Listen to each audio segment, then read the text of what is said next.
going on, everybody? How y'all doing? Good evening. Good evening. Yes, we're doing it. It's a marathon. Y'all, we have so many videos to cover, and I've got time today, and we're going to cover them. There is a live going on with Paramount Tactical where he's talking with I think the ex-spouse of this Mitch Snow, whom I still want a DNA test on. And y'all, this is something else. So we have a lot to cover in this little mini marathon we're going to do. First things first, thank you all so much for tuning in. Make sure you guys hit that like button on your way in.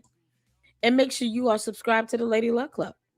I appreciate all of you guys, especially the members, the supporters, the mods. I have the best mods on YouTube. Thank you all so much for all the support. And I appreciate all of you guys for helping us to meet our goals. For the 30,000 supporters, we are pushing towards 50 now. We are pushing towards 50,000 supporters, and I would like to help meet that goal by March 31st, which is my birthday. So that's my one thing that I just at this point just want to see the channel grow and this great content, be spread out to the masses, because sometimes people just need to see the truth. It comes down to that. If we can sit out here and push out fluff, it's time for the finding of fact and law and evidence and documentation to reign supreme once again. And so that's what we're here to do. I did try to find the name change, the petition court documents on this Mitchell Snow. I haven't been able to find anything. I did come across, I think, 4 cases on trellis law, and they're all dealing with some sort of a protection order, which is crazy. So I am trying to still find, like I said, I will do my due diligence to go and find the actual petition for a name change. That's if he had a name change. We got to realize where we're getting information from. And we're getting this stuff from Candace, who's a pathological liar. So perhaps this person didn't have a name change and he was always Mitchell Snow. Who knows? Personally, I believe the fool that she had on her show is someone else entirely. Not that Mitchell Snow is not a real person. It's just hard to believe that he's the same guy, but whatever. I try my best to do my due diligence though with that. But I did come across 4 cases on trellis. And I was sitting here like, what the heck is going on? This guy's got all these protection orders against him. So I'm going to pull this up and you guys can see,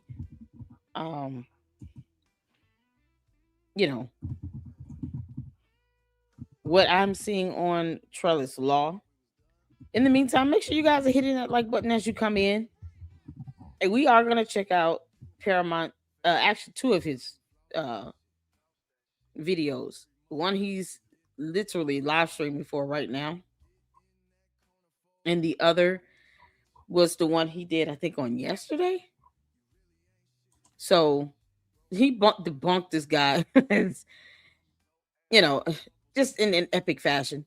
He got his DD-214, something that people can get. I mean, it's insane. And so he showed that information. And I'm like, what? If you have a name change from a court, you got an order granting you the petition to change your name. That's even more reason as to why it would not make sense. It just further proves why it would be absolutely asinine to have a driver's license with the name Michael Snow on it. Because now you have an order from the court granting you the opportunity to change your name legally.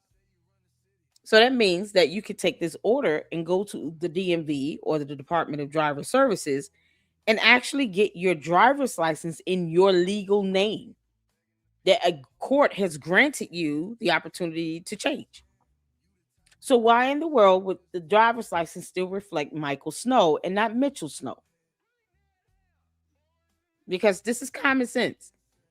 That means he could go and use this new legal name to get a house, to rent an apartment, to buy a car, to get credit cards, to get whole bank accounts, everything with his new legal name because a court has granted him the approval to be able to change his name.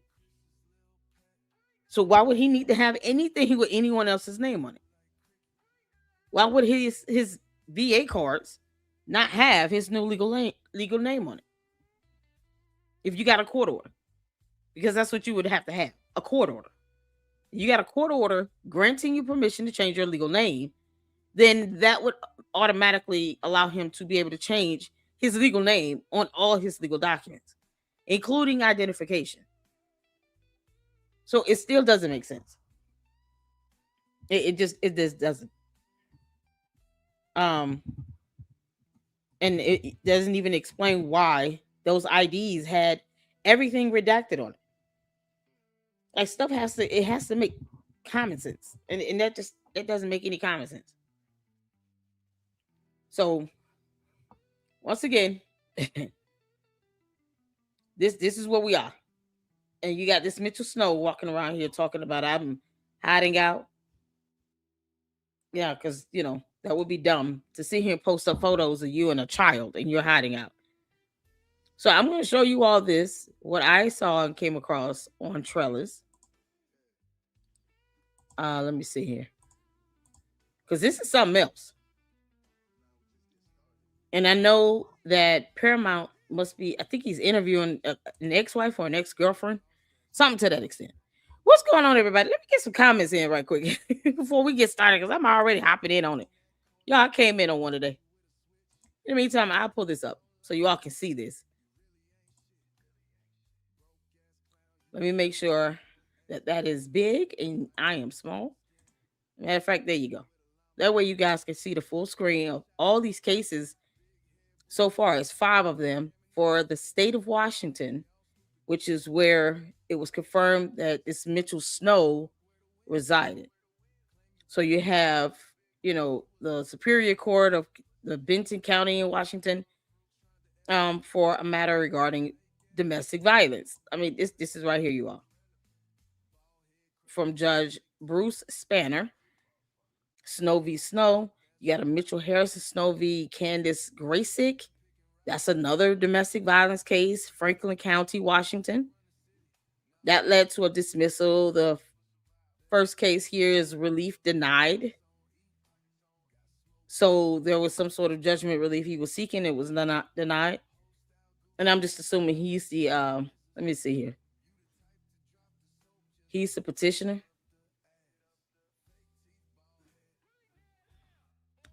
Hold on, let me see. Here are the parties here. All right, the petitioner is Lene Snow, and he was the respondent, and there was some relief that was denied. Yeah, this going back to 2017. Order for protection renewal reissued. Y'all see that here. I mean, he's just had protection orders granted against him. This is so crazy. This guy, Candace had this clown on her show. And she didn't just do a Google search to see if he had any cases out here. Like, that's so reckless. It's so reckless. Domestic violence. He's got like 5 cases where they are primarily domestic violence. You can't make this up. So here's this Mitchell Harrison Snow versus Candace Graysick. We're going to check out each one. I just want you all to see all of these being domestic violence family, domestic violence family, domestic violence. All 5 are domestic violence cases.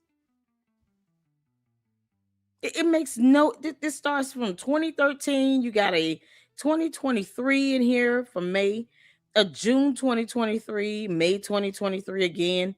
This is a 2016 at the top. This is insane. This is insane. Oh my God. How y'all doing? I appreciate you all for tuning in. What's going on, Blanco? Every time Candace says she's talking about the little voices in her head. Did y'all see the thumbnail? Candace, you clown. You and your legion. You can't make this up. You have no idea what personality you're dealing with day by day. Yeah, because Candace, your husband, Boys Club said himself, he has no idea what personality he's gonna get. And he feels like he's married to multiple women. That's a weird thing to say, but whatever. Whatever floats your boat. This is what we are. So one of Candace's personalities failed to read. One of them failed to read because you can't make this stuff up. It's madness. Candace, this guy's got 5 cases. Well, they all resulted in some form of a protection order.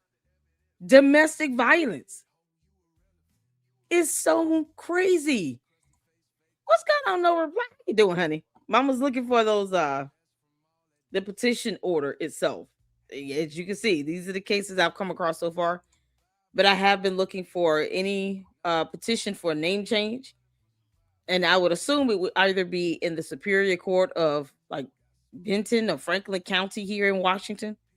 Maybe Benton County, because there are more of these than Franklin. So I'm gonna look at the specific courthouses after the live to see if I can find anything directly with these 2 courthouses. So it would be the Superior Court, either of Benton County in the state of Washington or Franklin County. Because the Superior Court or the District Court would be the proper venue that would, process those types of petitions for a name change. It's insane. It's so crazy. Hey, Wyoming gal, how you doing? Shout out to my mods. Thank you all so much for tuning in. Make sure you guys hit the like button. And I appreciate all of you all for just hanging out with me. We're having a marathon today. We're doing it. The name change happened when he got married to his current wife. He took his wife's last name. So Harrison is his surname. So he didn't do a petition for a name change separately. He just took on her last name. Is that what I'm understanding? So was he ever Harry Myers? Because I don't think he was. Because he would have to have an actual name change to change his first name, like to change his first and last names that are completely different. Otherwise, we should expect to see Harry Myers Snow, right? I'm gonna still try to find something because this is insane. So he got his wife's last name. Okay, I'm very proud of myself. I knew from research he took his wife's last name, Snow. Okay, cool. That's awesome. I just feel like getting that type of validation. No reply. I live in the Pacific Northwest. His license does say Mitch. His military stuff says Harry. So what did so Candace just lied when she typed that dumb document, which is not even a real police report. What Candace typed up that was not a real police report. She's typed it up in a Word document and put Michael. That's a hell of a damn typo, Candace. You clown. You can't make this up. How did she botch that bad? From Mitchell to Michael. Because reasons. You can't make this up. It says on the thing that now if the police report itself says Michael as well,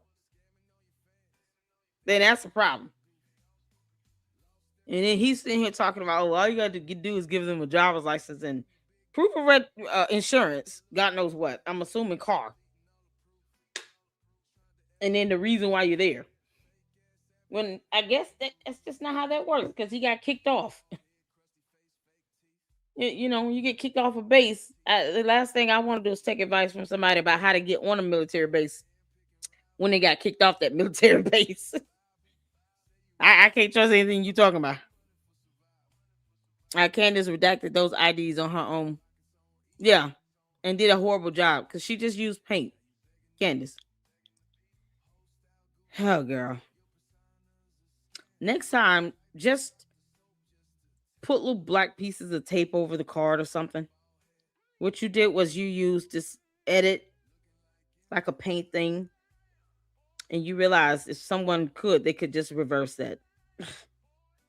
Because she's not smart enough to know how to redact. There's a certain feature you can use to redact where it will actually redact it properly in Adobe. But because she did these images, She just edited it and it's like she just painted over it. Yeah, you can have that removed. Candace, it's because I have a lot more integrity. That's why I don't post up the full cards without the redactions. It's the only reason why. You can't make this stuff up. Oh, Candace. You're an idiot. You can't make this up. Oh, dear Lord. Candace created this whole Mitchell Snow thing to place Erica Kirk at Fort Huachuca.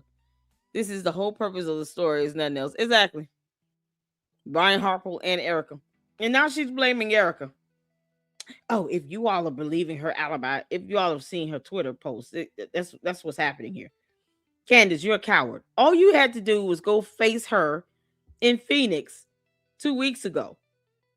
You could have had a face-to-face one-on-one on national television. That way, everything you wanted to ask her and say to her, you could have said it to her damn face. And then we wouldn't be sitting here seeing you do this in slow motion. Because who saw this coming? I did. Did any of you see this coming where she was going to inevitably blame Erica Kirk? Put a 1 in the chat if you saw that coming. Because I saw it coming. I was just like, I don't know why she's taking the time with it. I saw it coming where Candace Owens will get to a point where she's now going to blame Erica Kirk. If you were paying attention for 5 minutes, hopefully you saw that coming. Put a 1 in the chat if you saw that coming. Put a 2 in the chat if you was like, nah, that went over my head. 3 in the chat if you like, Lady Luck, why you ask me this stupid ass question? We saw this stuff coming. We saw it coming. Candace, you're not fooling anybody. You're just taking your time to get to this. It's very cowardly of you to sit here and to try to blame Erica Kirk, knowing that that's what you were trying to get to all along. And you tried to do it through someone who's got 5 cases in at least 2 different courts dealing with domestic violence because of reasons. This was your credible source. This had to be the most lame attempt to try to get someone to say something you want to say on your own. She could have just said this by herself. She didn't need this clown. All she did was bring in someone else to complicate all of this, to muddy the waters, to be distracting, just so she could say something she always wanted to say. She always wanted to blame Erica Kirk. But, I'm not going to... Erica Kirk has not lied about anything. So why would I... She never said where she was on that day, other than her saying she was at the hospital with her mother, which could be verified with her being on camera at the hospital with her mother. The day Charlie Kirk was shot, Erica Kirk was accompanying her mother for a doctor's appointment because her mother has an ailment. Erica Kirk and her mother would have been captured on the camera going into the hospital, walking in the halls of the hospital, getting on elevators. There are cameras throughout the hospital. If for nothing else, Candace could just get the external camera footage of her walking through the main doors of that hospital with her mother. Probably even in the parking deck. So there's nowhere they can go in that hospital and not be captured on a camera. Once again, video evidence rules supreme. And Candace doesn't even bother to start with that. And yet she's talking about, an alibi. Erica Kirk doesn't need an alibi. It's simply get video footage of her being at the hospital with her mother. The end. Whether she wants to believe it or not is irrelevant, because Candace doesn't believe anything that doesn't fit her dumb moot point. She's not proving a damn thing. She's just blowing hot air. Candace, who pulled the trigger on the gun? Because what's stopping us from assuming that Mitchell Snow did it? I'm just saying. We can all go there. We can all sit here and say someone with a rich history of domestic violence, having protection orders granted against him left and right. Yeah, it's mighty funny how he lives in the state of Washington, but somehow went to this military base and then flew to Utah. That's what he said on her show. Why the hell would he need to go to the state of Utah again? You know, he didn't recognize anybody but Charlie Kirk from TPUSA. Why would he need to go to Utah again? Candace, why would Mitchell Snow say that he flew to Utah? He lives in Washington. I'm confused. He's out here getting all kinds of protection orders granted against him. You can't make this stuff up. An ex-wife and an ex-girlfriend. Ooh, child. Oh, he's interviewing the son? Yeah, we're gonna check that out. Yeah, we're gonna get to that. Because I was gonna. Yeah, it's 5 cases, lawyer. What's going on, lawyer? I'm sorry, I didn't get a chance to say hello. Candace is his ex. Candace is his ex-wife. Snow v. Snow is him and his current wife. Wow, so he's getting divorced from the current wife. Good grief. Let's see the Snow v. Snow. No, let me go back. That's a 2016 case. Hold on, let's go down to. Oh yeah, it's the more recent cases are with Candace Graysick. You said that's his ex-wife? Candace Graysick lives in Oregon and works for a nonprofit. She's not too far. Okay. Candace is the ex-wife. Snow v. Snow and him is his current wife. So here's the thing. He's got, y'all see this here? He's got this case from June 19, 2013 with Snow v. Snow. And then this from June 28, 2016 with Snow v. Snow.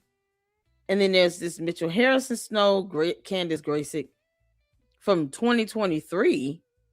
And then an Aaron Michelle Massey. Who is that his son? Aaron Michelle Macy? Who is this? This is from June 2023. Another civil protection order. Aaron Michelle Macy is the petitioner.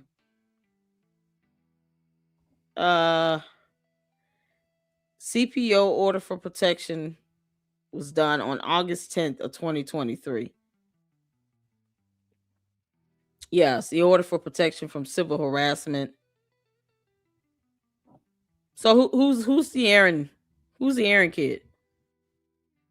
Hey, Satiric, how you doing? Hey everyone, I'm back. Good to see you. Shout out to my moms. Thank you so much for tuning in. She doesn't know, but she knows, you know? Too funny. Why didn't Candace ask Erica where she was on the 8th if she had a 4.5-hour meeting with her a few weeks ago? Exactly. Thank you. Thank you, no reply. All the time in the world to be able to sit down and ask Erica questions. She could have done it on national television for everybody to see. But she was too scared and too much of a coward to do it even then. And then she turns around and has a 4.5-hour meeting with her in private. You know, I was hoping that somebody would have recorded it. I mean, if anything, let that be the time you go and record something, Candace. You can't make this up. No recording of that we know of. Preferably they recorded, but that we know of. And yeah, that whole time you didn't ask her where she was on September 8th, 9th, and the 10th. Let's just cover all 3 days, shall we? Like, it's so crazy. Didn't bitch say to Candace Owens that he went home and told his wife about Erica's eyes? How can he have a wife when he's still married to Lene? That's what I'm wondering. Because y'all see these cases here. This is one of the more recent ones against someone named Aaron Michelle Mason. Is that his son? I know he has a son. How many more kids does he have? Anybody know? We're gonna check out the interview in a second that was done today. And then Candace Graysick. So this is an ex. This is another domestic violence. And she had an attorney. Kevin Lee Holt was an attorney. So that was a CPO order for protection on August 10, 2023. That was done from a hearing. This is crazy. So y'all see here, I can't click on this, but order for protection here was granted August 10th, 2023 from this motion hearing. And I'm assuming this was probably done virtual. This is insane. This dude's got more protection orders than anything else. But yet, Candace is raising money for this clown. She's raising money for this clown. And for what again? Because he's the one getting protection orders granted against him. Like courts are having to protect other people from him. And she's raising money for his so-called legal troubles. Yeah, it's insane. This is insane. Been a rough week after Bundy took some time off to collect myself. Hope you are well and had a lovely Christmas. Yes, I was. You all right? Did you have a great Christmas? I hope all of you guys had a great Christmas. And we got New Year's coming up. So enjoy the holidays. Spend time with your family. Sometimes you got to take a break, Satiric. I understand. Sometimes it must be done. I know I didn't do a live on the 24th, 25th until that night. So I, had to take a break, spent time with the kids, did all these great things. So Christmas was just a blessed week I had with the boys. Was able to go out, get in a couple of Christmas shows with them, Christmas events. We had a good time. Kids enjoyed it. It's so good to see you guys. Let's see here. Can you say lawsuits incoming on Cantifa? Exactly. I think he had 2 kids from his first wife, Linda. He married Linda in 90 and divorced her in 94. Yeah, I wish I could see all the cases with him. Let me see if I just put his name up here. If I do Mitchell Snow, will it give me more? Okay, we got 2 more added on. So, let's see. There's a Mitchell H. Snow versus Gretchen M. Minch Schroeder. Who is that? Personal injury. This is a tort. So you guys see here, this is from 2012. And it led to a dismissal. So Mitch H. Snow versus Gretchen M. Minch Schroeder. And then you have a Gretchen Marie Minch. Why would Harry Lawrence Myers? Oh, is that his actual name? Harry Lawrence Myers?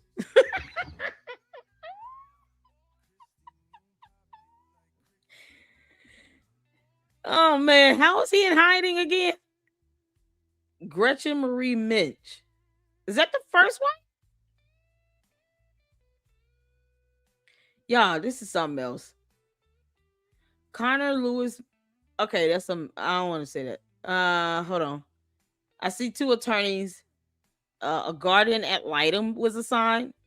So yeah, this was involving custody and everything. This goes back to 2014, 2015. Y'all, this is something else. Uncontested resolution, judgment, order, decree filed for divorce. And this was last refreshed. This case was last refreshed November 30th, 2022 in Pierce County, Washington. So that's the first name he had is Harry Lawrence Myers. He's not good at hiding at all. You can't make this up. If that is his first wife's name and you see the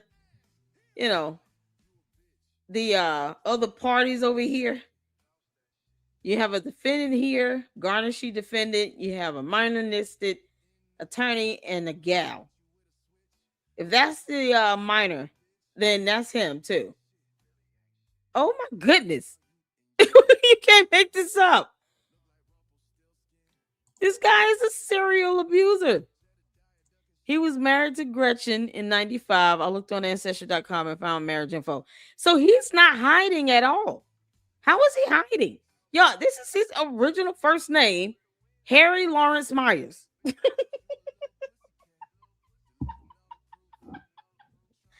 the hell is that hiding? This is the thing. This is the wife here, Gretchen Marie Minch. This is crazy. So that's his full first name before he changed it to what we all know now to be Mitchell Harrison Snow. What's the point of even changing it if we can find you? We can find his dumb ass. What kind of nonsense? This is not hiding at all. That was a name he changed his name to. Yeah, but he's not hiding. He's supposed to be hiding now. You can't make this up. Susan Q says, "What's going on? How you doing, Susan Q?" He doesn't pay child support. All the gifts and go money should go to his kids. Exactly. Yo, the stuff that he's putting his kids through, especially the son, putting up photos of the son, trying to weaponize the kid to get, sympathy and all of that. Man, that's just horrible. It's horrible. And I know this is this is public information, but I'm trying my best not to say the kid's name out loud like that, just because he's a kid. But if this is the same child's name here, then how is he hiding? We see his first full name. We see his name. He changed his name to. It's so dumb. I don't think he changed his name because of anything dealing with the military. Seems like he changed his name to escape all these damn protection orders and to hide from child support. Because, if he's not trying to pay it, that would make sense. No, he's trying to hide from child support. Y'all, you can't make this stuff up.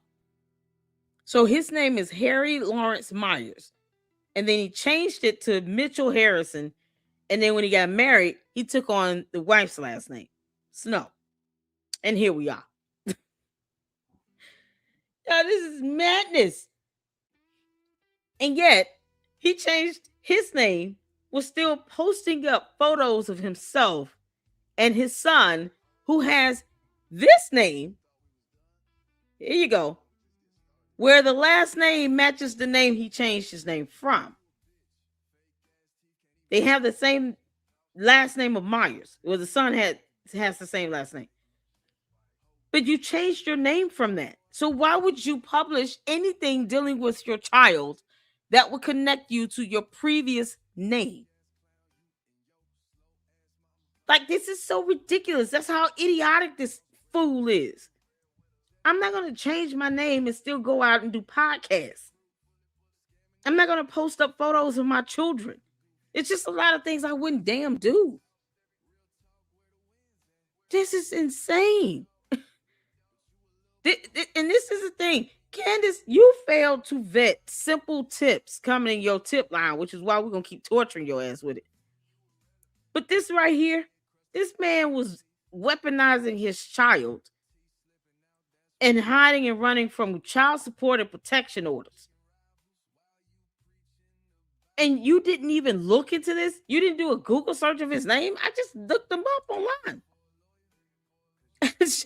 We just found this case just now, putting in Mitchell Snow on Trailers Law. And look what we got. His fourth former name. You can't make this up, man. This is so ridiculous. Oh, my God. I think Linda was the first wife and Gretchen was the second. Seems like it. I should be gossiping, but I'm flawed at how disgusting this guy is. Yes. Why is this her go-to? This is the guy that's supposed to piece everything together with no camera footage evidence. Because military bases are riddled with cameras. He got kicked off this military base, by the way. And Candace couldn't produce the actual report. No, she just typed some BS up. And then put Michael Snow. Oh, good God.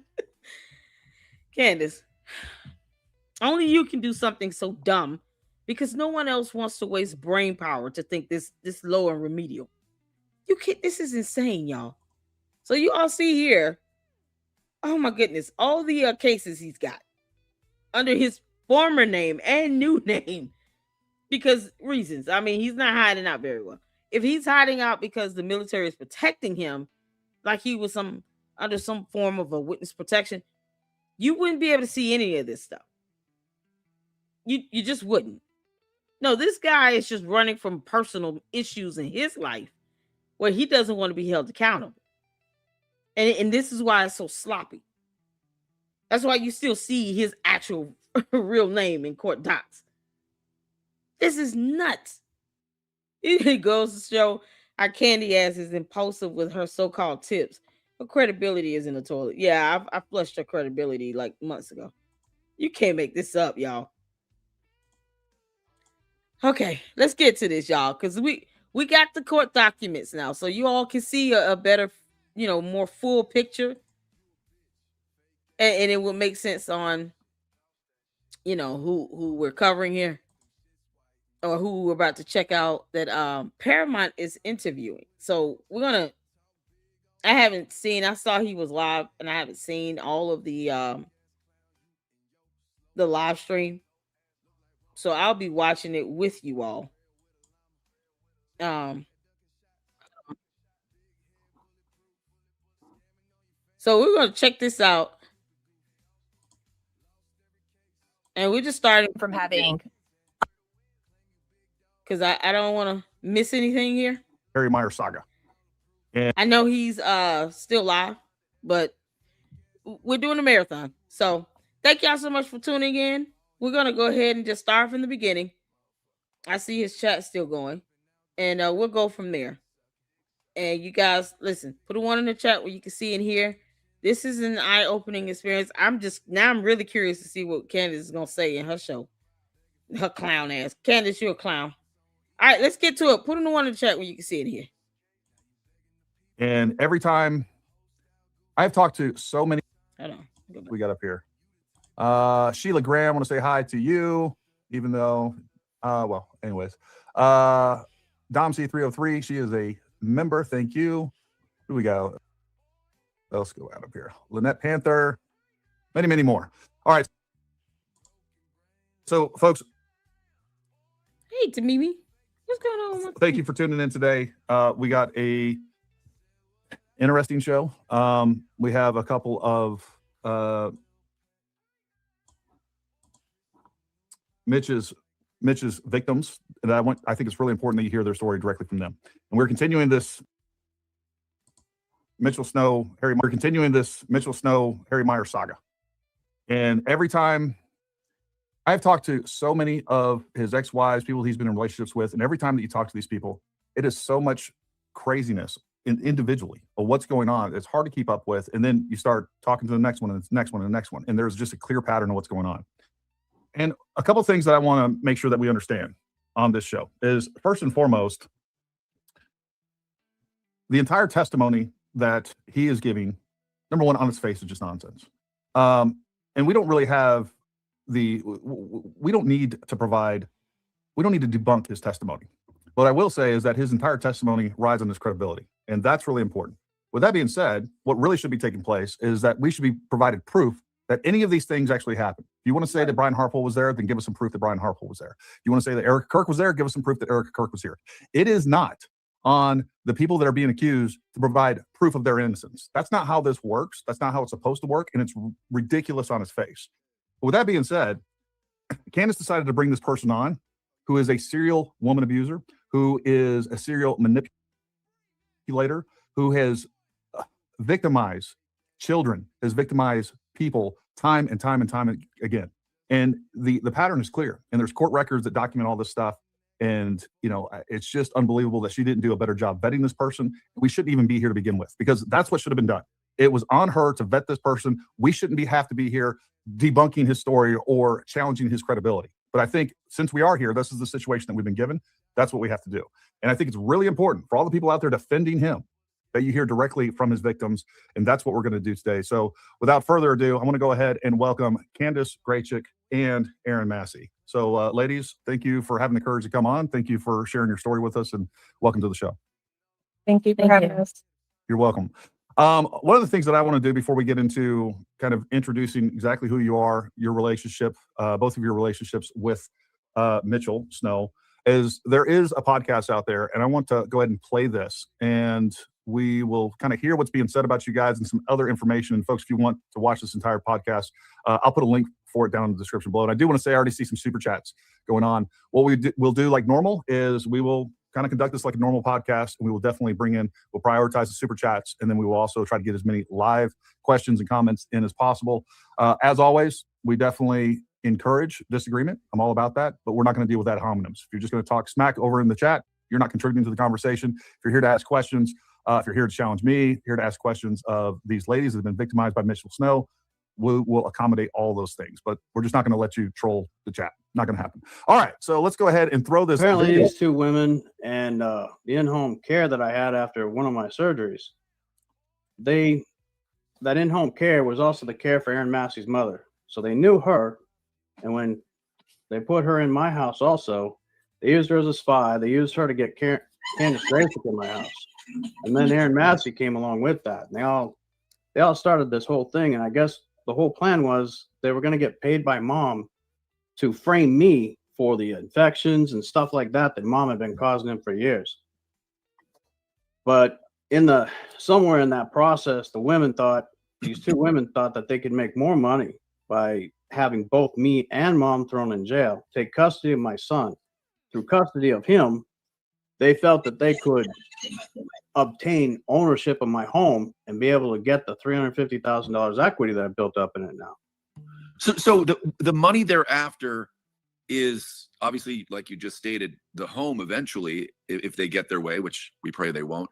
But what amount of money are all of them, if they're all working together, what's the true incentive? What's really going on here? Is it, these might be a little direct questions, but is it money? Is it to keep, doing certain things to your son? What is holding all this, the glue that's keeping all these people working together? Like, what's the end goal of this? Just to ruin your life? We've added Miss Lovett's statement to it. Miss Lovett got to know these women too and became a target of them. Yeah, sir, you ask a really good question. It's a question I've asked also. Like, who has the energy to do all of this stuff? It's just nuts. But these two women they're grifters. They've done it to countless men before me. They've done it to multiple men after me. We've got court records. This is what they do. They get men thrown in jail. And then their grift is, once they got them thrown in jail like they did with me, on the very day that my bail hearing raised my bail, that they knew I was innocent, it's really strange. You have the prosecutor with the Deputy Murillo involved, sending Murillo to pull guard for these two women to break and enter into my home, to plant evidence on my computer and ransack my belongings, and tear up any records that I have.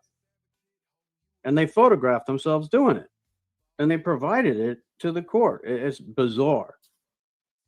So they basically, what they do is they get men thrown in jail on false charges. And while they're in jail, they break into the guy's house and steal everything he has. Jesus. Yep. And then they get protective orders and run off, which the stipulations of those orders that they get, they know just what to say, so that if you try to investigate them or go after them or have them served, you're actually in violation of the protective order. So basically, it's like a perfect crime. But it also takes the networking of the judge. So everyone must be in on the take, apparently, in order for this to keep, for this to work. Would you say? Well, yeah, and that's where it becomes really obvious in these hearings. That's why we have so many transcripts, because the evidence don't add up. They're pursuing all these charges against me that they have no evidence for. They're coming after, even today, they're still trying to pursue or make some case that I'm an international assassin, a spy, a gun runner. They're calling in the ATF, the FBI, the NSA, the Department of Homeland Security, trying to make all these reports and then referring to their own reports to try and substantiate their own allegations. All right. So he's an international gun runner. He's a spy. They're calling on DHS, the FBI, all these things. And by the way, everybody, if you go watch that entire podcast, the whole thing is predicated on the idea that everybody in this town. Okay. So the idea that you have to involve the judge as well is absolutely stupid. That judge is not going to risk their job, their credibility, or anything over some child support. It's not going to happen. And the fact that the protection orders were actually granted shows that there was sufficient evidence with two different women to have protection orders granted in their favor against the same clown idiot that can't even be consistent as to whether he wants to remain anonymous and live underground because, name change, cartels, Mexicans, all these things is happening, versus just be out here and try to garner sympathy for 10 good years of his life. He's been at this since 2012, 2013. He's paying the price of his actions. This is why you don't put your hands on women or anyone for that matter, and then put them in a position to have to go and seek a protection order against you in the court of law. Here's the thing. They won. We've seen the cases. They had their orders granted. They had their petitions granted. It doesn't take a rocket scientist to see this. It's a matter of reading, Candace, because reading is fundamental. So no matter what he's whining and crying about, it's irrelevant. These protection orders go back to 2013. So why would the judge care about whatever little child support he may have been ordered to pay? And even if there's alimony included, it's still not worth this judge losing their entire career over.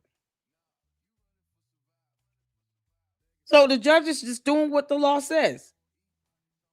You're ordered to pay child support. You don't have any physical custody. You're sitting here going after people. They're asking for protection orders, and we're going to grant it if there's sufficient evidence to justify the TPO or the PPO. It can end up being a permanent protection order. And I have heard cases and looked at other situations where judges denied the request for a TPO. So both happens. It just depends on the severity of the probable cause, the evidence that you have. Will you get scheduled a hearing? Did you follow court rules? Were they served? If they show up and they were served properly, he had the opportunity to go in and defend himself. There were hearings attached to those cases. It wasn't just, they filed it to the court and the court said, okay, and that was it. No, you have an opportunity to go in and have due process and get a hearing. And in the trial hearing is where he comes in and he explains to the court why a protection order should not be granted against him and why the allegations are false. He was given due process. So what the hell is he whining about? It's so crazy.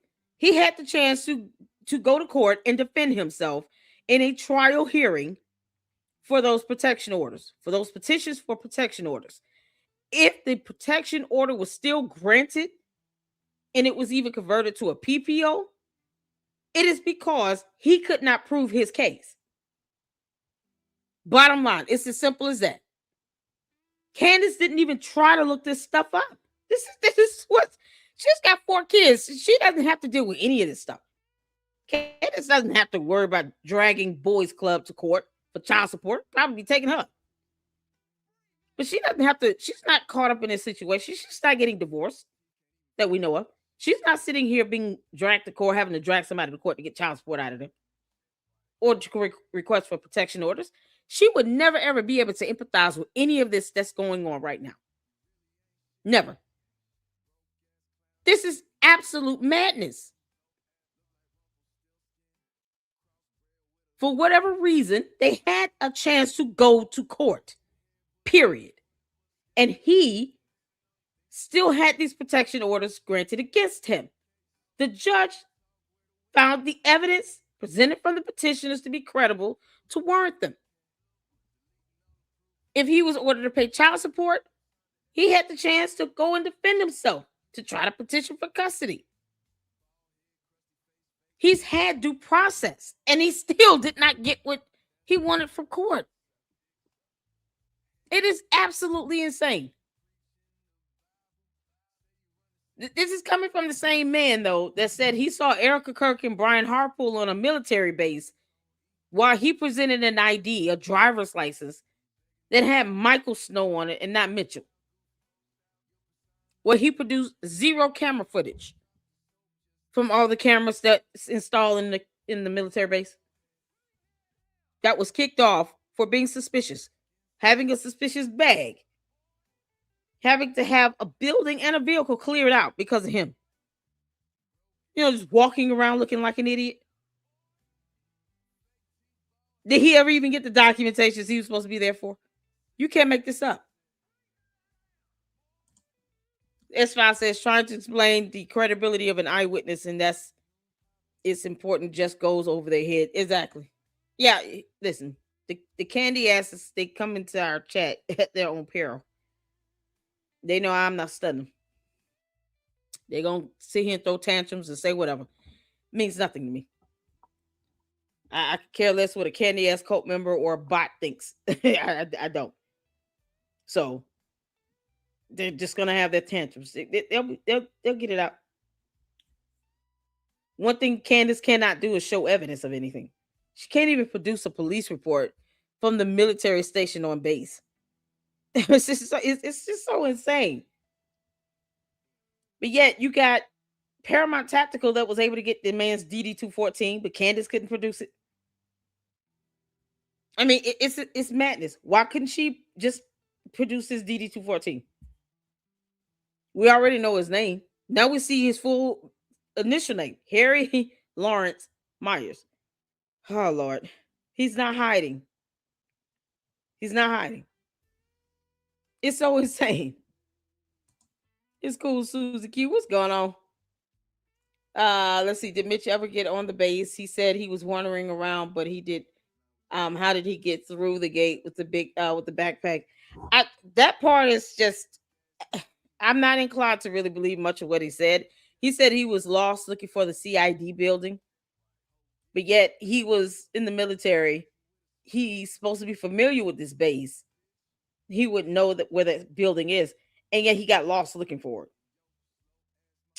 After he referred to other, brothers and sisters in arms as military people, and he was in the army. I mean, he just, the way he expresses the vernacular he uses, and having been in the military, this is how you refer to other people who are in the military as military people.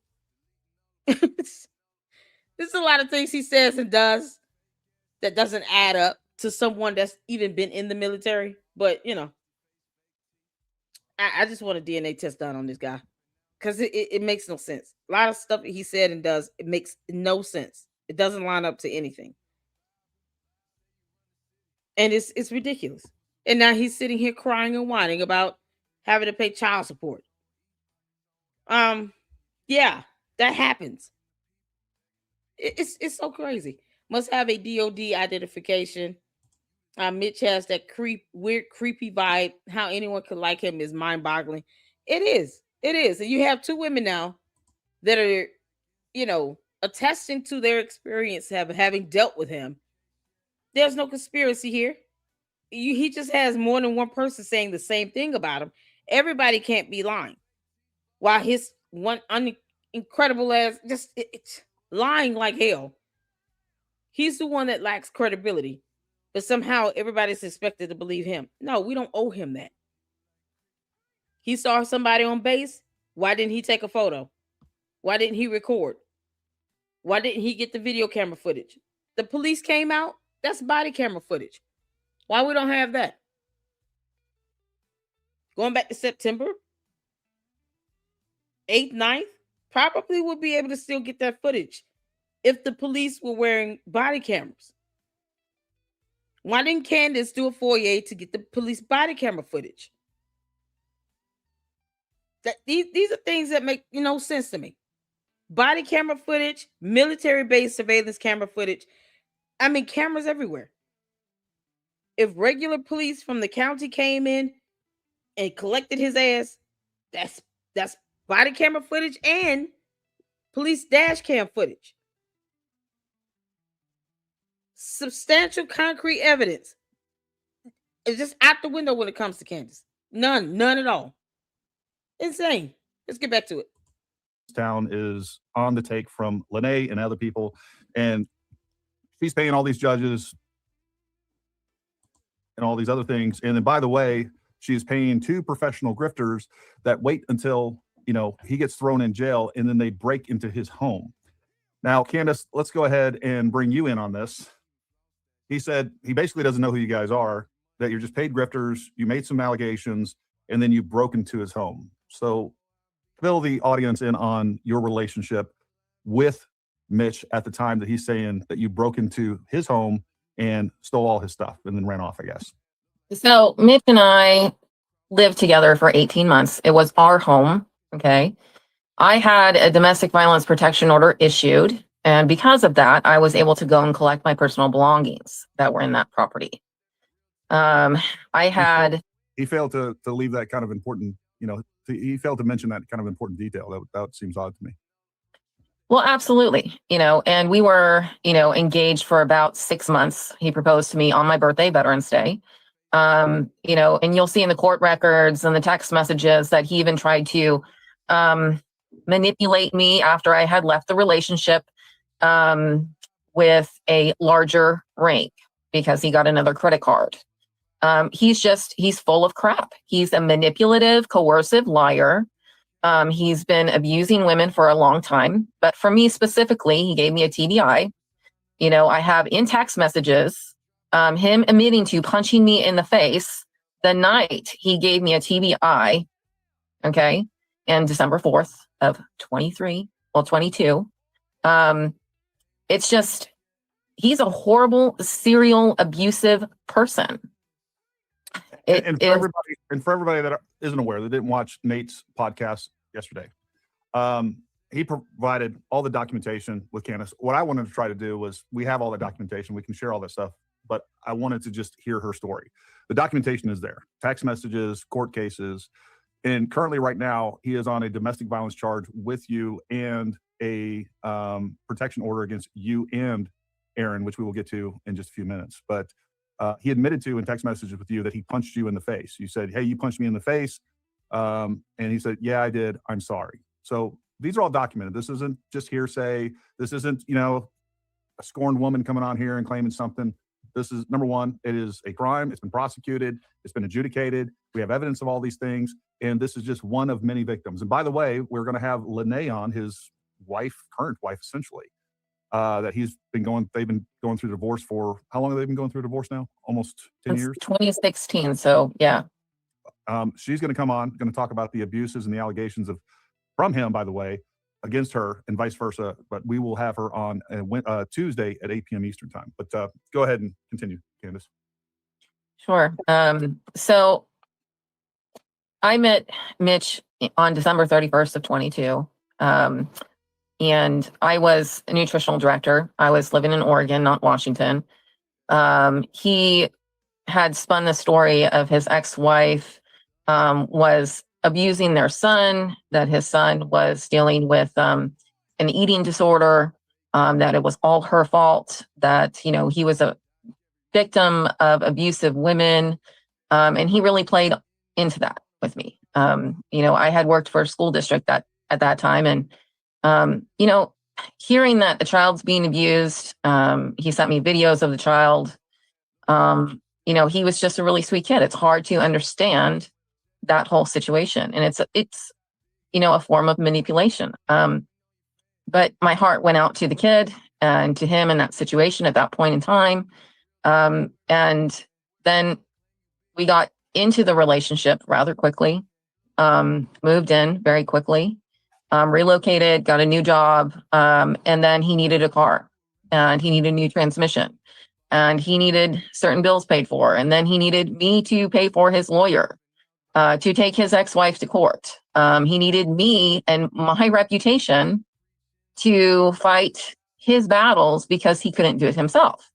And, you know, I didn't feel comfortable doing it. You know, it wasn't my place. You know, he was still married to Lene. It's, you know, and the constant threat, if you don't do it, well, then get out of my house. I need to find another woman that was going to do this for me. Well, that's not the right thing to do. Sure. Who that sound like? Umar, you Oompa Loompa, come to the front of the room. That sounds like a Umar to me. You got this grown ass man expecting this woman to sit here who he was not even able to legally marry, because she just said he's been trying to get a divorce since 2016 from Lene Snow. And he proposed to her in 2022. Why the hell is it taking so long to get divorced again? He would not be able to marry anybody. Hey, Francisca, how you doing, honey? Shout out to you. This sounds just like Umar Johnson. He would not be able to marry this woman if he's still legally married to Lene Snow. It's funny how in both scenarios you have a woman named Lene involved. You got a Lene Stacks with Umar, and you have a Lene Snow with Mitchell Snow. But he would not have been able to marry this young lady here.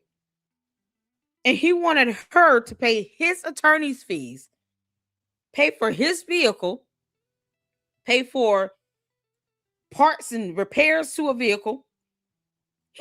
Let's speak to the attorney's fees by itself. You're talking about what, $300 to $400 an hour for a basic minimal family law attorney. And there's a child involved, at least one. So that would make the actual divorce that much more difficult if they're going to sit here and go back and forth over custody matters. It's madness. And you want someone else to pay your attorney's fees? Hell no. Hell no. But watch how much money he raises from Candace, dumbass, and then still does not pay his attorney's fees with that, or child support or alimony or anything else. You think he's concerned about his kid? He didn't even talk about his son when that fool was on her show. Child didn't even barely come up. But he's too busy sitting here talking about he saw Erica Kirk and a Brian Harple at a military base. But no evidence to actually prove that they were there with him. None. Not even a ping from her cell phone or Brian Harper's cell phone. Nothing. Or some sort of representative who was in Washington, D.C. at the same time. Somehow is mysteriously on this military base. No evidence, no video footage at all to prove any of that crap. But this same clown, this fool, wanted a grown woman to pay his attorney's fees to take his ex-wife to court, future ex-wife, because he's still married legally, to try to get a divorce after 6 years of this case sitting in a court of law. It's it's disgusting. He's not even being a real man and stepping up to his own responsibilities. And people are sitting here saying, oh, well, you know, he's hiding out. He's just that. No, he's a deadbeat. He's an idiot who landed on the show of another moron, lied about seeing people on military bases, didn't say anything about his kid. We should completely be honest. He should not be weaponizing anything going on with this child. He definitely should not be lying about this child being abused. That child grows up and resents his ass and doesn't want to have anything to do with him. Then what? Now you've risked having your own relationship with your kids because you're out here trying to get sympathy points, expecting other women to pay your damn bills and to take care of you. You can't make this up. He's no different than an Umar Johnson, the Oompa Loompa. I mean, if the guy says anything about opening up a school, he'll be just like, they'll be twins. You can't make this up. This is disgusting. Oh my good Lord. We are interested in the unemployment rate. Oh, okay. Well, thanks for the update. I didn't see anything like that. Sorry.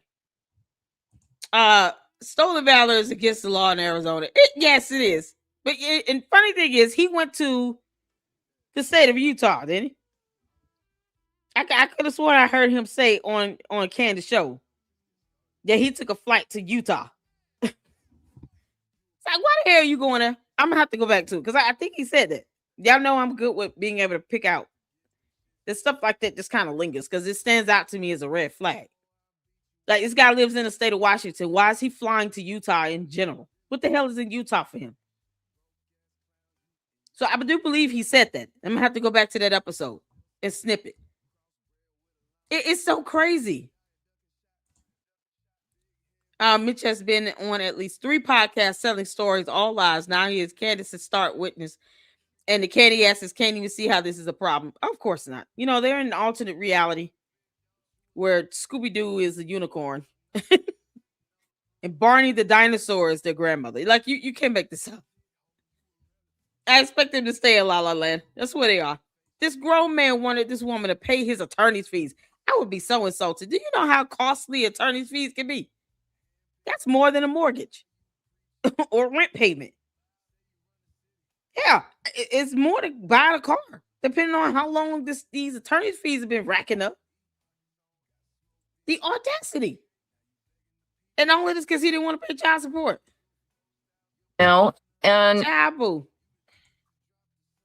I was constantly living in fear from this man that liked to drink a lot, break in through the door while I was sleeping at night, either sexually assault me and beat me and laugh about it, or the night of the TBI, I had locked myself away. I had put an armoire in front of our master door, okay? He went and found tools to break the door open, laughing on the other side, telling me 44 different ways he was going to kill me, bury my body in the desert where no one could find it, and who was going to help him do it. And then he broke the door down, started strangling me, hitting me in the face, picked me up, and slammed the back of my head into the ground. You gotta be kidding me. I don't know how long. Girl, woo, child.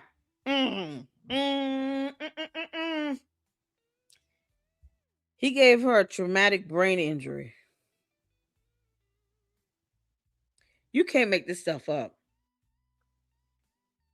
And the cowardice in him. Just like you, Candace, you're a coward. You brought another cowardly fool on your show with zero credibility. You didn't vet a damn thing. You didn't even make sure that the name was reflected accurately on a driver's license to match Mitchell Snow. And this piece of punk ass did all of this, and for what? Will you get someone that's willing to make that type of threat? They're willing to just take somebody's life and bury them like they don't exist, like no one else loves them, like she don't have family. You're talking about somebody very dangerous. And this is what Candace is putting forth on her platform. That Mitch, that garbage, that soulless miscreant from hell is what she's putting on her platform and presenting to people like anyone owes her or him a damn thing. This is crazy. How long I was out for. It was a while because he was no longer in the room when I came to. I started looking for my phone, and then I ended up passing out later on that night. You know, this is just the type of person you're dealing with. Is he won't stop. He won't leave you alone once he's had you. He thinks we're all out to get him or some type of conspiracy theory. Reality check. You're not that important to me. I have other things in my life going on that are way more important. You know, what I want people to know is that he has a need to create a narrative for every single person to manipulate and coerce you for whatever he's doing in his life, whatever his goal is at that moment in time. You know, he's a con artist. Yeah. You know? Well, let's talk about that a little bit. So during this entire relationship, was he working? Like, where was the source of income coming from? He was not working. I was working. I was working at Hanford. I did contract management. And so, you know, he had me paying his car insurance. He had me paying the utilities for the property. He had me paying the mortgage at times. Wow. And taking him out to restaurants, paying for the vehicles. I paid for everything. I paid for the attorneys. I just, it's financially draining and exhausting. So you're going to work every day, and Right. what does he do? He doesn't do anything. At the time, he had he goes on shows and grifts. And so far, he's raised how much over there on that Gibson Go thing? What's the amount on that? Can anyone give me a number? Updated number, please. I closed out that box. What's the updated number? Because so far, Candace, you've helped this asshole raise over $145,000 so far, or $144,000. $144,000. She's trying to get him to $250,000. And she's helped him raise that amount of money. Not that she's giving him any money, though, but helped him raise this money. 140-ish. You can't make this up.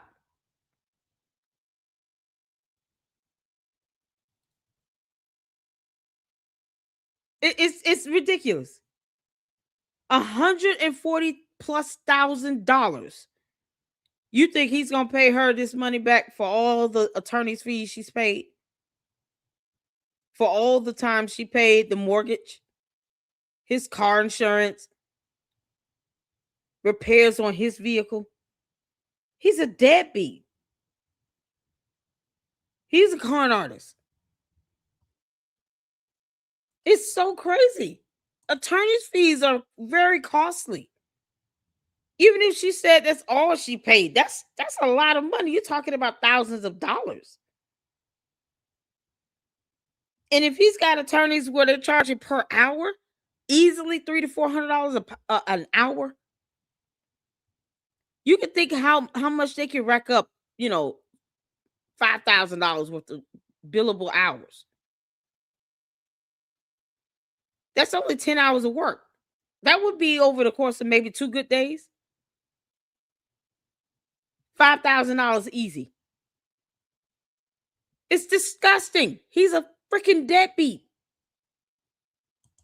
A home care aide that came into the house and did some cleaning for him, or drove him around and took him to different places so he could talk to people. He's likes to be the center of any type of attention. He had a parrot he would take out with him just to go talk to people. That's obvious. He played video games a lot, different types of game systems on Xbox. He didn't sleep at night. He used to take my car and take my phone while I was asleep, and he would go stalk his ex-wife, and he'd videotape himself doing so, creating a narrative, and then bring it home and upload it on a computer. What? He was talking to a bunch of women on Facebook, and ex-girlfriends or local women in general, just spinning different stories at them, telling them all a different thing to try to get money, to try to get, in their pants, so to speak. That's what he did. He does nothing. He has not worked in forever. He's living off of women's financials. What does he have any source of income? Deadbeat. What a deadbeat. He does. Okay. At the time that I met him, he was 90% disabled veteran with unemployability. So he wasn't, according to the VA, able to work anymore. So they allowed him to be employable.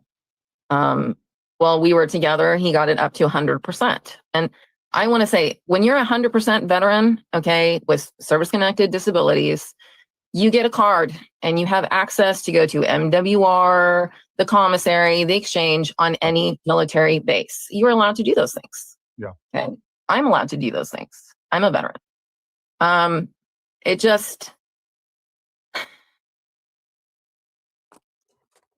the layers of lies that he's talking about and telling people. I trust the system, okay, the process, okay. If the court says that I have a 12-year domestic violence protection order, and he's not supposed to be harassing me, talking ill of me, Why is he being allowed to do what he's doing? Right. Why is he going on podcast? Why is Candace even able to have her video still posted up YouTube?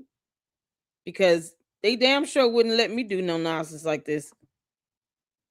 Welcome in, everybody. Thank you all so much for tuning in. Make sure you guys are hitting that like button. Is it Satoya? Good to see you. Yeah, I'm seeing some new people up in here. Hey, Cher, how you doing? How's the baby?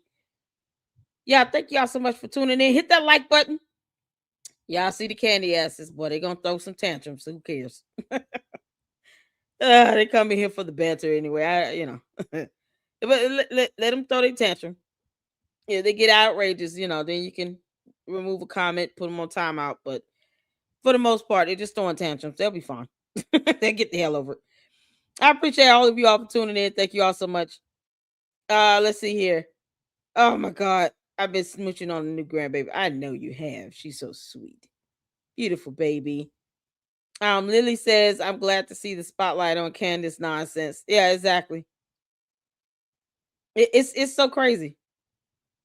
Internet gossip says Candace is just the views multiple personalities on steroids. Candace, we don't know what we're getting day by day either, George. Which is why George should have already told his wife to stop, be quiet, or shut up. Pick one, or say all three. George, why don't you ask her to make you a sandwich? That'll occupy her time for a while, and make it like a complicated sandwich. Something where she would have to like put some effort into it, because this is out of control. She's got a deadbeat coming on her show who beats women and have protection orders granted against them. Because think about this. All the stuff she's saying are injuries and stuff incurred. She can go to the hospital and get medical records. The difference is she doesn't owe the candy ass cult members and the bots the privilege of seeing her medical records. But I can imagine this stuff was shown to the judge in court. At least photos of these injuries. This is where we are. Where the candy ass cult members and the bots will believe any and everything Candace says. Even if she says, hey, y'all, hell just froze over today. Did y'all know that? And then they'll be all over Twitter X. Yes, Candace said hell froze over today. Because that's their Lord and Savior. We're not here to convince them. Let them think whatever they want to think. If they want to believe that hell has frozen over because Candace Owens said so, I'm not here to convince them of that. Too much energy on that. They're not worth that. What we're going to do is still put out the truth. And for those who do want to know what the truth is, I leave it up to you all to take what you want out of it. But I pulled up the Trellis Law website where all these court cases where she's talking about, where she's one of the petitioners in it, and was granted a protection order for domestic violence. So no one owes them evidence on any of this. When Candace refuses to show us evidence of someone being on a military base that would have been recorded on a damn camera. Simple things she could post up as evidence she doesn't do. Unredacted cards, or at least a card where you can at least see the name, because we all know his name. We know both names now. So we should not see a redacted card without seeing at the very least the name field, because we all know the name. It's not a secret. His names are all over court documents. It's not a secret. Harry Lawrence Myers, Mitchell Harrison Snow. His name is not a secret. So why is that redacted on these ID cards? Simple things like that are common sense to the average person. Of course, they will never be able to explain that. It's crazy. Candace got to be, listen, Candace getting a lot out of this. It's the ultimate grift. It's her content. Her being able to keep up this nonsense and this buffoonery is bringing her millions of views. And then when we debunk it, she responds back. This is what she likes, the back and forth banter. It's the back and forth banter. But you ask her and the candy asses, where is the video evidence from the military base or the police body camera footage to show any evidence that Erica Kirk was on campus on a military base along with Brian Harpool or this representative that doesn't even live in Arizona, that doesn't represent Arizona. He represents Nevada. Where's the video footage to prove that? Because they would have been captured on a camera somewhere on that military base. They can't competently produce that evidence, simple evidence. They lack the competency to do that. That's why I'm not studying anything they say. Because the Candace has cult members are cult members. You know, they're just gonna believe whatever their cult leader tell them. They won't challenge her or anything. It's so crazy. I'm behind. Do you see your grandbabies? Be respectful to the host and in the chat, please, people. Thank you, Francisca. My moms will not be asking cult members and bots to be respectful again. So you have the authority to remove them and time them out. Because just as much as they think they can understand First Amendment free speech, we also have the right to not read their BS. Yeah, we're not forced to read that garbage. So if you got to boot them, boot them. So this is the one warning shot. There you go. Thank you so much, friend. Want everybody to be able to converse up in here. You got to be able to even render the concept of an IQ test. When Candace Owens herself said she doesn't know the difference between the letter N and the number 9. That lets me know that she does not read well. She doesn't read well. She's not an investigator. She's an impersonator. And that's a felony. So if you're confirming that, then don't get upset when she gets investigated for impersonating an investigator. She's not licensed or certified to do any of that. And she doesn't even research well and look up definitions of terms. And it's funny because I'm not even playing a Candace video. Because, you know, bots don't compute what video is being played here. Because it still renders out these dumb questions like, are you even watching your shows? And we'll be reacting to a show and a dumb bot will ask that dumb question. Bot's not even computing what we're watching. Yes, and I'm going to continue to debunk her because I can do that. That's how I rock it here. Can't make this up. All right, let's get back to it, y'all. Hear more about this deadbeat Mitchell Snow. Podcasts. That they're Why defending. is he reaching out to reporters? Why is he slandering me? And why is he getting away with it? Exactly. Why are people supporting him? Candace Is it because they don't know? Is it because they don't do the research? It's easy to look up and, you know, Google his current name, Mitchell Harrison Snow, and know that he's harming women. He laughs about it. He likes to do it. Jesus. Let's talk a little bit about, so, you know, one of the things that kind of is the genesis of his story with Candace Owens. He talks about being on the border in, 1990, and he's down there and he helps discover this big drug bust in tunnel. I talked to his wife that was his ex-wife that was his wife during that time period. She knew nothing about that.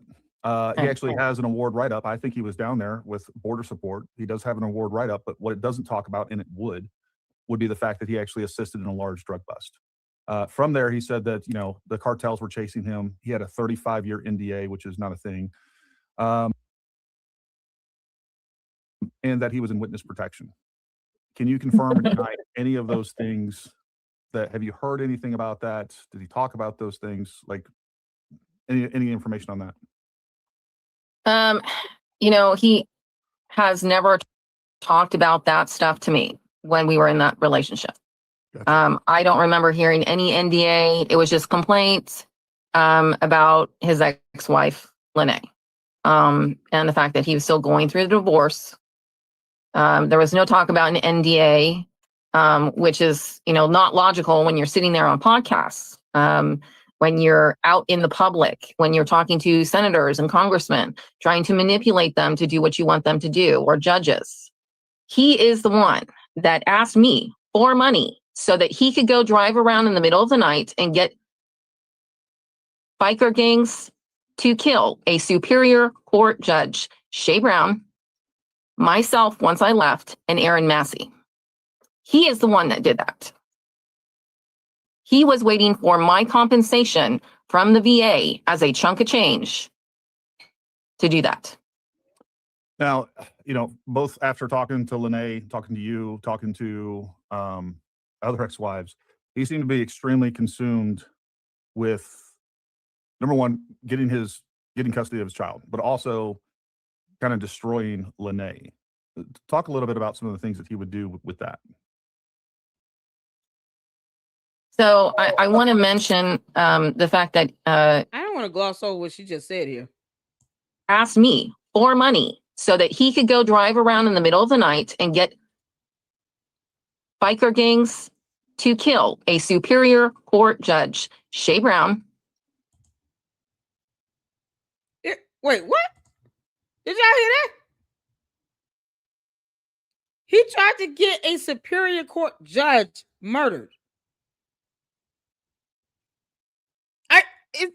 You can't make this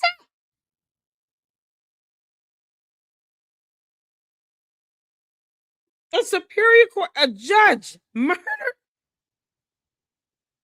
Why is his ass not in jail? What the heck?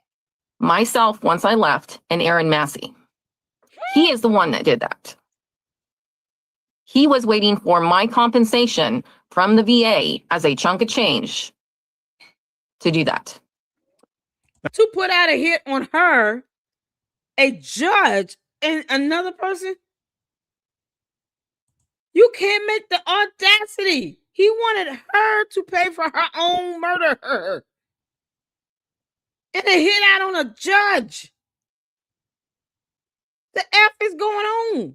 Congressmen trying to manipulate them to do what you want them to do, or judges. He is the one that asked me for money so that he could go drive around in the middle of the night and get biker gangs to kill a Superior Court judge, Shay Brown, myself once I left, and Aaron Massey. He is the one that did that. Yeah, Aaron Massey, her, and the judge.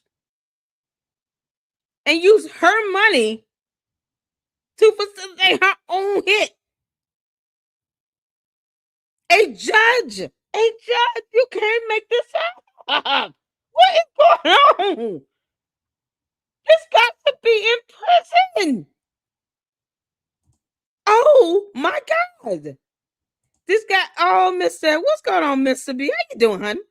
This guy has no warrants. Anyone do a background check on Mitch and all known aliases? Oh, we found the court case with his previous name, Mitchell Lawrence Myers. Yeah, another domestic violence case. Right on Trellis Law in the beginning. So just rewind to the beginning. You'll see that information. We pulled up originally 5 cases. And then when I put in Mitchell Snow, it pulled up 2 additional cases, one of which actually showed first, middle, last name of his original name. He didn't change his name because he's trying to hide out from the military. No, he changed it because of all these protection orders and because he's a con artist and because he's trying to run from child support. I don't know how he think changing his name is going to do anything, but it's not, because people know how he looks. Because he's not hiding out. This is insane. Oh my God. Oh yeah. We pulled up some cases of that court cases. This is madness. Candace doesn't care to check her sources. She just runs with each froster. She's a con artist herself. Candace, you're a con artist, girl. Birds of a feather flock to damn together. Candace and this dude are con artists. It's madness. All of this because Candace doesn't want to face the music dealing with the Macron lawsuit and going out and disparaging, the other person, especially if you're talking about any domestic dispute. That's kind of standard language. So you don't go out and disparage the other, especially on, a huge podcaster's channel or a show like Candace Owens. Because that could lead to defamation, especially when you're making provable false statements. And he knows that he's lying. He repetitiously lies about this stuff. And it's funny how that stuff didn't work in the court of law. And he didn't have just one judge over his cases. He said at least 3. We saw 3 different judges assigned to his cases. At least 3 different ones. So this judge he's trying to go after is not the only judge he's had preside over a case. Let me show y'all this. Here's just one here with Erin Michelle Massey here. Y'all see this judge? Blaine G. Gibson. That's not the same judge as Cherie Brown. So if he starts going after judges, he's going to have to go after all the judges. And that is extraordinarily dangerous. This case is from June. That was filed on June 9th, 2023. Not even the same judge. So what he's going to do? Get mad every time a judge rules against him? The hell is wrong with him? He's a demon. This dude is a demon spawn. You're not going to be able to go after every single judge that issues a ruling against you. Attempted murder is illegal, and it's just evil and heinous. Evil and heinous. What a coward he is. All for what? All for what?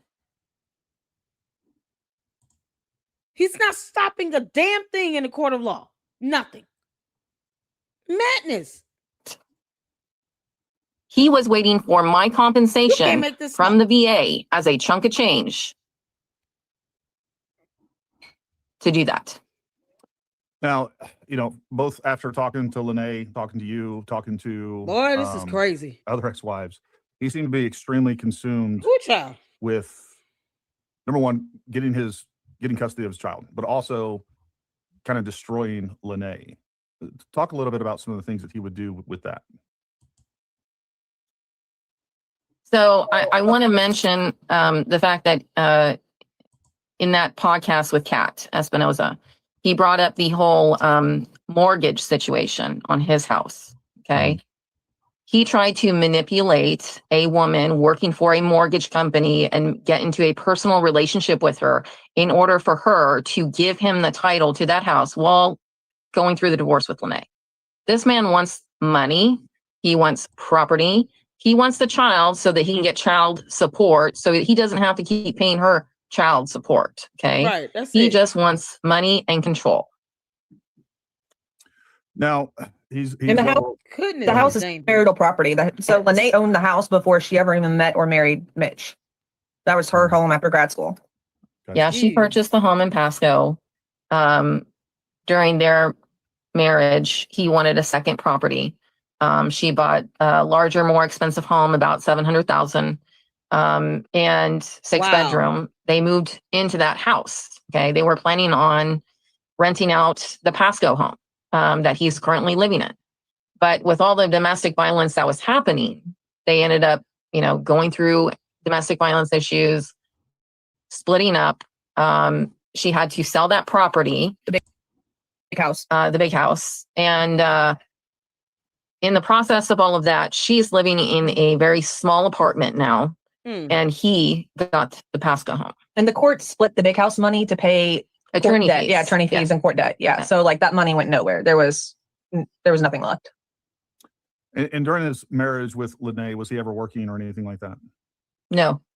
So As far as I know, he was a stay-at-home dad from what he told me. Yeah. Like he would brag about the fact that he got to stay home with Nate all the time. Gotcha. And she was the sole source of income outside of his Mhm. disability. Yes. Yes. In several podcasts, he talks about or provides allegations against Lene of both abuse and Oh my physical God. abuse and starving their son Nathan. You were kind of front and center with all of this. Did you see anything that would substantiate that? Do you feel like that was true? What's your thoughts or what did you see regarding those issues?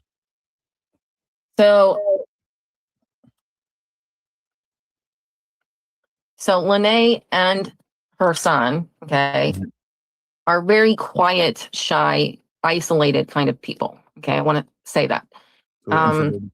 Yeah, they're introverted. I kind of think it's due to lack of trust with others because of Mitch, is what I want to say. While I was in the relationship with Mitch, there were times I would wake up in the middle of the night to give the bath. Y'all see this comment? Yeah, Candace can start dating Mitch since her husband is gay. Joe Ramos. Dear Lord. Candace has some affinity for dudes who are abusers. Like Andrew Tate. This is like hearing another version of an Andrew Tate. These are the people she goes out her way to defend, and her deplorable cult members all seem to be in cahoots with that. They defend nasty, disgusting abusers who belong in prison, like an Andrew Tate and a Mitchell Snow.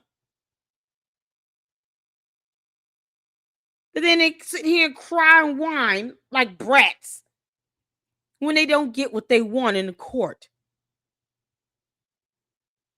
This is absolutely disgusting what I'm hearing. This guy has given this woman a TBI and actually plotted and planned to take out and assassinate a judge and 2 other individuals. And that would solve nothing because he'd go to prison for the rest of his life. So for some reason, Mitchell Snow would rather be in prison, having taken the lives of 3 people,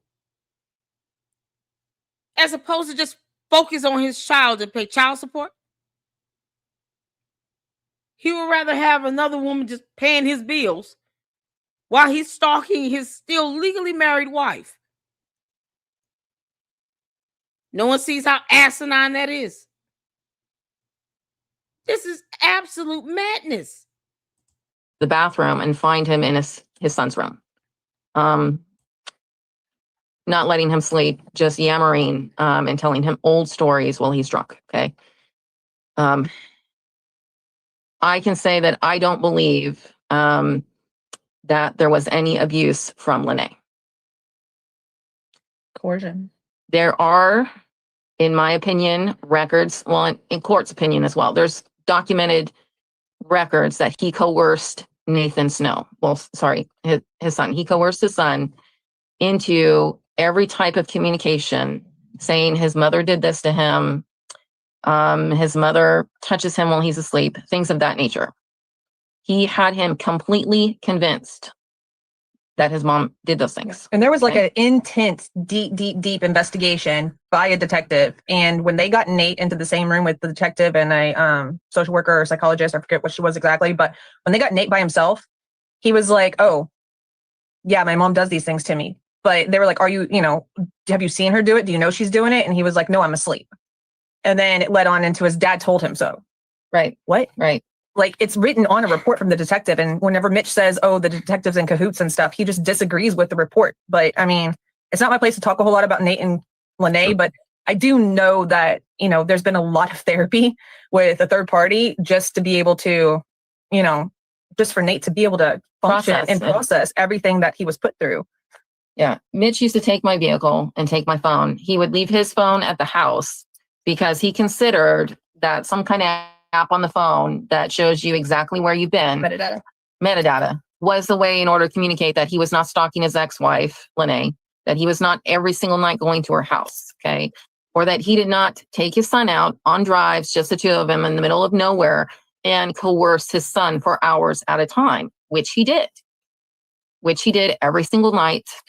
So he was on a regular basis throughout the week. He tortured this poor kid. So right now, and by the way, for context, when you're talking about this, Mitch has a protective order against him, and basically, well, Nate has a protection order against Mitch, and then Lene has a protection order against Mitch. And this stuff here that Candace is talking about, we knew that he was like going on drives with Nathan. We knew that he was doing going out for. He'd say he'd go out and be right back. Like, he wouldn't specify like where he was going, because I hung out with Candace with my kids and stuff, and my kids played with Nate. Like, they're close to the same age. And we didn't realize like how far in depth it went, and down the rabbit hole, and like how far down the rabbit hole it went until after we were moving, until the time frame that we were moving Candace out, and we went in and she was going to go delete all her stuff off their shared computer. And he had a lot of stuff like recently uploaded the day he got arrested. Like he knew he was getting arrested. He knew this stuff was happening. He was dumping his cell phone. He was dumping everything onto the computer and just getting rid of evidence per se. That way he couldn't get caught.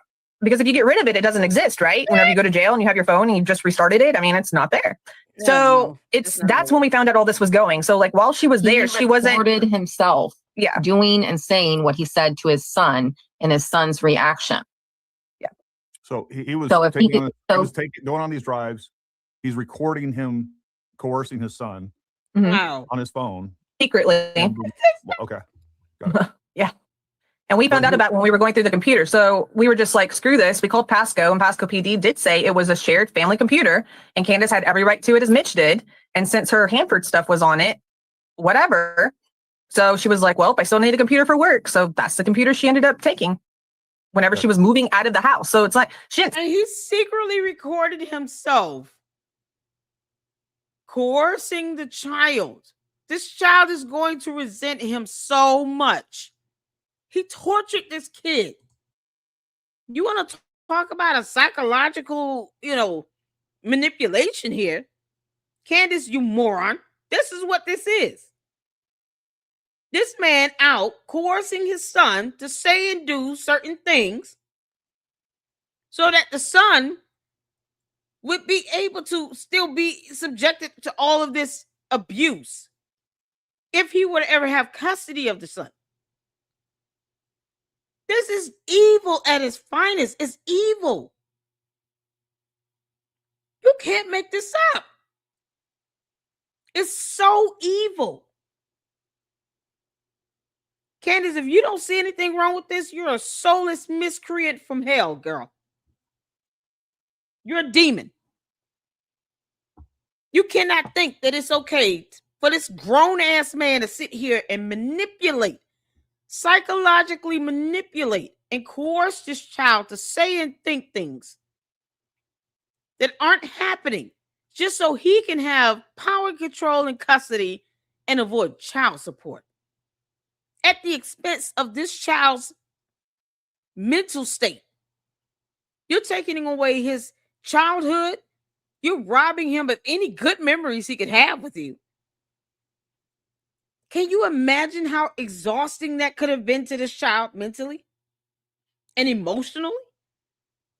Go out with your dad on drives where he's doing nothing but trying to force you to believe in some alternate reality where all of these things are happening to you from your own mother, the woman that gave birth to this baby. And for what? So he can avoid child support. It's disgusting. Candace is a dumb demon. It's just worse than the worst. She didn't steal anything. Poor kids. She didn't say, She like, lived there. Like she lived yeah, there. she lived there. Like it was shared family. Oh my God. Like he's spending hundreds of thousands of dollars, or not hundreds of thousands, let's be real. Like tens of thousands of dollars, in the time frame that she's with him, of her money on just bogus nonsense.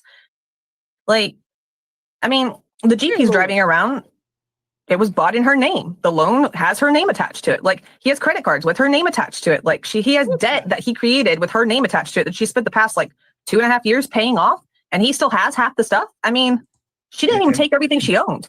And he's the one claiming that you're a professional grifter, that he doesn't even know who you are. You just get him thrown in jail and then come break into the house and take the stuff. Yeah. That's a pretty wild ride. So all of this evidence is There's now no on the evidence computer. on that. Was that evidence turned over to any prosecutors, any detectives? Like what happened? We were told by the law enforcement officer when we called them to turn it off, not to turn it back on until law enforcement took it, because it can tamper with whatever. So we have left it off since the day it was removed out of the house. So that way chain of custody and evidence is maintained. So they can take it into a room, do their thing, and go from there. And at this point in time, with as much as it is being thrown around at this point, we kind of hope, we welcome the feds to come knocking on our door at this point. We don't care. We've not done anything. And Mitch has turned this into a situation where he's reported us and others to the FBI. He has it's wild. But the FBI did not look into him making a threat to take the life of a judge, a superior court judge. You can't make this up. and crazy what he's done. And it's not us not leaving him alone. It's literally him not leaving us alone 2.5 years later. Oh my God. It's insane. Ooh, child. It's really crazy. We're like, she's living in another state and I'm living across the state of Washington, far away from him. And he just doesn't know when enough's enough. Like, he's got a whole little posse of people that he's wrapped up into this. So, And now the dumbest coat. let's kind of switch gears just a little bit, Aaron. Let's talk about how you fit into all this and why you have a protective order against him as well, because you both currently still have protective orders. And he did spend some time in jail. What did he spend? He spent about 150 days in jail, from what I gathered, right? Roughly like 4 to 5 months. He was there for the threats to kill. Later was dismissed based on the fact that, we never had any in writing. We never said we did, but it ended up being a situation to where we were able to regurgitate essentially like what he was doing and saying. And because there wasn't physical evidence of any of it, and they didn't want the hard drive and they didn't want the computer to like prove everything else that was going on and, all the stuff they would need, they were pretty much like, well, we're going to dismiss the case itself, but if he does anything in the future, this can still come back, is how they explained it. So I don't know if it's like with prejudice, without prejudice, how it works out like that, but basically that's what it was. So how I fit into it is Mitch and I met pre-COVID. We were friends. He was big in the veteran community. He was like buddy with like political figures in Benton County area and Franklin County area, whether it be sheriffs or, representatives for local areas or senators or congressmen. Like, it didn't matter. He was like, he had a way with people. He has a way of getting people to believe his BS. That is where our friendship started. Our friendship was a little bit on and off. I never wanted to date him. He was getting like too cozy at times, and I kind of just like pushed it off a little bit, separated us, friends wise, and then would let him come back in life type thing as needed and kind of go from there. We did, like, our kids are close to the same age. So like Nate and Mason did play together. They didn't play together a lot, but they were friends. They knew each other and they did play video games, Roblox, things like that. And Mitch was the type of person that he just had a way with people. So 2023, the beginning, which was the absolute downfall of our friendship, the beginning of it, he had me serve his wife, Lene, court documents that he filed. I mean, like, it was like a stack, like a plethora of documents.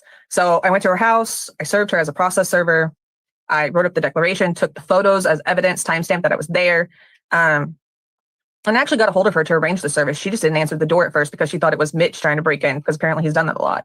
So I was like, this is nuts. So she took the documents from me willingly. She apologized for not answering. I wrote up the declaration, wrote up everything of the events of, her attempt of ignoring the stuff, and then finally getting a hold of me and getting a hold of the paperwork. So that was that. And then Mitch hired me, and Candace was paying for this the entire time.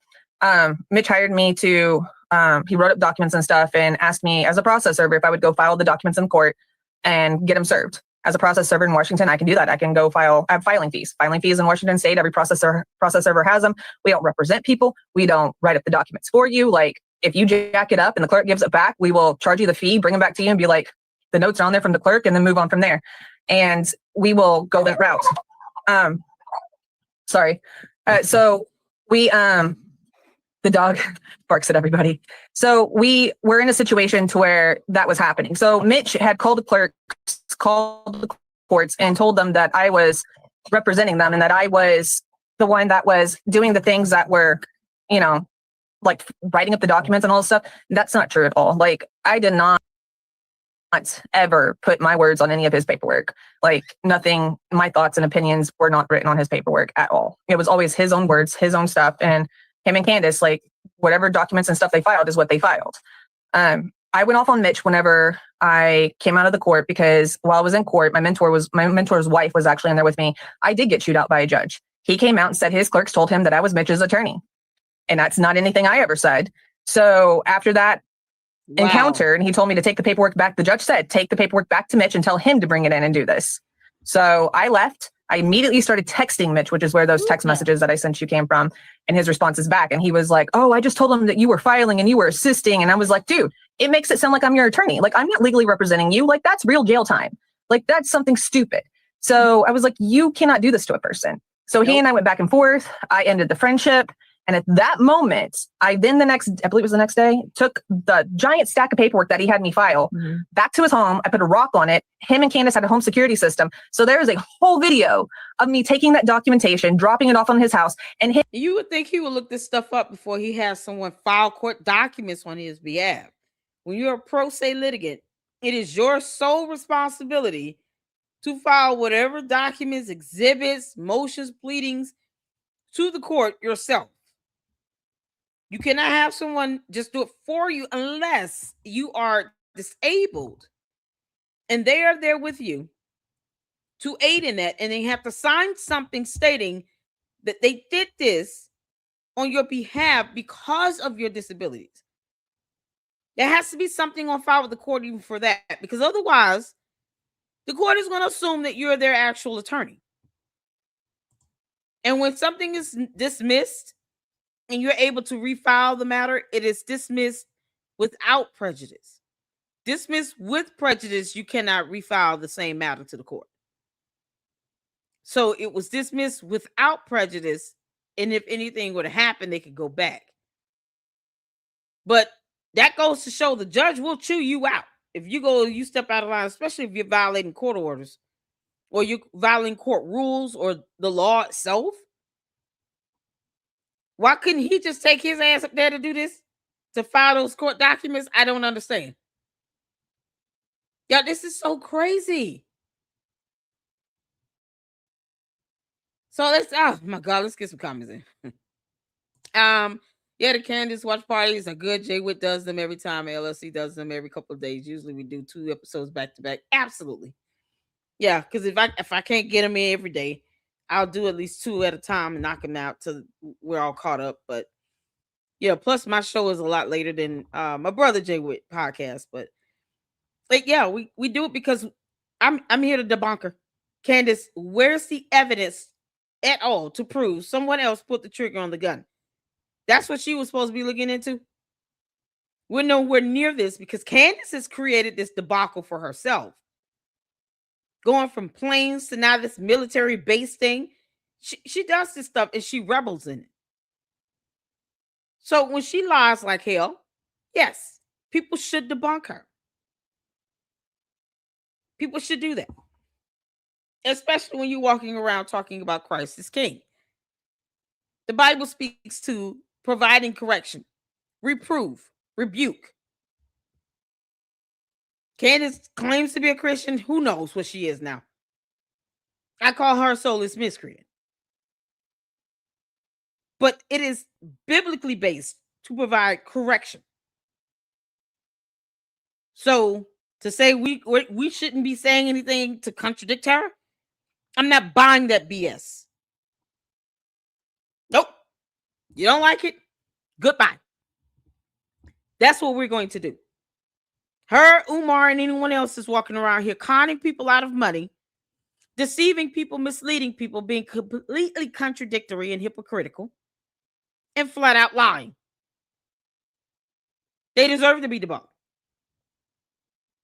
Because you may have people who genuinely are just watching, they're trying to keep up with all this nonsense she's throwing out here in the wind.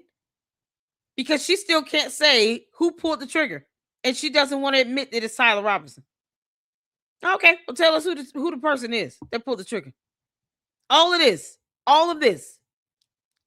and leading to nothing. Just like those planes led to nothing. She said she would be posting court documents on her website. Where the hell are those court documents at? It's so crazy. We're here to do that. We're here to debunk her. Do I want her to get this type of attention like this? No, we don't. But we're going to debunk her. We're going to rebuke and correct, because that's what we're going to do. Journalism has been around for decades, centuries even.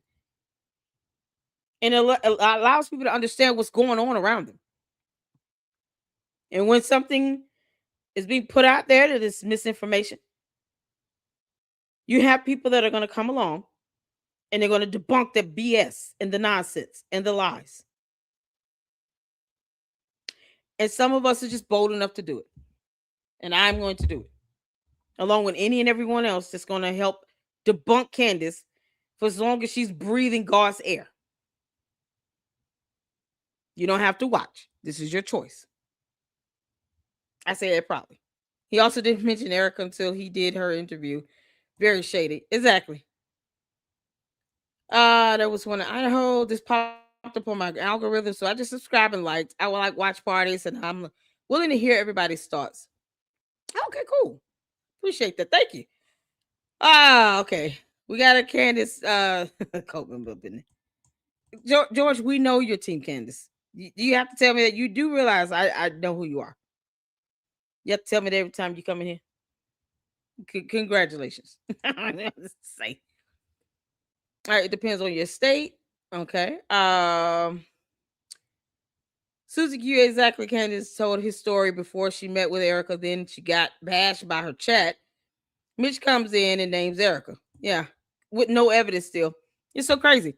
Because Candace, there are cameras all over the base. You can't make this up. Yeah, that's not shady at all.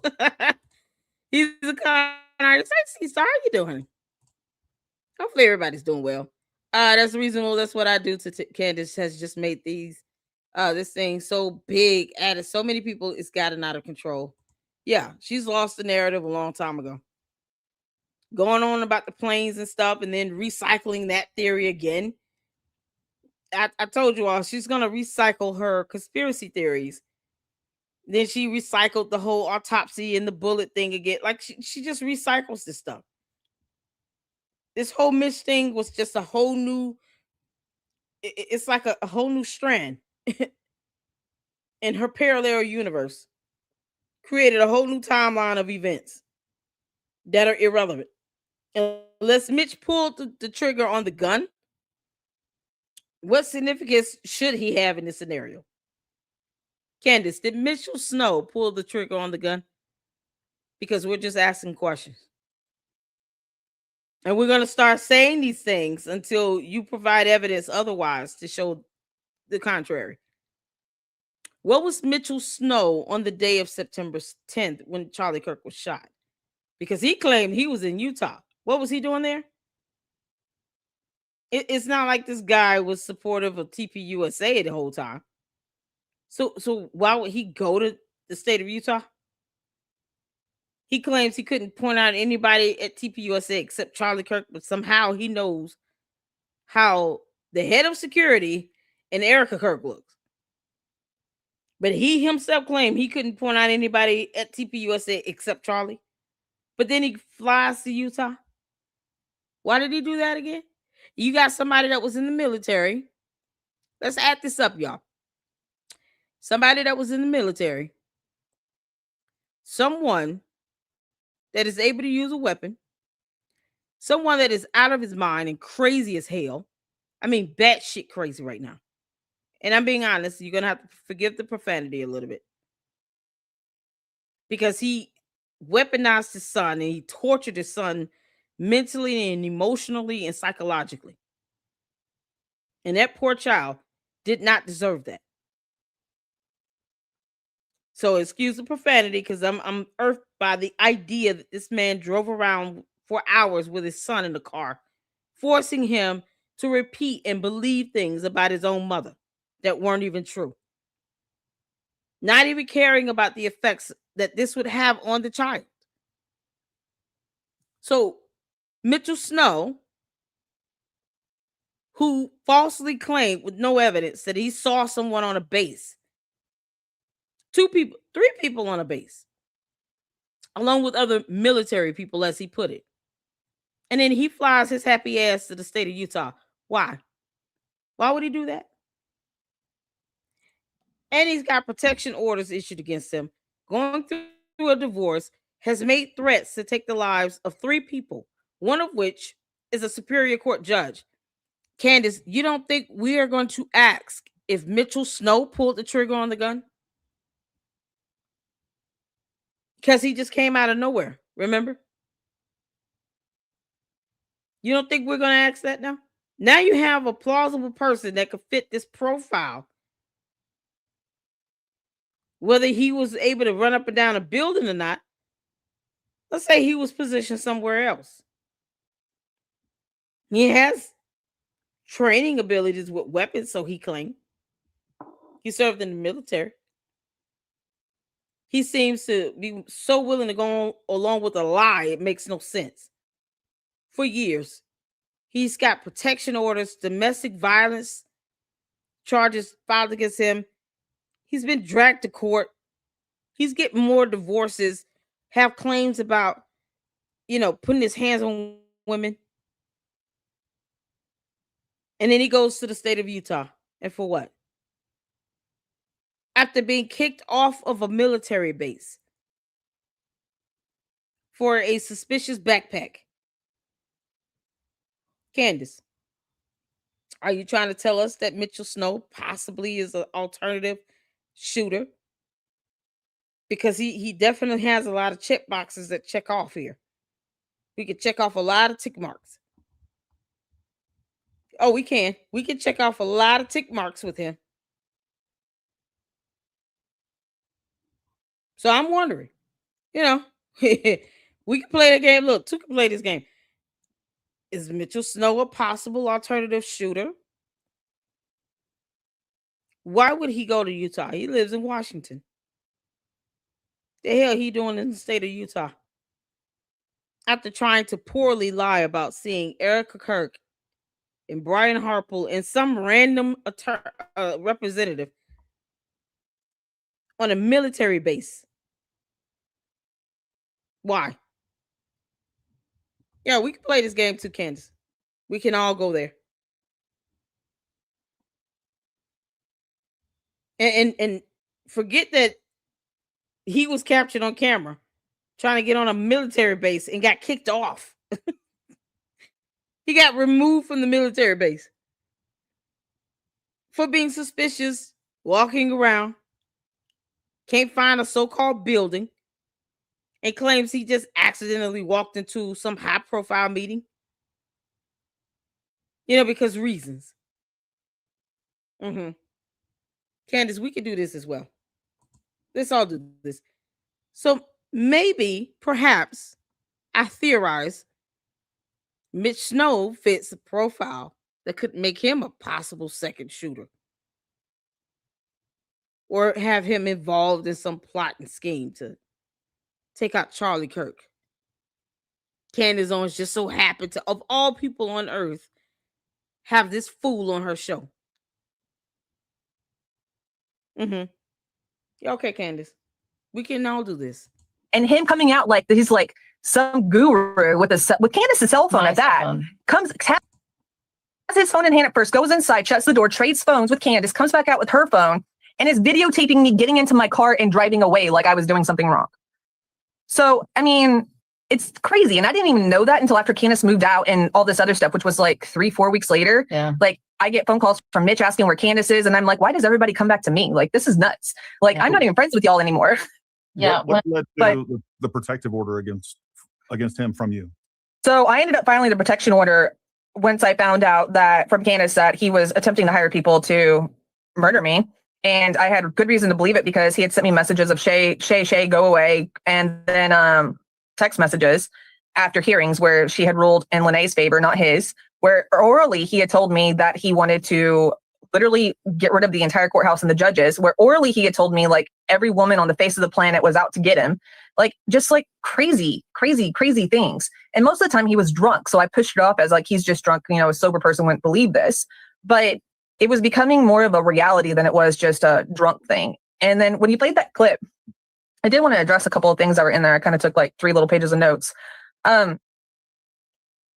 He, in the clip that you played, he talks about how his caregiver was my mom's caregiver. My mom can provide that part of her record. She's already got it printed out because it's been brought up enough to where we printed it out. Mm-hmm. My mom has never had an in-home caregiver until literally last year, like 2024. This all happened in 2023. So 2024 was my mom's first caregiver ever in the history of ever. And she came in and did some stuff, and it was nobody that was associated with Mitch Snow at all. Sure. So we never had a home caregiver in our house. And Mitch's caregiver is somebody that, well, he went through 3 or 4 of them. And so in the time frame I knew him, he had like 3 or 4 caregivers because they would all quit because of his drinking and them cleaning up messes and like all kinds of stuff. Because I walked in and had to help a couple of times, like to have his caregivers clean up after him. And then Candace, like she said, she was a director for like in a school district in Oregon for several years. And I lived here. Candace and I never knew each other. There was no like passing. Candace lived like 6 hours from here. Like, I have better things to do with my life. Mitch introduced us like 6 months into their relationship. And I was actually at a Republican party meeting here in Benton County whenever that happened. And then money, Lene works not a low paying job, but like a basic average paying job. Sure. And right now she doesn't have extra funds to pay anyone off. Like that's insane. So we're still trying to figure out who, where, who, how, when, where, why on that one. And then Katrina Lovett, Mitch brought up, she started her retaliatory behavior the day that I filed a restraining order against her, and then did this podcast and this news article as a whistleblower with him after permanent or 1 year, not permanent order, but a mutual restraining order was put in place between her and I because clearly she and I couldn't get along. So her answer to that was to retaliate and do the Cat podcast and interview, because even in the podcast with Cat, not this clip, but additional clips, like Mitch does say that he never put Candace and I into the debacle of things in his mind until Katrina Lovett came along. So there's a lot of stuff that was just like false in it. And, she's still working with him. I have a declaration from her recently that because I'm renewing my order, and she's like, oh, the relationship doesn't matter. But FYI, Mitch and I went to the FBI and reported all this stuff. And like I said, we welcome that. At some point in that podcast, Mitch claims that Lene stole, I don't know, something like $300,000 or something like that from him. Is there any truth to that? Anything that it's like $400,000, and I think I'm supposed to have it under my mattress. Like, I think that's how it is. No, there's no truth to that. Like Mitch, I mean, even if you did the math on what he gets for his disability and stuff, and like input and output annually, right? Like It doesn't add up. It just your daily expenses and stuff. Like it doesn't even add up on him even having that money to begin with. And then we have no idea where that is unless he's talking about the money from the house. But if that's the case, there's court orders from my understanding. I don't have those orders, but I do know there's court orders from what Lene's told me that divvied that money up and the money's gone. Like the money went into a trust and paid off lawyers and everything. Like she never even had access to that because it got locked up by the courts. Now, Candace, you were obviously with him during some of this period of time. Did you ever see him have access to that amount of money or any indication that he had that amount of money or anything like that? No, I mean, the only money that really is between him and Lene is in the equity in the home he's living in. And that's what he was trying to manipulate the lady that worked for the mortgage company to get access to the title. Because without the divorce being finalized, he doesn't have access to those funds. So he tried to manipulate court documents and records and send them to her to get the title company to give him access to it. As a veteran, you get $3,800 on average a month, depending upon dependents, right? Or local things. He tried to manipulate court documents. Y'all, if it's not him trying to take out a judge, this dude is very dangerous. It makes you wonder if he has something to do with Charlie Kirk's assassination. Candace, you were obviously with him during some of this period of time. Did you ever see him have access to that amount of money or any indication that he had that amount of money or anything like that? No, I mean, the only money that really is between him and Lene is in the equity in the home he's living in. And that's what he was trying to manipulate the lady that worked for the mortgage company to get access to the title. Because without the divorce being finalized, he doesn't have access to those funds. So he tried to manipulate court documents and records and send them to her to get the title company to give him access to it. And he should have been sanctioned for trying to forge court documents and held in contempt. I don't understand. Why is he not in prison? Oh, Lord have mercy. This dude is just... Candace went and found the worst of the worst of the worst. You can't make this stuff up, man. You cannot make this stuff up. And all of this in what? She still can't tell us who an alternative shooter is. I'm starting to believe more and more that it could be Mitch Snow. I mean, nothing is really stopping us from believing this clown who's willing to forge court documents, make threats against judges, along with 2 other women, has at least 3 protection orders granted against him, has been in divorce, sounds like twice. He's burning bridges left and right. I mean, it's like Candace. She's burning every single bridge, and now people are questioning as to whether she was involved in Charlie Kirk's assassination. Not for money, but for vengeance and being vindictive. Because this is madness. Why would she entertain this fool and bring him on her show? And she didn't even bother to Google his name and see at least one court case dealing with a protection order. At least one. She said she had court documents to post on her website. Has anybody seen those court documents? Because I'm looking for it. I'm waiting on these court documents to be posted up. You can't make this up. This is such a mess. That's why I took Gary over a week to put it all together. Yeah. What are the court documents on Candace's website that she said she will post up? Mighty funny how she's still, tweeting out nonsense, but she hasn't gotten those court documents up on her website. Where are those documents at? Because I've been looking. Anybody seen them? If you do, let me know. She said that there was court documents that he gave to her. She was going to post up on her website. And she can't even do that, competently or well. You can't make this up. Exactly how does he get by with this stuff? Maybe because it's Washington State. Who knows? Threatening a judge is going to get you some jail time either way. Definitely an investigation. I mean, the idea that he's going to just take out one judge that has touched one case when there are other judges that have touched other cases involving him where he lost like hell. So what, he's going to just think he's going to keep taking out judges because they're not rendering the ruling he wants? Just the idea that he will say that and do this to 2 other women is despicable. What if the judge is a man? And, I don't foresee Mitch Snow being one where he's, going to stand his ground when it comes to a man. He sounds very cowardly. That's sometimes men who abuse women, they never step to a man the same way. They treat women like this because they think women are inferior to them and weaker. But when it comes to them stepping up to a man, they cower and they sit down somewhere. It's so gross. It is about Miss Snow and her star witness. I can prove it. I want the court docs. I want the court documents on her website. She said she will post them up. I'm still waiting. Let's see. All his dirty work is coming out to the public. Exactly. I'm way behind. I'll look up Miss Snow. Oh, yeah. It's a lot of court cases against him. Plus his whole full first name that he allegedly changed because cartels or something, which had nothing to do with it, because why would you have any of that out available to the public? Harry Lawrence Myers. You can't make this up. Thank you, Gary, for your hard work. I know, right? That's the question I have with all of Candace people. How did this guy make it on her live? Yeah, don't she have a team to vet? Candace, you don't vet nothing, girl. We know that, heifer. You vet nothing. Candace doesn't vet a darn thing. This heifer barely reads.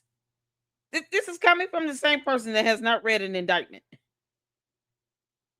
And she's raising money for him. Someone who abuses women, who has threatened to take the life of a judge. She is raising money for him. That psychologically manipulated his own child. Raised money for him. Still raising it. Insane. She's still collecting money for this scammer. Yes. You're being delivered courier via Egyptian plane number 5. She never usually does interviews on her live, and this is the guy that makes it on. Exactly. Thank you. The basic common sense question here. Shout out to you, Dan. Exactly. This is the guy that made it past everybody else with her whole team that's supposed to be so restrictive and so thorough, and they research and metadata and all these things she can't point out, but yet she can't get, camera footage from a military base or the military police camera body footage. She can't get any of that, though. There would be camera footage of Mitch being kicked off of a military base, too.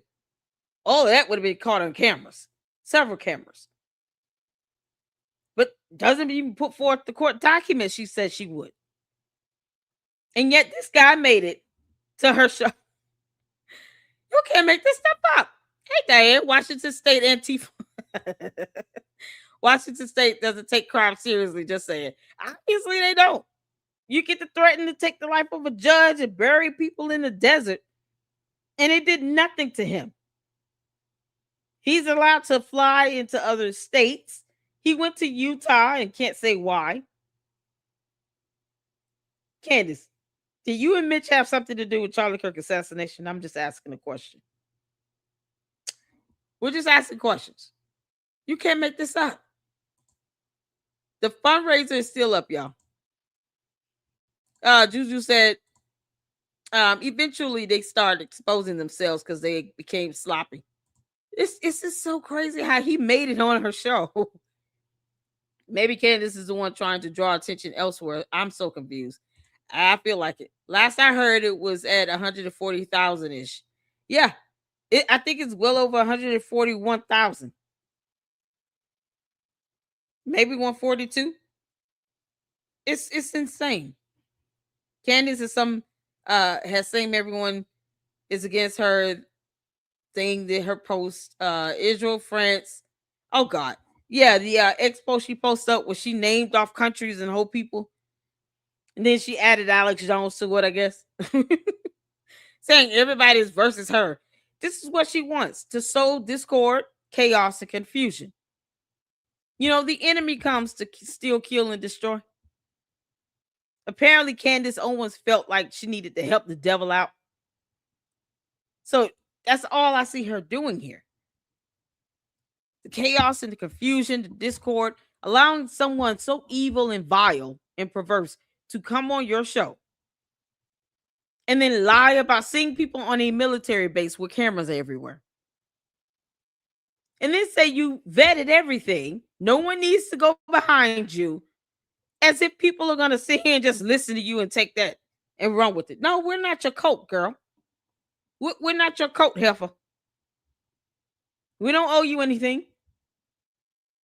You can't make this up. This man said he was going to take the life of a judge. As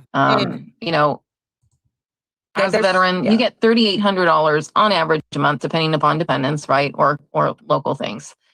So you're talking, no more than $50,000 annually. Jeez. And before her, he had bills because he was single for a while. I mean, like, he was paying his own bills for a little bit. It's like, I personally never saw him buy exuberant things. Like, he had a boat that was broke for years in his yard. Like, I mean, you would think if you had that much money, you would fix your boat. You would do these things like so you can utilize them. Not, I have no idea where like these funds, come from. And it like, go ahead. Oh, I was gonna say, and then so we never stole anything from him. We never took any money. We never did anything. We moved out in a SUV. We moved Candace out in an SUV and a tiny open trailer, like the size of the SUV, attached to the SUV. Like, we had small trailer, small, SUV, and loaded up the both of them, strapped everything down with a tarp, and took off. That was it. Like, that was the end. We had one bedroom's worth of stuff in it. Some stuff from around the house that Candace moved up from Oregon. her personal items. We left a lot of furniture out. I just her like storage room was teeny tiny. And during that whole time, during that relationship, Candace, you're basically covering all the bills. Sounds like you bought a vehicle, for at least one vehicle for him. Yeah, he had an old Hummer. He had me replace the transmission for that. That was $8,000. And then he had me buy a vehicle for him I actually bought it from a friend that I worked with because she had a lot of vehicles she was selling. That wasn't really for him. That was more or less for her as a second vehicle to run around in while the Hummer was getting fixed. Yeah. So when I left him, he had that vehicle that was in my name towed, impounded. Yeah. It started raking up debt. Okay. That I ended up having to pay about $3,000. It's just, he does things to hurt you more, even after you're gone. Like, he never stops. It was one thing after the other with him. I want to say, so I filed my DVPO and it was awarded. The day after he filed his in a different county, okay, he broke his own nose and went to the ER. Yeah, he was sending pictures and videos to Candace before he broke his nose, and then of his nose not broken because he's videotaping himself with Nate. And then like a couple of days later, he breaks his nose and then goes to the ER and everything else. And it's like, okay, dude. And he says that she broke it. And it's like, how did she break your nose if the day she left, you're sending her videos and photos of you and Nate begging for her to come back and your nose isn't broken? Like, Well, he didn't think those things through. If the guy is willing to self-harm so easily just to paint a narrative, you don't put that past the idea concept. Don't put it past him that he would not easily harm someone else. Who is just on average willing to break their nose? Let's be honest about this. Who would be so quick and so willing to break their own nose? Just because reasons. Thank you so much. Yeah, hit that like button coming in. I'm very sus of Candace too. Candace, did you have anything to do with Charlie Kirk's assassination? This is for Candace Owens. Just so we don't get it confused with the other Candace that's in this interview. Because you can't make this stuff up. This man is willing to self-harm and self-mutilate. Breaking your own nose, that's going to leave some residuals behind, scar tissue, create a deviated septum. He probably snores. Who knows? And somehow we're not supposed to believe him when he says that he's wanting to take out a judge or two innocent women because reasons. This is absolutely disturbing. The man is willing to break his own nose to lie about someone injuring him like a coward. Not that he's accusing a man of knocking his ass out. No, he wants to lie and say a woman did it. But never mind the TBI he calls her. Never mind his physical abuse and the fact that they have to have protection orders granted against him. But he's willing to break his own nose just to try to get even with a female hitting him, being able to break his nose. Not that I got into a bar fight, we were drunk, guy knocked me out, things happen. He can't even go with something more logical. This is absolutely ridiculous. What the heck?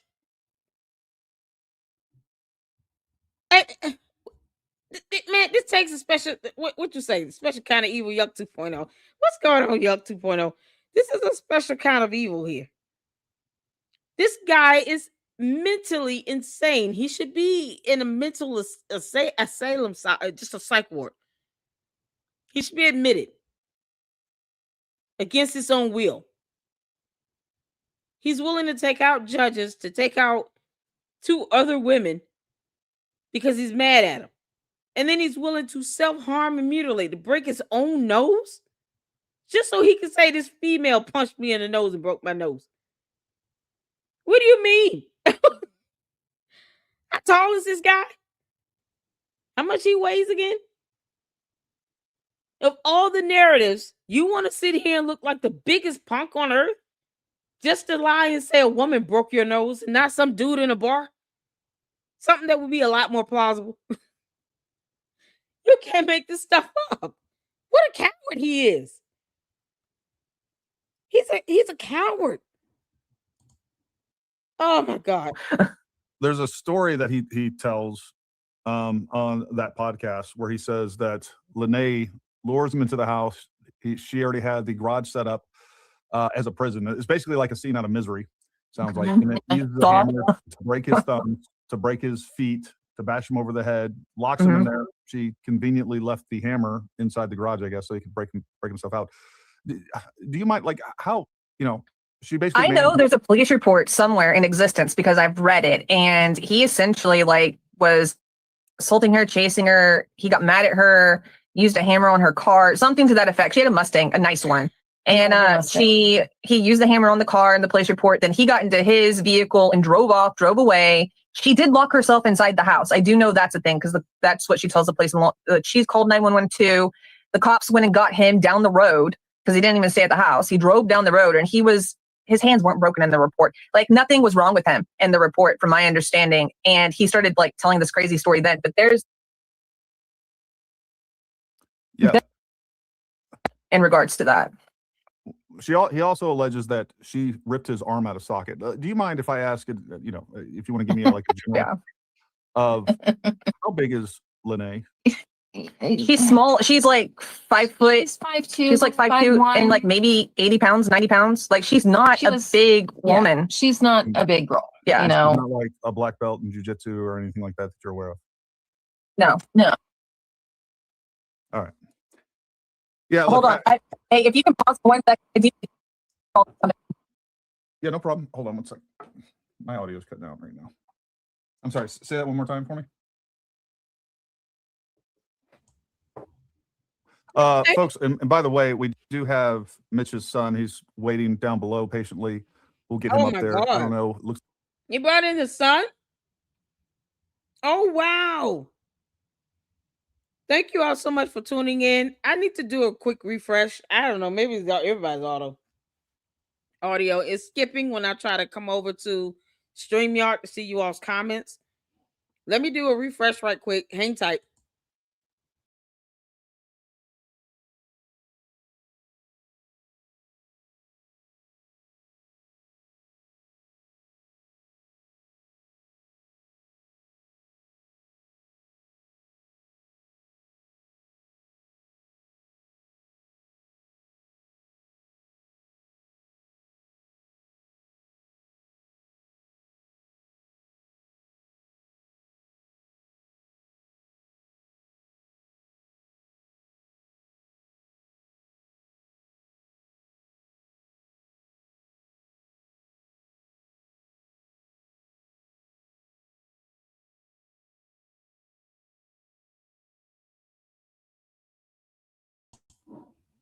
Okay. Sorry about that. I had to refresh. Okay, let's get back to this. So he's saying, they're saying that the lady is 5'2". How big and tall is Mitchell Snow? Because, we never saw that in the military police report where we should have seen that information. Because Candace doesn't know how to lie like hell. I mean, she lies like hell, but she doesn't know how to actually at least make sure information is consistent. So it's how big and tall was he? The military police report should have had his height, weight, hair color, eye color, other, noticeable traits or factors, body marks on him. I pulled up the actual military police report based on the U.S. Army regulations. And it has those fields where you fill out all of the basic information about the offender. So when they kicked Mitch's ass off that military base, information such as his height, his weight, hair color, eye color, if he has any tattoos or visible marks or scars or anything like that, that can be seen with the naked eye, of course. All of that should have been notated on the police report, just like any other police report. You give a description of the offender. And the fact that he didn't go to jail after the ruckus he caused on a military base is concerning even the more. Because I'm like, why didn't he go to jail? How much does he weigh? Does anybody know? Somebody said he's 5'8". How much does he weigh? Because he's sitting here talking about somebody that's 5'2", broke his nose in a punch. Not a grown man, you know, because he got drunk at a bar or something. Something that just would be a lot more plausible. No, this grown-ass man wants to decry a woman broke his nose. Like he can really go tit for tat with the so-called abuse stuff. And has no evidence to prove it. How did he break his own nose? I'm curious to know how he did that. Why would he want to inflict that pain on himself? This man craves pain and misery and suffering. He's like 100 pounds overweight. How much does he weigh? He enjoys people being in pain and misery and suffering and torturing his kid. Psychologically, mentally, emotionally manipulating his son. To try to lie on his mother to say that, oh, he's you know, she's abusing him. She's starving him. She's doing all these things with no evidence. When the kid had to go around and say, this is what he was doing. You can't make this stuff up. He is 250 pounds roughly for 5'8". Hey, Catherine. Yeah, man, that's a big guy. So she could say she hit him. But then again, well, even if she did, let's think about this. Let's say he's 5'8" and he's a solid 200. We saw how you know big he looked in Candace show. So how do you allow someone 5'2", maybe 100 good pounds, to swing and actually break your nose? You're 5'8" and you're 200, and he's solid. I want to know what type of pressure and force did he have to exert upon himself to break his own nose? Because you're talking about DNA being able to, like skin to skin contact like that. She gonna leave some DNA behind. So there's no way you can say someone broke my nose and punched me, and you don't have what looks like any evidence on you to prove someone else made contact with you, physical contact with you. And what would be her reasoning again, aside from you kicking in her door? Like if you break into her house, yeah, she should have the ability and the right to defend her home. You know, because we believe in the right to defend and bear arms. I guess depending on the situation now. Is that how it's going with the candy ass cult members? He breaks into her house, she wouldn't have the right to defend herself, but he could just randomly break his nose and claim that she did it. And that should be sufficient with no evidence. You can't make this stuff up. If he's 250 pounds and he's 5'8", good grief. Yeah, you can't make this up. See from Liar where Jim Carrey beats himself up in the bathroom. Exactly. Jim Carrey is like, what, 6'1"? He's probably a solid 175, 180. At his, like, in that movie. He might be heavier, lighter now. Who knows? He's pretty tall, pretty big. And look what he had to do to break his nose and beat himself up for a movie. Not that it literally happened, but it's just the energy it would take to really have to do that. This guy broke his nose. And for what? To be able to say my ex-wife did this. Of all things. This grown man can cry about his wife, 5'2", 100 pounds, breaking his nose. What a coward. That's some cowardly nonsense. This is ridiculous. I think Mitch is 5'10", close to 200 pounds. Oh my God. Oh my God. It's called DNA evidence. You make skin to skin contact, you're gonna have some remnants. Either they're gonna have some skin cells under your fingernails, something's gonna happen. You split somebody's nose and you break skin and then they're bleeding and all that stuff, their blood gonna be on you. Something's gonna happen. You'll leave some DNA behind somewhere. Because that's how that works. Because science. You can't make this up. Oh, child. But he wants to be able to lie and say, oh, she broke my nose. So he broke his own nose. He broke his own nose just so he could say a woman 5'2", 100 pounds that he could easily take out broke his nose somehow in a punch. Ugh. As if she want to be around him.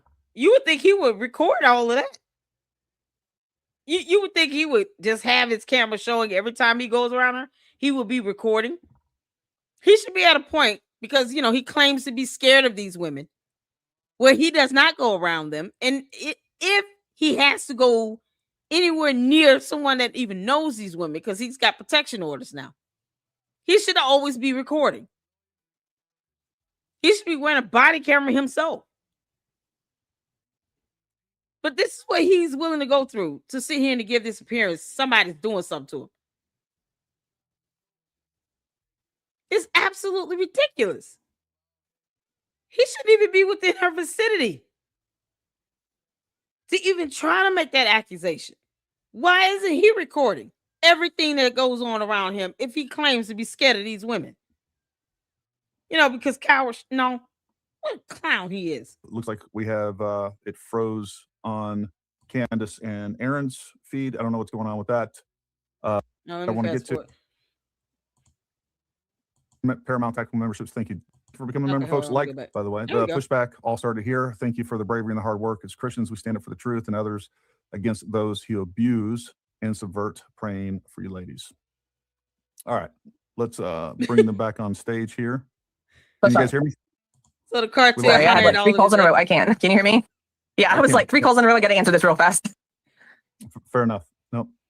Brittany Crosby, thank you for becoming a member, folks. Like, share, subscribe, all those things. If you would like to become a member, you want to support the channel, the link is down in the description below. We appreciate the support for that. Nice shirt, Gary. Ladies, apologies for y'all having to speak out publicly about this. I admire y'all's courage. And somebody leaving some DNA behind. I almost missed this one. Gifted 10 Paramount Tactical memberships. Thank you, Domsey. We appreciate that. Nice. Gary is a true seeker because he's an honorable man. FYI, the trolls and bots. Yeah, I'm not worried about them at all. We're gonna get those. It is what it is. It just means we're over the target, folks. We're just over the target. That's what's going on here. Look, again, the importance of this and why this is so relevant is because of the fact that the only thing that we have is testimony from Mr. Harry Myers, Mitchell Snow. Let's talk about that real quick because I'm sure you guys have some, especially you, Candace. I'm sure you both know the story behind Harry it. Lawrence His claim Myers. is that he changed his name from Harry Myers to Mitchell Snow because he was in witness protection program. As I understand it, he changed his name to Mitchell Snow in 2010 when he married Lene Snow. Can you give us any background information on that? That's literally the truth. His birth certificate name is the Harry Lawrence Myers. He's from Western Washington, from my understanding, and he changed his name because he thought it was a cool last name, from what he told me, to Mitchell Harrison Snow. And then the backstory he gives on that, and the reason he changed it is because his dad was a horrible person, used to beat him when he was a kid, things of that nature. Like, he doesn't give a reason. But he passes down this abuse. The situation where the abused becomes the abuser. So now he passes this abuse on to multiple women and his child.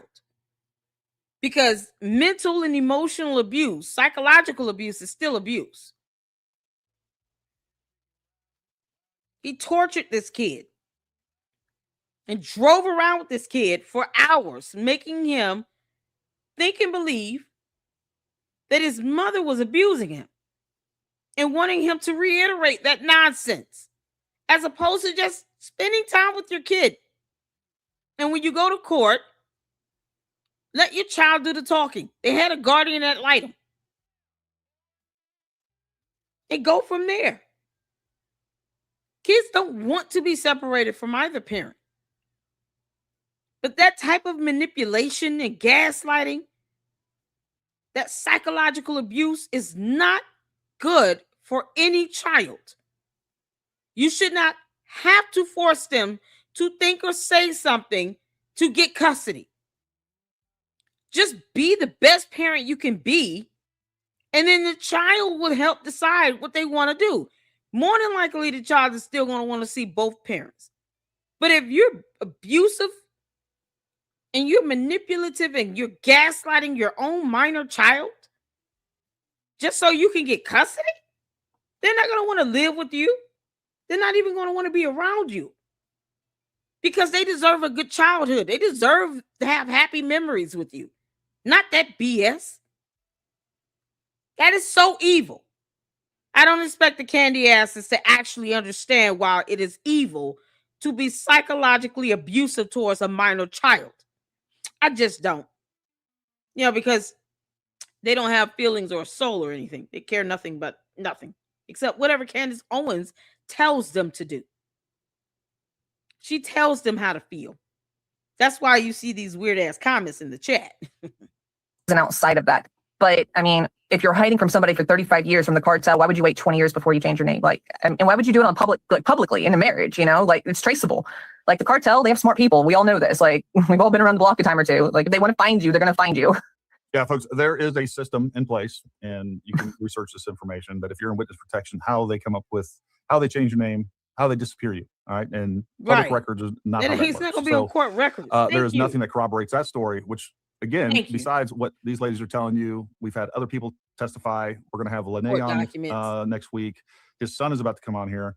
The fact is that what we have is a serial, and this guy just lies and makes things up. And it's when you talk to one of these victims, like you're just overwhelmed with the information that they throw at you, and it just happens time and time and time again. It's just crazy story after crazy story after crazy story, and somehow Mitchell is always the victim. He's always the victim. Everybody's out to get him, and he's always kind of woe is me. Every video that you see, including Candace's video, it's like, I'm just been victimized, and I've never seen anything like it.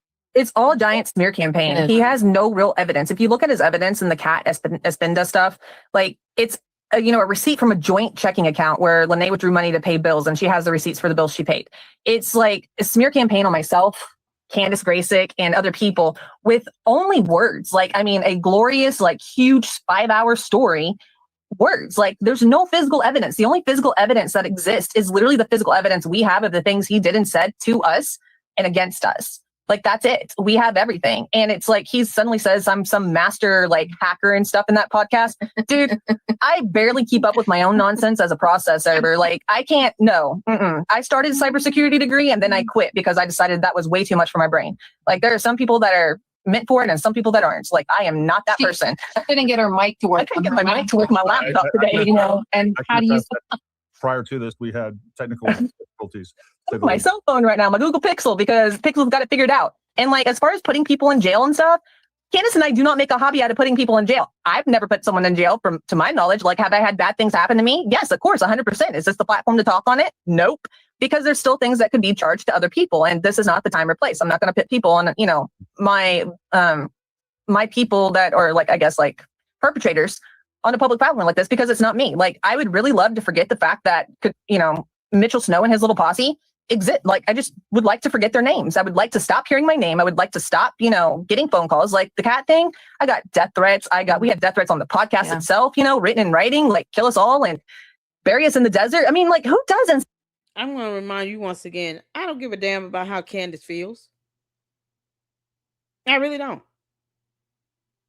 Why would she entertain this nonsense? Like, he doesn't care about defaming these people, by the way. I don't owe Candace a damn thing. Do not come over here and insult me in my chat and say anything along the lines as if I owe her something. I owe her nothing. I don't care how she feels. I already made it clear I don't really care how the candy ass cult members feel either way. That's why I let you all vent it out in the chat. But don't expect the rest of us to fall for her BS because you're falling for it. That's on you. You don't get to force us to feel and think and take in or come to any conclusions, no more than we're trying to convince you of anything. I'm not here to persuade you to think any differently than the way you're going to think. That's not important to me at all. How you think means nothing to me. I could care less. If people want to believe her, they can.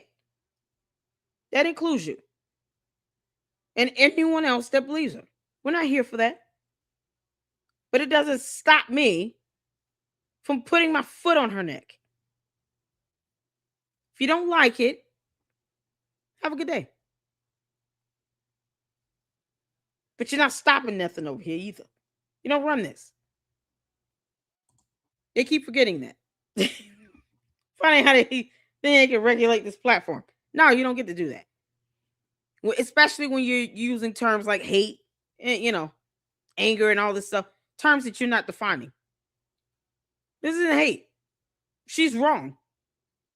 And she puts this fool on her show. And somehow this still does not tell us who pulled the trigger on the gun. Now I'm asking if he did. Now I'm asking if Candace Owens has something to do with it. And if she was aware. I've never seen anybody go out their way to try to defend themselves on something where people are scared to say the hard part out loud. The deeper this hole gets with Candace Owens, the more and more I start to question whether or not she was involved with Charlie Kirk's assassination. Because who in the hell cares about a Mitchell Snow? We don't care that this person exists. She brought him into the limelight. And since he wants to come into the limelight, then guess what? This is why jealousy and envy doesn't work well.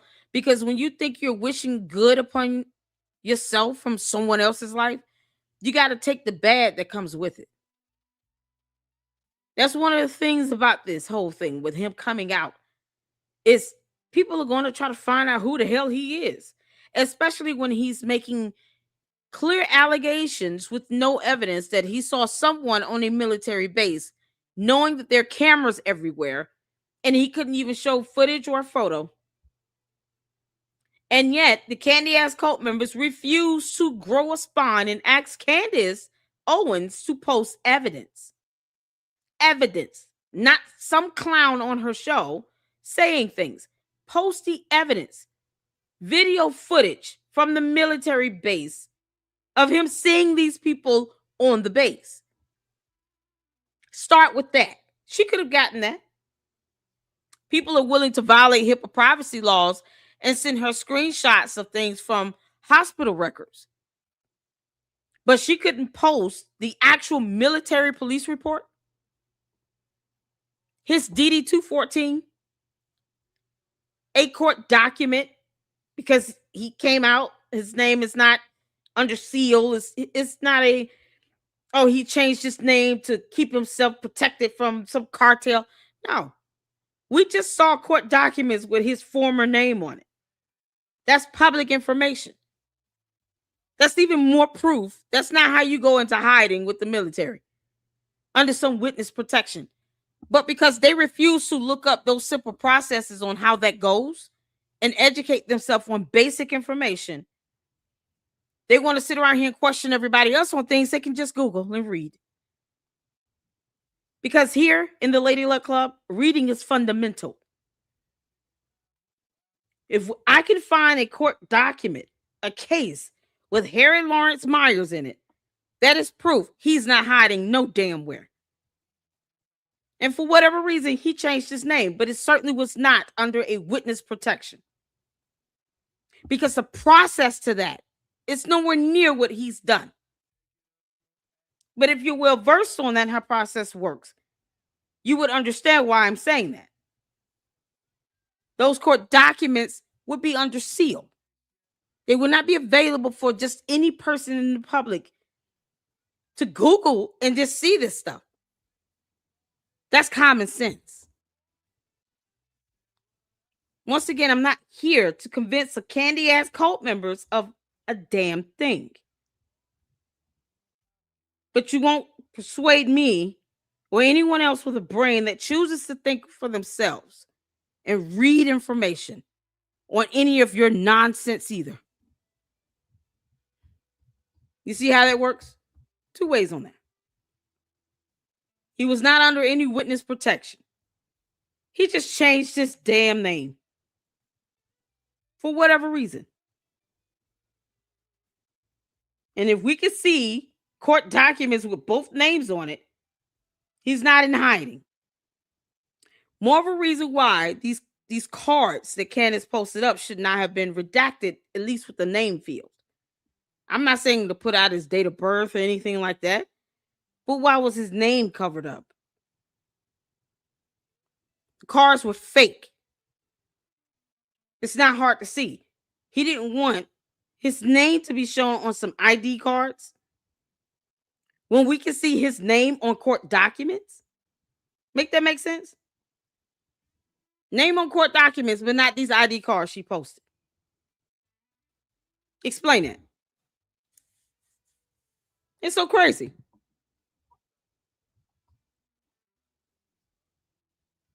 It's absolutely bonkers to me. He's got protection orders coming in from at least 3 different women so far. And at this rate, I don't know how he's not in jail for threatening to take the life of a judge. And I don't see this person being one where he will stop. If he took someone's life, he would keep going. That's the heinous, vile, disgusting, evil part about this. He wouldn't stop taking someone's life if he started.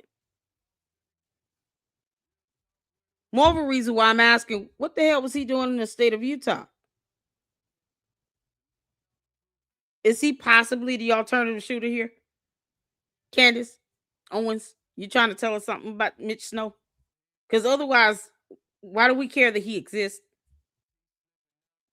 we really, like, he came on her show. She brought this fool on her show, and now she's raising money for him.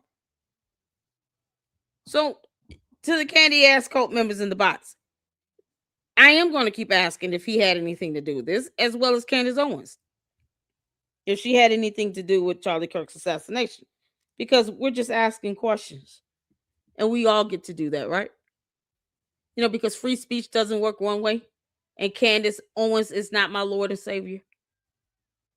I could care less about how she feels or what she thinks. But when she lies, I'm going to debunk it. Can't make this up. It's absolutely disgusting. Let's get back. Says this stuff. Like, this is not normal. And they were inciting people to still be harmful and cruel, you know, in that podcast with the people responding. Like, it's not okay. We're real people. We have children. We have families. Like, it's just not okay. I want to say one thing. You know, Mitch Snow has his dining room is literally a gym. Okay. He has weights that he uses. He can lift up to 250 pounds. I've seen him bench it before. Wow. Why he's trying to say that he can't carry a woman when he picked me up and slammed me on the back of my head on the floor. He is physically capable of doing so many things. He is not in that way disabled. Yeah. He's technically disabled. So, you know, well, I don't even want to get in that. Look, what is it that you want people to know? Because I know that you, and we had a long discussion about this. Look, people are going to come after you. They're going to attack your credibility. When your credibility is not in question, what's in question is Mitch Snow's. And we have court documents after court documents after court documents. We have abused woman after abused woman. We have children, which we're getting ready to talk to one of them. As I understand it, he has what, 4 children? 4. There's 4 that we know of. And I don't know, so far I haven't talked to one person that has received child support at all. Yeah. Of any significance. There's nothing. There's like Linda has 1, Cameron, I think. And then Gretchen has 2, a boy and a girl. And then Lene has 1.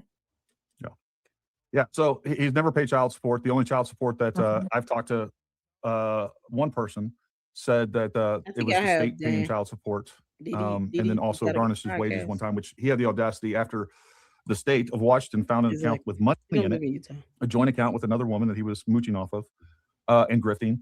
The state took some money, garnished those wages, and gave it to the mother. And he actually called her up and demanded that money back. So that's what we're dealing with. So why this is relevant, folks, for all of you folks that want to live in denial, is when we have somebody that's making up a story out of whole cloth and claims to be a credible eyewitness when we know that he has a huge, long track record multiple times over of lying, being a pathological liar, coming up with stories time and time again. Yeah, them yeast infections, Candace Owens, must be getting your brain. That brain rot is real, y'all. And I even experienced that. As he's talking to me, he's telling me things that I know are true, and then suddenly, he takes this left turn off into crazy town. He's feeding me a story that I know wasn't true, which was the climbing incident, by the way. And the reason I know this, so just so you guys know, is I'm talking to him a couple of days ago, and on the phone with him for over 2.5 hours. He claims that he was on a climbing team. He was a Green Beret, but he claims he was on a climbing team and fell 80 feet and broke every bone in his body just about. And then he was medically discharged. All right. If you were in service related and you broke the amount of bones that he claims, you would have a immediate.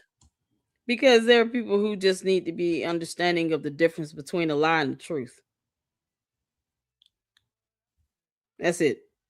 Yeah, freedom of press, free speech, free expression. We get to do this.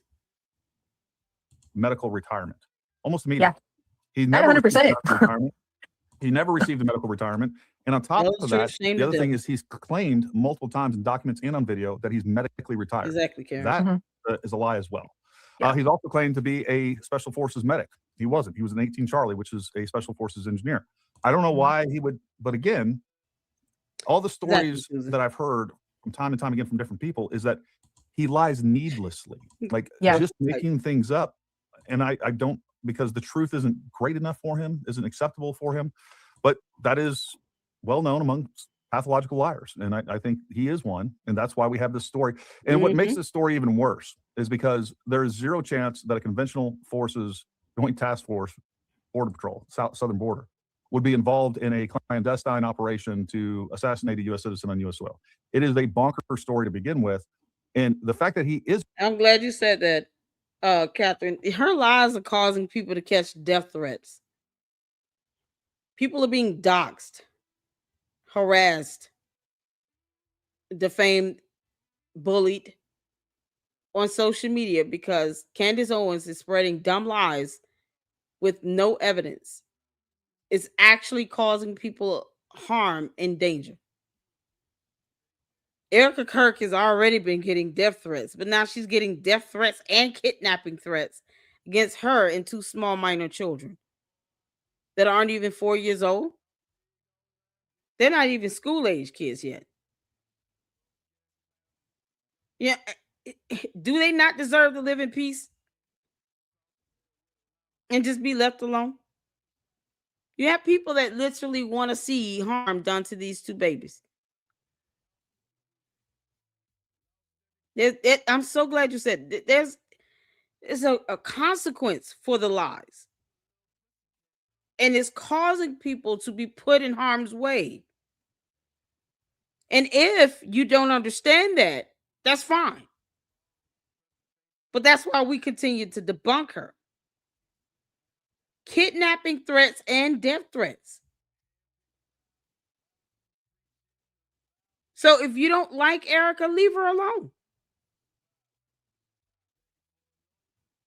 But why encourage her to get more death threats and kidnapping threats, not just against her, but 2 small minor children? She's still their mother. Whether you like it or not is irrelevant because you don't have to pay her bills or take care of her kids. This is why I can debunk Candace Owens and feel very good about it. I don't have to take care of Candace, and she don't take care of me. I don't have to raise her children. She doesn't raise mine. That's it.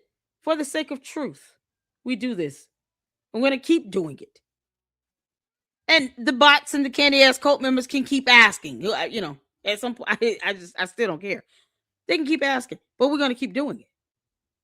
Because just as much as you guys, the cult members and the bots that want to support her, the bots are just spreading disinformation. It's what they do. But for real human beings that want to support everything that Candace Owens says with no evidence and not even ask her for it and demand it, because why not grow a spine and ask her to post up the surveillance camera footage from the military base? At least be bold enough to push back on this and say, you need to post up some evidence with this so that we can go out and prove your, Lady Luck Club wrong. Hey, whatever.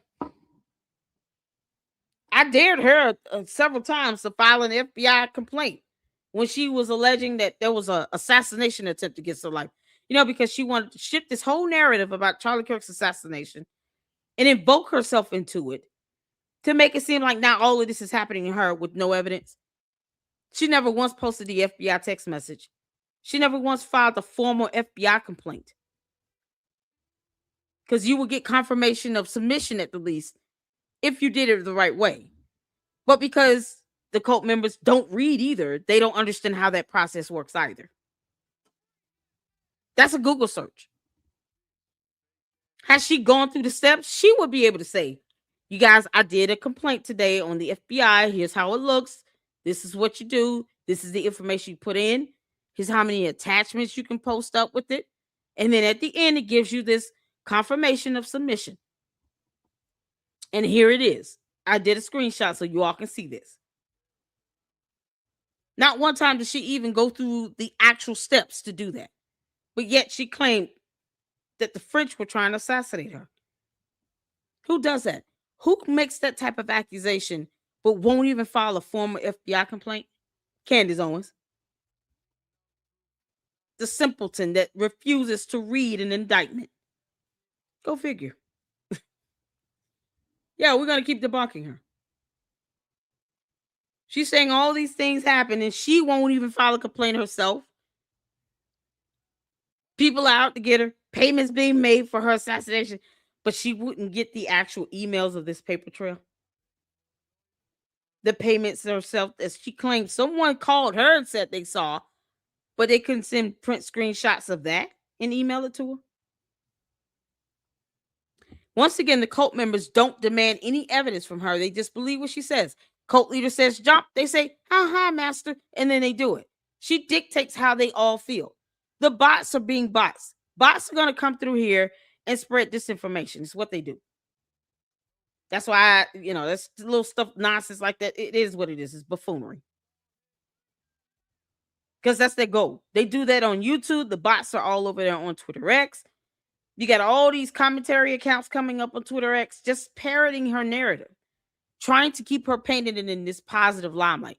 Candace knows she has bots. That girl is, she's well versed with social media to know that she has bots. Because when she thought everybody was coming after her and attacking her for growing soft, I guess, and not getting more conspiratorial, she called it a bot. She knows she has bots. But when it comes down to all these bots in everybody else's live streams and watching YouTube videos, all of a sudden, they're supporters and they're trying to shut us up. Who is we? Gary, I want you to keep talking so you can keep giving evidence when somebody wants to file a defamation lawsuit against you, Candace. I keep saying that. I don't want her to shut up. Keep talking, Candace. The more you talk, the more I get to debunk, the more evidence you give other petitioners that are thinking about suing you. Don't cry about it when you get hit with a lawsuit. Just take it like a champion, girl. Keep on talking. Chabu. The Green Beret. He knows that's not even a credible story, but yet he gets on Candace Owens' show and tells this ridiculous story, and then he expects us all to believe it. And then instead of us expecting any sort of proof of any of his allegations, of proof of Brian Harpole being there, proof of an actual meeting that's being planned to assassinate Charlie Kirk, or proof of Erica Kirk being there, we're in this upside down world where they expect these people, they throw these accusations at them and then blackmail them into proving their innocence. That's not how this works. It's not. Ladies, I'm going to bring his son on just a moment. And is there anything else? Wow, we're going to talk to the son. You would like to share with the people out there about your experience with Mitch, other things that you want people to know and understand about Mitch as it relates to the story? or your story. Hey, Scar. He's evil and he will stop at nothing. So I expect to have to extend my 12-year restraining order. Like, it really sucks to see that. But here we are 2.5 years into this, and it's just. We don't do blasphemy in my chat. Do not compare Candace Owens, a mere mortal, to Jesus Christ. You see that? You block it. I refuse to allow blasphemy to flow in my chat. We're not even going to insult Jesus Christ, who died on the cross, by even thinking to compare Candace Owens to that. No. He's relentless and without any real evidence. And like, he has these restraining orders and stuff. And even though with Lene, like, I'd like to say one thing, he keeps griping about the fact that he's not seeing his kid. A restraining order doesn't define visitation. Visitation is a separate order altogether. And the judge who recently reissued his restraining order between him and his son told him that, like, if you want visitation, you need to file that documentation separately, because there are ground rules for visitation with your child when your child has a restraining order against you. And instead of doing that, which takes no money at all, just file the documents in court, do what the judge tells you to do, take your meds, go to a therapist, stop drinking, do your drug test, do your alcohol test. He chooses not to do that stuff. And instead, he chooses to attack all of us. Wait a second. Let me interrupt you. So part of the restraining order requirements is that he's supposed to be taking drug tests and alcohol? No. If he wanted to visitation with his son, the judge told him that he could file for visitation separately, because the restraining order didn't stop him from filing for visitation. Gotcha. It just stopped him from having uncontrolled access to his son. Gotcha. Okay. Right. Yeah. But the judge told him to file for visitation separately. And he just didn't do it. It's been 2.5 years. He didn't do it the first time. He didn't do it the second. Because he doesn't care. You have to file for visitation. That's in family court. That matter is specifically handled in family court.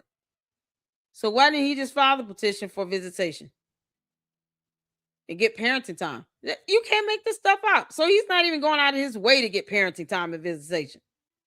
Time earlier this year, after the new order was, reinstated, Lene has to go to court every single year to renew the order between her son, and him. And she has to show there's no substantial change. Like, this is not a substantial change on the good for him. Like, he keeps complaining about this stuff, not seeing his kid and not, doing all this stuff, but he does nothing to actually see his kid.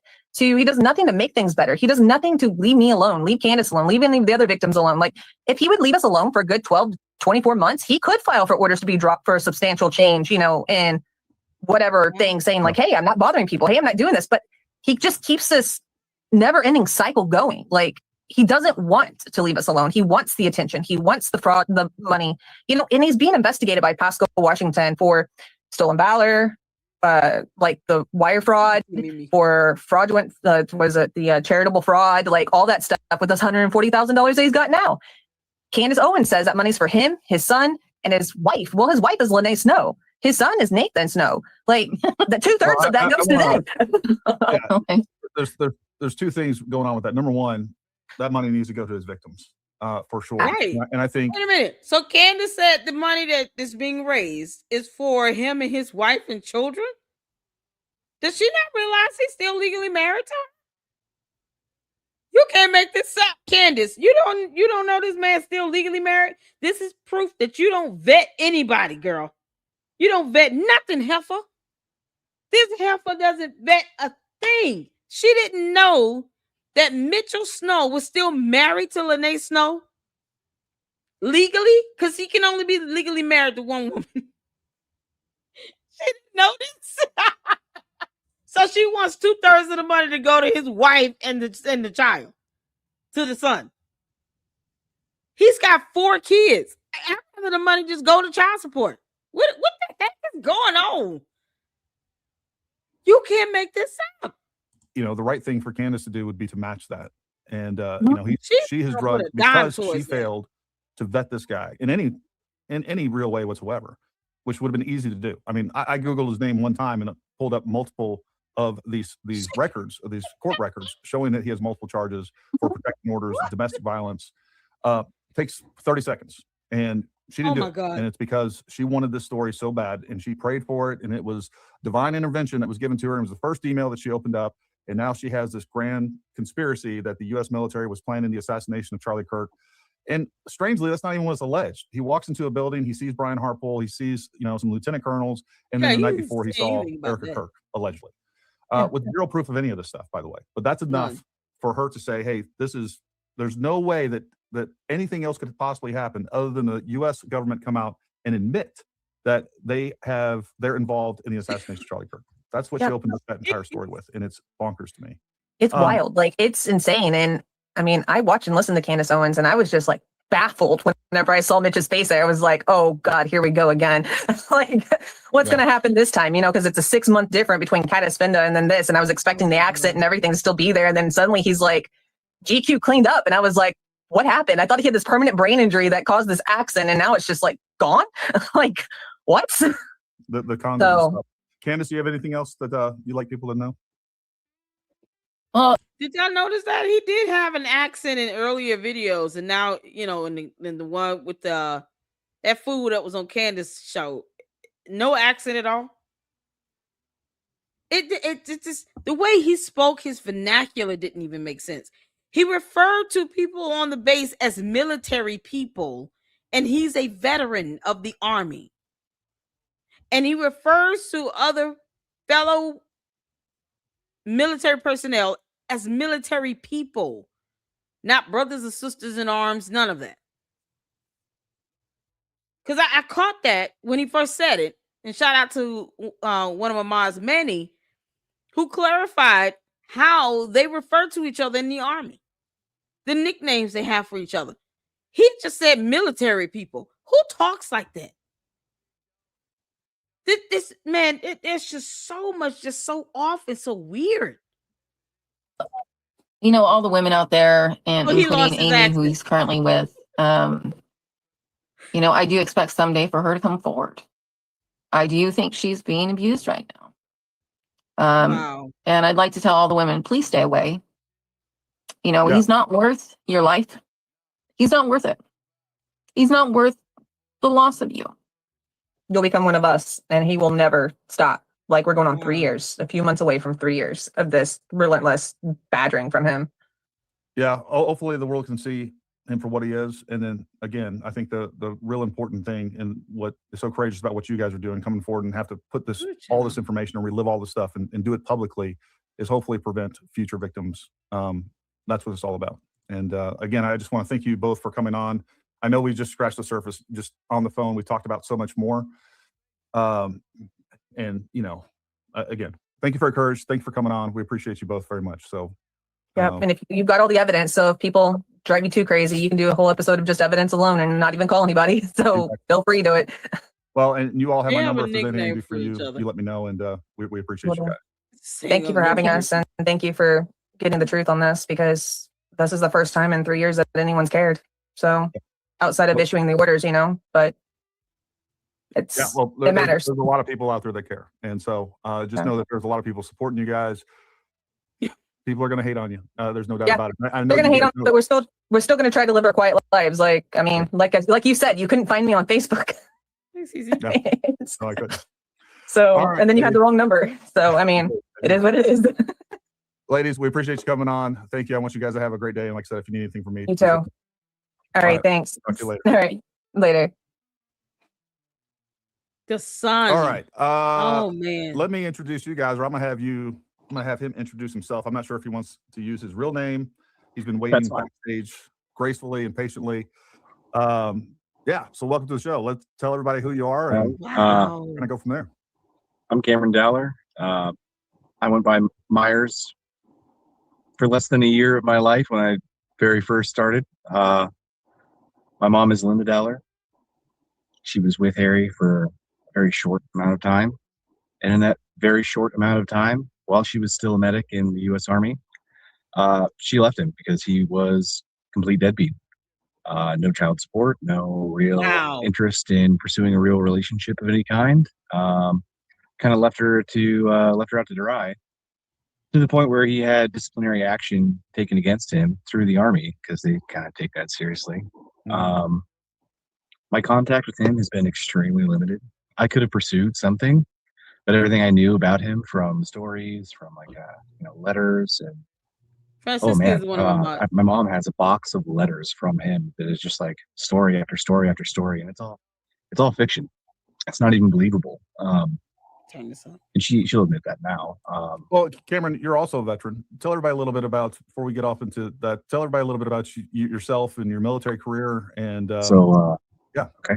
I was in for a short amount of time, just shy of 6 years, and I've been deployed. I've served with 10th Group, went to Afghanistan, been stationed in Germany, stationed at Fort Carson, Gordon, Benning, and even during that short time, I'm not Special Forces, I'm not Ranger, none of that. I've worked with those guys. I know them well. They would not like him, to say the least. There's something that you learn when working with those guys very quickly, and it's trust your gut intuition. You can know when somebody's like trying to sell you a story, or when they're trying to take advantage of your sympathy. That is Harry Myers to a T. Now, even when you were young and they were recently separated, divorced, and I've talked to your mother, and she's told me some pretty wild stories. And then I also talked to his second wife, Gretchen, who, we were talking a little bit about you. I was like, hey, what do you know about his previous wife and his son? And apparently to her, he claimed all throughout their relationship that you were not his son. Did he ever pursue any sort of relationship with you? Yes. How did that? He would call. Most of the time it's through calling or trying to get in touch through a third person. But at that point, I was already adopted by my father.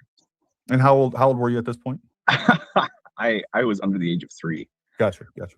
So I've never looked at Harry or this fraudulent weird Mitch Snow alias that he's got and said, oh yeah, that's my dad. No, not once. So I don't have any sort of emotional.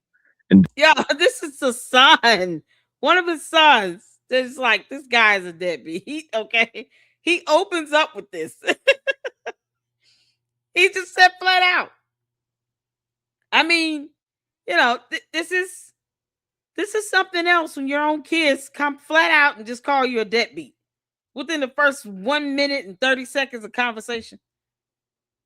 He's like, I never looked at this guy as my dad. He's like a con artist, Harry Mitch guy. Man, this speaks volumes. For the son to come out and say, yeah, he's a deadbeat. This is crazy. Oh my goodness. This is what Candace should have done before platforming Mitch Snow. Vet him for credibility. Exactly. Did you hear him? He served with the 10th. Is that where Mitch got that from? You know what? I'm so glad you asked this, CC. You guys know I keep saying this fool that was on Candace's show. To me, it just it's hard to believe he was in the military. It's hard to believe he was in the military. I just, all the bells are ringing on that guy. But I am right now, I'm just going to go with the evidence says. But it's just, it seems like he's picking up someone else's life and he's repeating that. This is a man who does not want to pay child support, who has protection orders granted against him, that is willing to self-harm in order to lie and say someone clocked him. A 5'2" woman that's on maybe 100 pounds. This is what we're dealing with. And his son opens this up. Yeah, he's a deadbeat. This is crazy. She couldn't even take 5 minutes to Google his name and see that neither of his names were under seal or reflected him in hiding or under some witness protection. None of that. His entire story is horseshit. And it seems like he's giving someone else's story. Like he's trying to live someone else's life. And he's just a con artist. I don't sense anything genuine about this Mitch Harrison person. It sounds like stolen valor. Exactly, Virginia. Stolen valor wouldn't surprise anyone at this point. Exactly. It just sounds like stolen valor. There's nothing that he says or does that gives me indication to believe that he was ever in the military, especially when his ID cards that he sent over to Candace Owens was reflective of a dependent. Didn't he say his mother was in the army as a medic? Maybe I missed that part. Let me go back just a tad bit. Because, he came right into this full force. It's so crazy. I'm just happy he got a real dad and was protected from Mitch. Yeah. And that wackadoo she had on her show. Exactly. And the kid seems like a really good guy. She isn't a journalist in any way, shape, or form. Not at all. Not at all. She doesn't even ask questions that need to be asked. And yet, she's still walking around here after saying that she was committing her life and obsessing over the death of Charlie Kirk to finding out who pulled the trigger on the gun, because that's what it comes down to. And we're no closer to that 4 months later than we were on September 11th. Because Candace Owens can't even ask questions to ensure that she's vetting someone on her show. Unless we're to believe that Mitchell Snow pulled the trigger on the gun, what use does he, what is his purpose again? He's absolutely useless to this narrative. About his previous wife and his son, and apparently to her, he claimed all throughout their relationship that you were not his son. Let me go back some. And she'll admit that now. So To use his real name, he's been waiting backstage gracefully and patiently. Yeah, so welcome to the show. Let's tell everybody who you are, and we're gonna go from there. I'm Cameron Dowler. I went by Myers for less than a year of my life when I very first started. My mom is Linda Dowler. She was with Harry for a very short amount of time. Okay, and in that very short amount of time, while she was still a medic in the U.S. Army, she left him because he was... He said while she was still a medic in the U.S. Army. So Mitchell Snow could just be a dependent. Since several of you in the military verified those ID cards to be dependent cards, he could literally have just been a dependent himself. And I'm not saying, because I think he has a DD-214. I'm saying it sounds like stolen valor, where he is claiming to have been someone else, claiming to have been this army, personnel.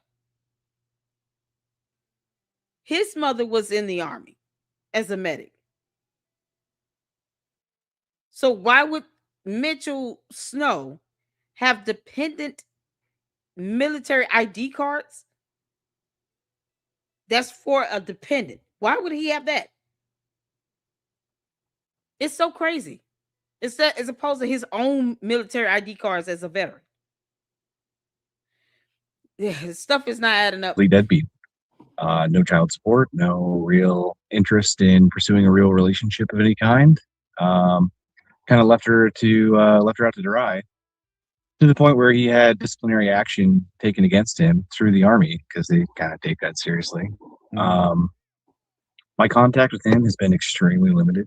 I could have pursued something, but everything I knew about him from stories, from letters, and oh man, my mom has a box of letters from him that is just like story after story after story, and it's all fiction. It's not even believable. And she'll admit that now. Well, Cameron, you're also a veteran. Tell everybody a little bit about, before we get off into that, tell everybody a little bit about yourself and your military career. And yeah. Okay. I was in for a short amount of time, just shy of 6 years, and I've been deployed. I've served with 10th Group, went to Afghanistan, and stationed in Germany, stationed at Fort Carson, Gordon, Benning. And even during that short time, I'm not Special Forces, I'm not Ranger, none of that. I've worked with those guys. I know them well. They would not like him, to say the least. There's something that you learn when working with those guys very quickly, and it's trust your gut, intuition. You can know when somebody's like trying to sell you a story, or when they're trying to take advantage of your sympathy. That is Harry Myers to a T. Now, even when you were young and you know, they were recently separated or divorced, and I've talked to your mother and she's told me some pretty wild stories. And then I also talked to his second wife, Gretchen, who, you know, we were talking a little bit about you. I was like, hey, you know, what do you know about his previous wife and his son? And apparently to her, he claimed all throughout their relationship that you were not his son. Did he ever pursue any sort of relationship with you? Yes. How did that? What did that He would call. Most of the time, it's through calling or trying to get in touch through a third person. But at that point, like I was already adopted by my father. And how old were you at this point? I was under the age of 3. Gotcha. So I've never looked at Harry or, you know, this like fraudulent, like weird Mitch Snow alias that he's got and said, Yeah, he oh, yeah, called that's him my a dad. No, fraud. not once. So I don't have any sort of like emotional investment of any kind with this man. His own son said fraudulent, referring to this dude. And even if he doesn't have any attachments, it's this the fact that this man could have had a relationship with his own son. And he didn't seem to go out of his way to do that either. He's got 4 kids that I'm sure has been verified with DNA tests. Because you would have to be you would have to go through a paternity test if you are ordered to pay child support in court. They would do the legitimization process. So part of that includes a DNA test. So at the very least, he's had the opportunity to spend time with his own 4 kids he procreated and made. And yet you have one that doesn't even is calling him fraudulent. Because he is. Mitchell Snow is a fraud. He's a fraud. And he tried to get in touch with me through an ex-wife, my current wife at the time when I was in the service early on. Tried to tell her a bunch of stories about how he's gonna like hook us all up. He was a millionaire and he just had to keep his money hidden, and that he had some places out by the Hood River that we should all move in together when I get out of the service or something like that. I just remember being on the phone while stationed in Germany, just kind of looking at the phone like, no, what? I don't want that. Why is he talking to you? Block him. Get rid of him. Andrew, I'm going to let you believe whatever you want to believe. And perhaps you missed my speech earlier where I said that I'm not here to persuade anybody from what they want to believe. But you will not do that here in the Lady Luck Club and persuading us to believe anything any differently than what we believe. See how that works? I think that's a silly question. Why don't you tell Candace to post up those court documents she said she would post up? Let's start with that. How about the code and the bots? Put some pressure on Candace Owens to actually post up evidence when she says she's going to post it up. We're waiting for those court documents to be posted to her website. When are you going to make that happen? On Facebook. Don't talk to this dude. He's a creep. So when you were younger, before you were adopted, or even maybe afterwards, like, was there ever visitation? Was he ever coming to spend time with you? No. Was he ever doing any of these types of things? I have no memories of him ever being physically in my presence. Gotcha. Wow. 0. I've seen some pictures of him every once in a while. I've heard things from my uncle, my grandma, his own mother, my grandmother, wants absolutely nothing to do with him. If he fell off the earth. He never said it. His dad wasn't there. We all know he got kicked off the military base. The problem is he can't prove that Erica Kirk was there. So you're bringing up a moot point. It's irrelevant. I'm not saying his dad was not there. Said I don't believe his dad having been in the military, but that's not the same thing as saying that the father was not on the military base. He was kicked off of it. I'm still waiting on surveillance camera footage, though, to prove anything. But I never said he wasn't there. I said he has not presented any evidence to prove that Erica Kirk and Brian Harpool were there. Because why would he not just pull out his phone and take a photo? How would he know who these people are when he said in that same interview that he could not recognize anyone at TPUSA except Charlie Kirk. Why aren't the bots scanning her actual videos so they can see what she's saying and what's being said? Especially from that dumbass interview she did. I'm not even going to call it an interview. It was a squabble. So Mitch Snow and Candace Owens had a squabble, like two chicken heads on her show, where she failed to vet this clown. I never said he wasn't there. I said he has not proven she was there. And that's simple. It's called surveillance footage videos. Military police showed up. They're wearing body cameras. They've got dash cams in their vehicles. Why didn't Candace do a FOIA request to get that footage? You know, because if you read a little bit, you'll know that this is simple evidence that you can acquire.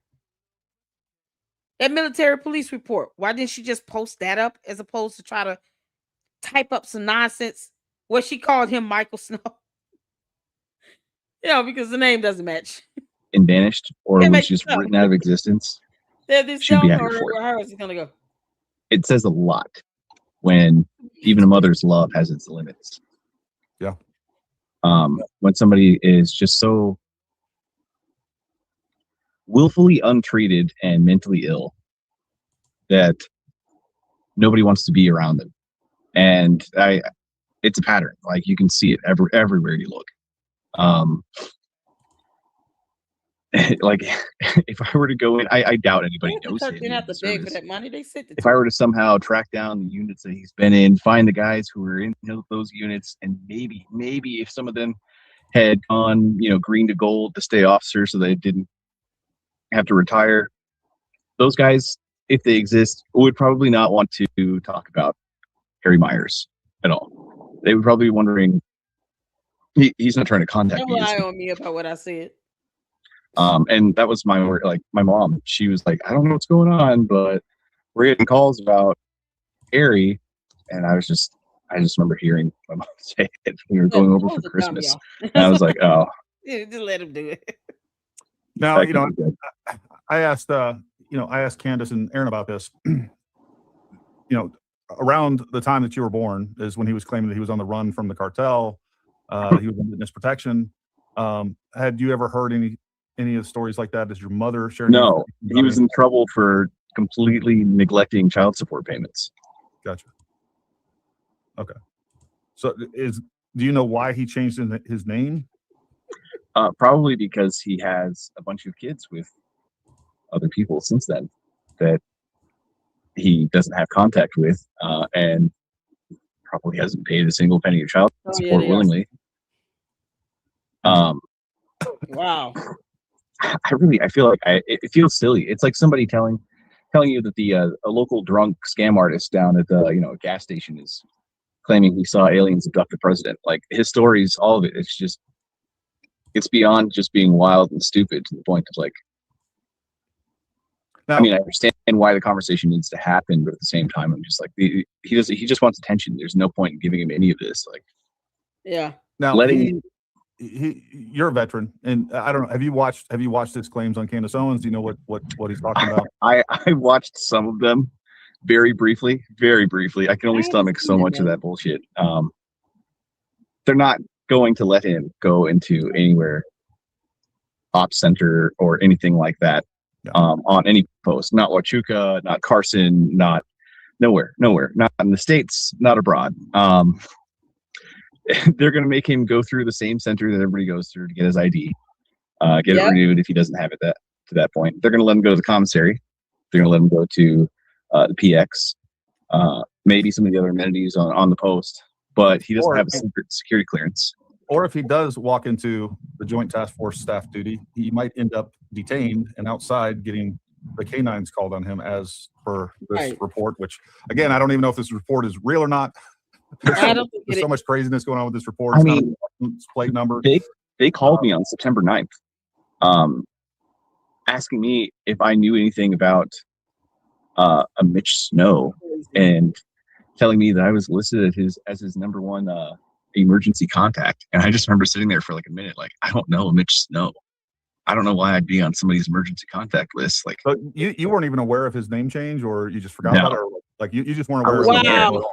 I don't, like I said, like I really like, it's just one of those, I just don't. I think he changed his name to avoid child support. Now I'm getting the feeling that he changed his name to avoid child support. Because I guess in his world, if my name is different, they can't come after me under this new name and garnish my wages, or, if he's getting disability. I just, you claim to have been in the military and yet you're ordered to pay child support and you don't want to pay it. You know how insulting that is. If you're getting VA disability or VA payment, you can have that money garnished. They factor in VA disability payments into child support calculations. That's a federal law. So it doesn't matter what state you're in. They're going to take the money out your VA payments if you're ordered to pay child support and you're behind in arrears. They're going to take it out your check. How you claim to be somebody upstanding and upright and you don't want to pay child support? Just let it come out of your check. He changed his name. And this, he's saying he didn't even know. Hey, man, because we all know he didn't change it because of some witness protection. Because the other name is available to the public too on court documents. So we all know he didn't change it for no witness protection. That's a damn lie from the pit of hell. He and Candace Owens need to return that lie to sender. So other than the legal issues, why else would he want to change it? Something with his dad, something. While he decides to be a deadbeat dad himself. You can't make this Think about the guy, really. So you were called by, I guess, military police on September 9th. And about what time was crazy. that? Let's see. Bear with me just a second here. I might be a little bit fast. No worries. Take your time. I know you were waiting backstage for a long time, so we appreciate your patience. While you're looking that up, what I'll do is I'll cover a couple of these super chats. We got Love and Jesus 77. Everybody that gave to Mitch was scammed. Request a refund immediately. I couldn't agree more. And thank you for that very generous super chat. Yeah, they should be getting their money back. Candace Owens initially said that she'll connect Mitch to another podcaster for a live, but then a few days later, she hosted him. One would wish she'd do a basic background check before hosting him. So curious. Yeah, especially with such a big story. I mean, when you have such a big story and the entire story is riding on the credibility of the person conveying it, you'd think you'd want to do a background check on them. That would be the common sense thing to do. Candace Allen 4681, thank you for your service, all you warriors. And Cameron, thank you for your service too, buddy. We appreciate it. One of the things I told your mother this. It's a shame how things turned out to some extent, but I think it sounds like you got a great dad. I do. Had a great life, and it all worked out for the best, so that you could grow up and be the man that you are today. And him not being a part of my life is probably one of the best things that could have ever happened. I couldn't agree more. God always had a plan. So I looked it up. September 9th, it was around 12:30 that they called. 12:30, and what time zone are you on?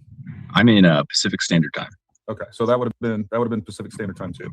Because Arizona in September is basically on Pacific Standard Time because they do not recognize daylight savings. So 12:30. Did they give you any other information when they had him detained and they call you? Did they tell you? They wanted to know if I knew anyone else that was on his emergency contact list. Okay. They wanted to know if any of the information on them was correct or anything like that. And I told him basically, like, I have no idea. Sure. I haven't talked to any of his other kids.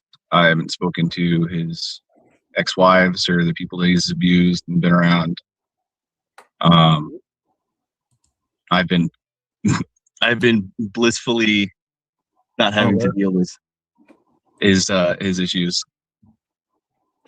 I don't know. Is there anything else that you want people to know about him, or I don't know, to not trust him? Don't. It's all stories. His father had some sort of like degenerative mental disorder that was like, part of that was the pathological liar sort of thing. I don't know what he claims his reasons are for stopping talking to his dad. nobody else in my family or that's like connected to him through some sort of familial bond, whether active or not, estranged or not, wants any contact with him. They don't really want to be contacted about him. My grandmother, my uncle, they want absolutely nothing to do with him. They don't want to be poked about it, called, mentioned, brought up in conversation by him or other people. Like, well, I have talked to his 2 other adult children, and they said the exact same thing. They're younger than you, but they said the exact same thing. That's the exact same story that I heard from them. Like, we don't want anything to do with this guy. And, wow. He's a grifter. So you have maintained I a heard relationship that. with the Myers side of the family. Sounds. He's a grifter. You can't make this up. He is a grifter. You know, we can all see that, but it's crazy.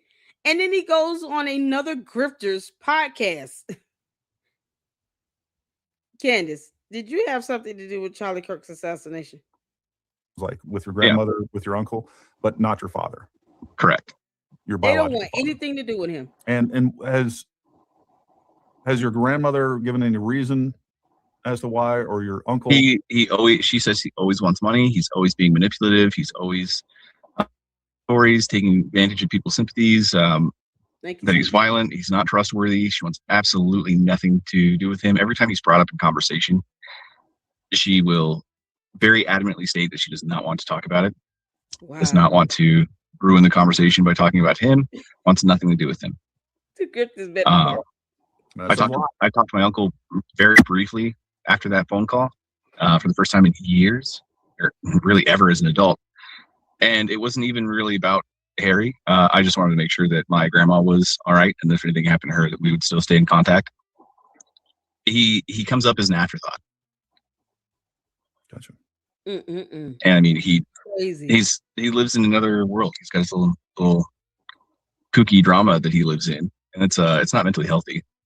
I mean, it may not be tested or anything like that, but for those people out there that are struggling with mental illness of some kind, if you feel like you have to tell a bunch of stories to have an interesting life, I recommend getting therapy, seeing people that will help you, and then maybe, not directly worsening the problem. I know that can be challenging, but I also don't want to give him the benefit of the doubt in that regard either, because there's just so much that doesn't add up with anything. You can't trust anything about him. It's all a fabrication.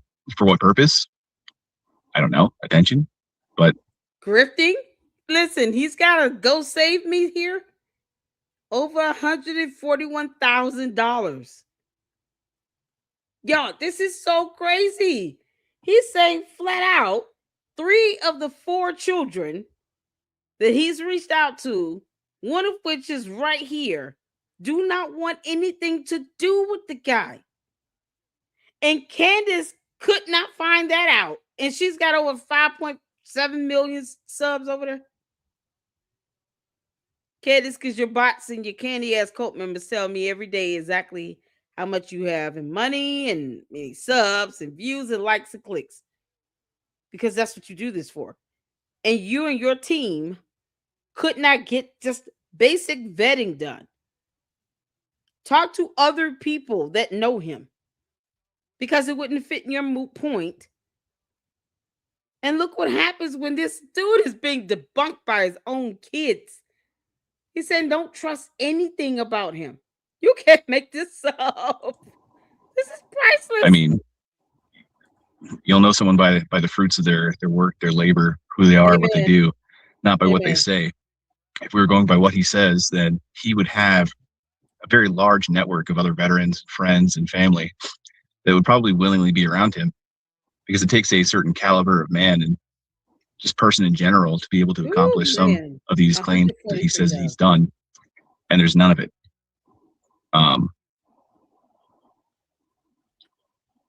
I have doubts as to any of his time in service being portrayed accurately. Yeah, I mean, so far, all the service related documents that we have, I mean, wow, he was in special. Listen, I welcome that 18-minute video footage. I've been one championing of all the people out here debunking Candace Owens. I am constantly asking for evidence. I want her to post up that 18-minute video footage Why wouldn't she just post it up? She could upload that video separately on her channel. You know, and Candace, you will get a lot of views on that as well. 18 minutes, it'll probably get a whole lot more views than her show because it's shorter. You know, people have, you know, ADHD and all. Why wouldn't she just upload it? Candace could have done that. She's been on Twitter all week, all weekend, running her mouth. She could have easily posted that 18-minute video footage, along with text messages and proof of transactions going through Club de Sant and all these other things that we've been asking her to post up as evidence. We welcome that here. We welcome it. I want her to post it up. Please encourage her to do it. I want her to post it. I don't understand why she wouldn't. Just like I don't understand why she posted up 3 cards, one blurred and the other 2 redacted to the point where you don't even see a name.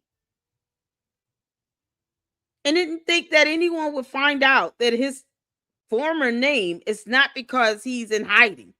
Like it, I mean, just simple stuff being used to debunk her.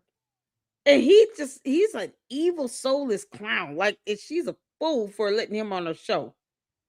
Candace, this is all your fault. You brought this clown into the spotlight, this Mitchell Snow person. Operations. It was a very short time. I want her to and things post the seemed to video. go downhill very quickly after that. But I can understand Give, your sing, go. Okay. skepticism there, because I was too. I mean, this is not even talking to this guy and finally having him send me his DD-214. I've never talked to another Green Beret like this guy. I've never seen another Green Beret. I'm surprised you stayed on the phone with him for 2 hours. I'm going to be real honest with you, Fred. That sounds like torture. It was interesting, to say the least. Well, listen, Cameron, like I said, man, I appreciate you coming on. I think your story is important. And I think people need to wake up and realize what's going on with this story and really the broader picture of what's going on with the Charlie Kirk assassination and just wake up and understand that, you know, evidence is what dictates truth. If something happened and something's true, then there's evidence for it. And we shouldn't be forcing, you know, people that are being accused to prove their innocence. That's just, just not how things are supposed to work here in the United States. Not how especially not in such a tragic situation. Don't let a con artist take over a very real tragedy for his own benefit. Yeah, there are real victims out there, his own victims as well as Charlie Kirk and his family. They don't need any of this. Not at all. Not from Candace. Not from him. Especially not from him. Don't let him take this as his own thing where he's victimized once more. He's not a victim. Exactly. He's just a con artist. Oh. Well, I couldn't sum it up any better than that. Is there anything else you want people to know? He's not a victim. He's just a con artist. Let me tell you something. I believe this kid all day over Mitchell Snow. Yeah, it's the same guy that said he had a lawsuit going against the government. Mitchell Snow. He had a lawsuit going against the government. The only thing I could find with Mitchell Snow on it as a petitioner and against any government agency was the Department of the Interior. Where are the other court documents Candace Owens said she would post up on her website? See, here's the thing. When you post up evidence, it's because you know the evidence proves and supports your allegations to be true. That's how that works. Her saying there's an 18-minute video showing God knows what would be evidence to support what allegation. I welcome her to the I challenged her to do it. I said, I dare you to post the court documents up. She said she would post up some court documents. Where are they? Because this is a court document here. This is a court document. Here you go, 2023-1196. Petition for review of the Merit Systems Protection Board in number DC-0752-22-0107-I-1. Order. The petitioner, having failed to file an appendix required by Federal Circuit Rule 30A within the time permitted by the rules, it is ordered that the petition for review be, and the same hereby, is dismissed for failure to prosecute in accordance with the rules. This is the only thing I found dealing with Mitchell Snow and the government. Where's her court document? Game on, Candace. Your move. See, here's a proper challenge here. You want to post up some receipts? Post it up. Because receipts. Helpful. Receipts. Now post yours up, Candace. Whatever court documents that clown gave you, post it. You posted up everything else, Candace Owens, but not court documents. Post it up. Game on. Helpful. I challenge her to do it. That's everything. Just trust but verify. I agree. Well, listen, Cameron, we really appreciate you coming on. And again, thank you for your service. Thank you for being the man that you are and willing to come on and share your story. I think it's important. And you have my phone number. If there's anything I can ever do for you, feel free to reach out anytime. Be glad to. All right. Well, Merry Christmas. Happy New Year. You God as well, bless. man. Hope you guys had a great Christmas. Absolutely. You All guys right, take man, it easy. have a great day. Thank you. Y'all, this is something else. All right, folks. So that's where we're at in all of this. Oh my God. I'm going to get to some more His super kids chats. And we'll don't go through even here want and to start have taking some anything to do questions. with him. Additional questions in the live chat. Of course, I actually scrolled up here and jacked this up. Oh, God. I'm going to put him on mute while he's doing that. And then I'm going to go ahead and go through some of the supers I have over here. Shout out to Per Blood for the new membership. Thank you so much. I hope I'm saying that right, honey. Forgive me if I'm not. Correct me if I'm mispronouncing it. Thank you so much for becoming a member. I appreciate it. Thank you so much for the support. Pat Brooks with the 1999 super. Thank you so much for your generosity. Pat Brooks always, blesses us here in the LLC with supers. I truly appreciate it. Thank you for the 1999 super. Hey, Lady Luck, this guy seems to be a compulsive liar, not to mention the abuse to women and children. Exactly. And now his son is verifying that. 2 other children have verified that. To which it's nothing for them to just get in front of a camera and say, Mitchell Snow, Harry Myers, whatever he's calling himself week by week is a liar. He's a liar. Like, this is insane. Absolute liar. And court documents debunking him. What lawsuit does he have against the government again?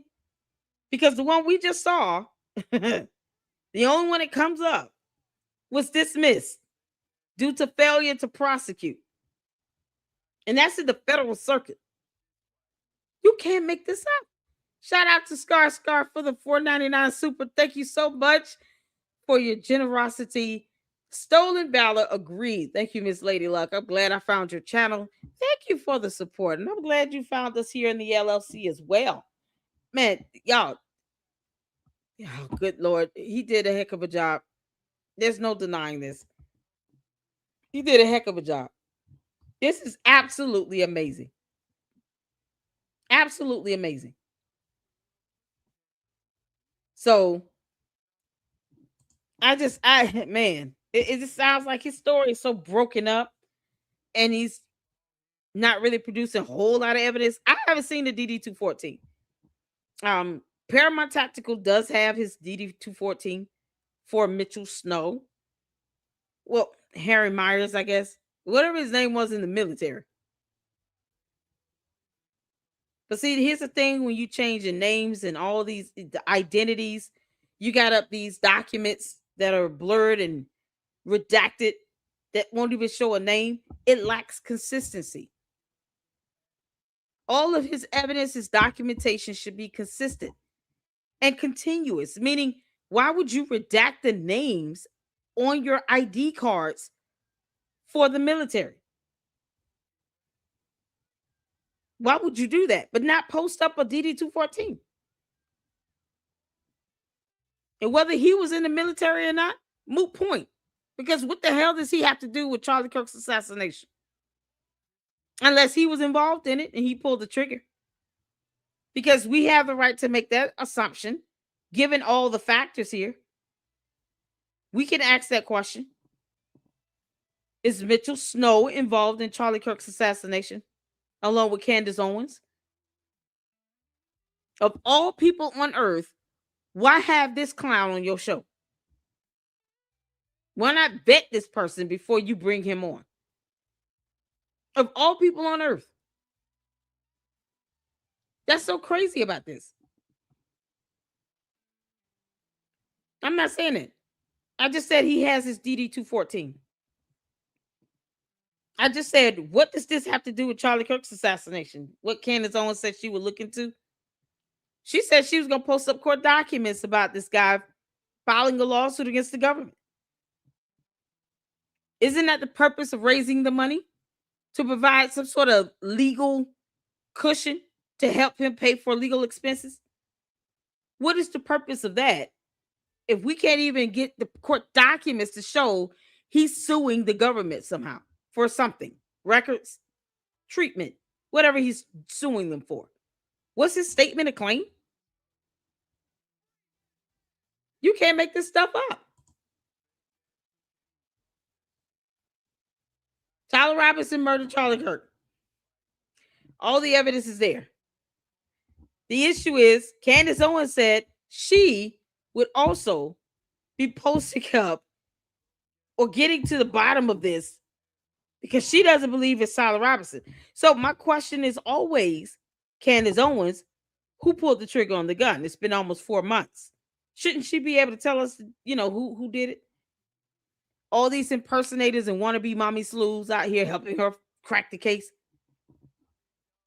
She's still asking the same dumb question. Who shot Charlie Kirk? That's what she's supposed to be answering. This is how I hold her feet to the fire. Make her produce the evidence on all these stupid allegations and conspiracy theories she's throwing out.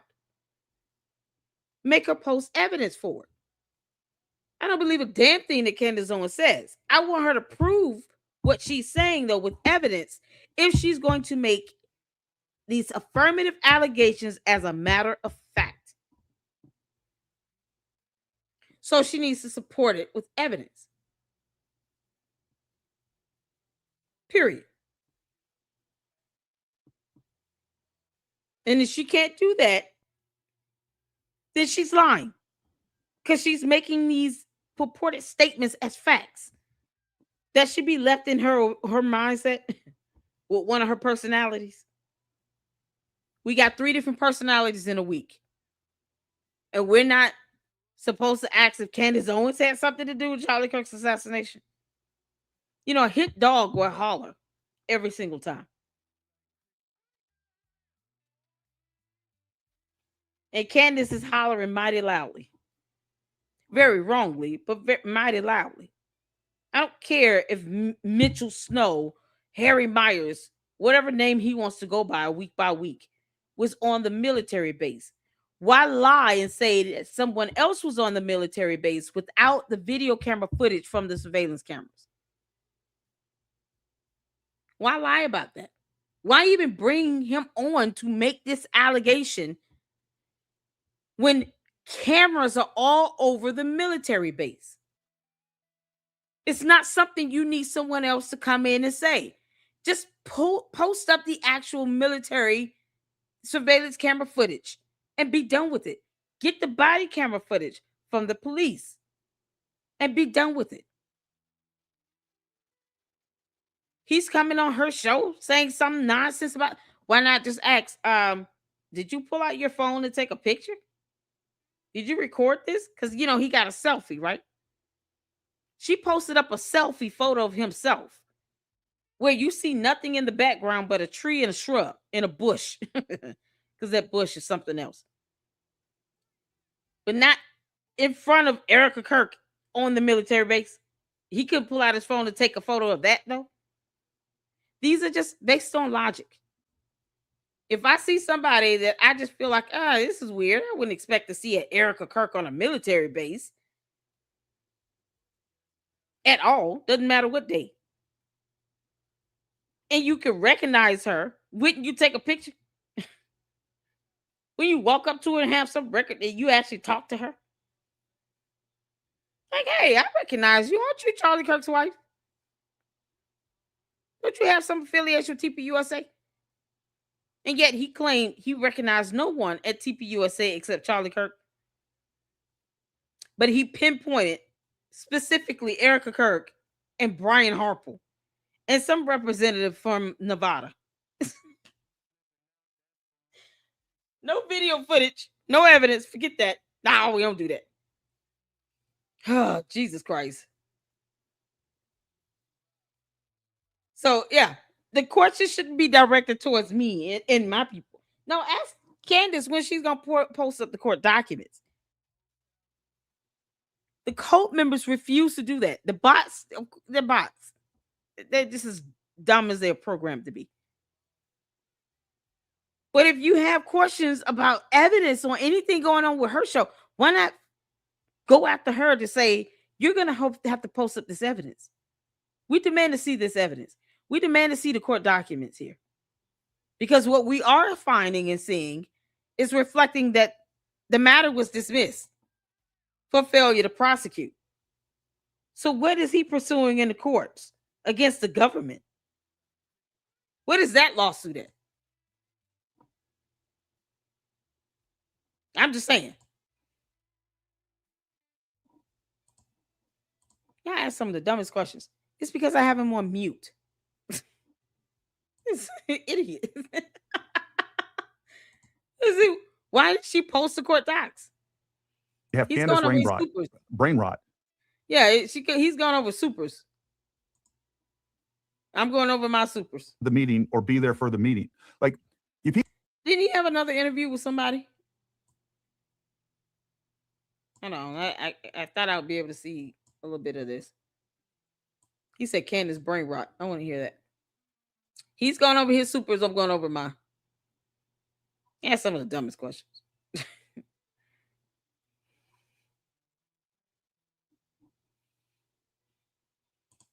All right, you saying you have questions that aren't biased and unemotional. You saying what if she's proven right? What if she has evidence to prove her right? Your questions still lean towards her being right. Why don't you ask her? Here's the thing. Why don't you ask Candace Owens on Twitter X or on her YouTube videos to post up the court documents she said she will post up? Because that way you don't have to worry about either side saying anything. She can just post up documentation and then you can read it for yourself and then take from that what you want. Why not do that? That's easier to me. Why not just do that? I'm curious, Michigan Power. Why not ask Candace Owens to post that 18-minute video or the court documents? Why not get her to do that? If you're gonna hound it in with her posting this stuff up. Get her to post up that FBI text message as well. She said she had. Ask her why didn't she file a formal FBI complaint that somebody's trying to assassinate her from a whole nother country. Just say how to post the evidence up. No need to even present one side or the other. Where's the evidence? That's what I want to know. I didn't ask if she was. Tell her to do it because we don't see it. Tell her to do it. Y'all can demand more of her. If you're going to go over there and support her, you're a subscriber, you're going to be a member and all these things. Listen, this is what we demand here. At least give us evidence. If you say you're going to post up court documents, post it. She said she was going to do this last week, but she's been all over Twitter X. Why make excuses for her? You know, you're supposed to be unemotional and undetached and neutral. So why make excuses for her? Just tell her to do it. If she's got time to post up a response or post on Twitter X, why can't she get one of her so-called, team members, her staff, her team, to post up the court documents? It can just be a link to a PDF file. It's going on a website. Upload the 18-minute video. I don't care about what if. Just tell her to do it. Just tell her to do it. Period. Just say do it.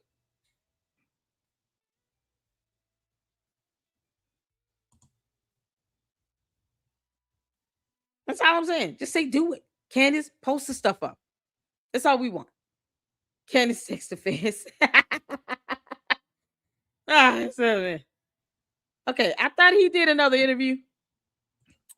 Insane. And that's the thing too. Let's Is pull like I something up. literally have Was that a it? Army Achievement Medal write up for that Hold of on, hold on. cocaine. And it was just me talking What? off the top of my head. But he'd probably want to go on a road trip and say, hey, you know what? Let's go down to Fort Huachuca. And pictures of my friends' kids on my phone playing with my kids. It's Okay, let me go back a little bit. super chats here. Let's hit those. All right. Yeah, Tammy McDonald. We love you, Chill. Tammy. I see you always here. I always see you on X. Love the support that you give the channel. Thank you very much, and us. I can't believe that people are still defending Candace Owens. Ain't no reply. Debbie Brzezinski, thank you once again for shedding light on all the BS. Do you know these new claims Yeah, she's spewing about Erica texting Andrew for an for an alibi for the meeting of 9/9? Yeah, it comes from my show that I was doing last night. Again, we were talking about it. Either during or right before. I don't remember. I texted him. I knew we were going to talk about this. Like, hey, is there any evidence of where Erica was? And he sent it to me. It was no secret that I was getting it from Andrew Kovac. Okay, I'm like, he didn't direct it. I requested it, and then I accidentally said, hey, on September 9th. But here's the thing about this, folks. All right, and this is where the allegations get stupid and stop making sense. You can take that proof or not. I don't really care of where Erica was. Erica was never at Fort Huachuca. That in itself is just stupid.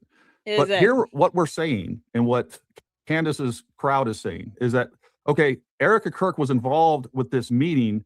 We saw her. Mitchell Snow claims that he saw her on the night or the evening of the 8th. But we have a text message that shows that she was actually back at home, specifically at TPUSA headquarters, I believe. I understand. It's not like she took this picture. She had to go back in her Rolodex of pictures on her phone and find one from about that time. All right. And I don't think that's her kid at all. All right. She just took a picture of probably some kids, friends, or whatever else going on. This is what Candace always does. She takes the benign and turns it into this big grand conspiracy. Like, oh my God, that's not even her kid. Well, okay. It's probably someone else's kid. I got pictures of my friends' kids on my phone playing with my kids. It's something that normal people do. So again, I asked Andrew this. He freaking asked Erica, hey, do you have any pictures that you can show that shows where you're at on the 9th? Because me, in the middle of everything, I asked for the 9th instead of the 8th. But here's the problem. Going back to this. She's there on the 8th. The meeting's the morning of the 9th.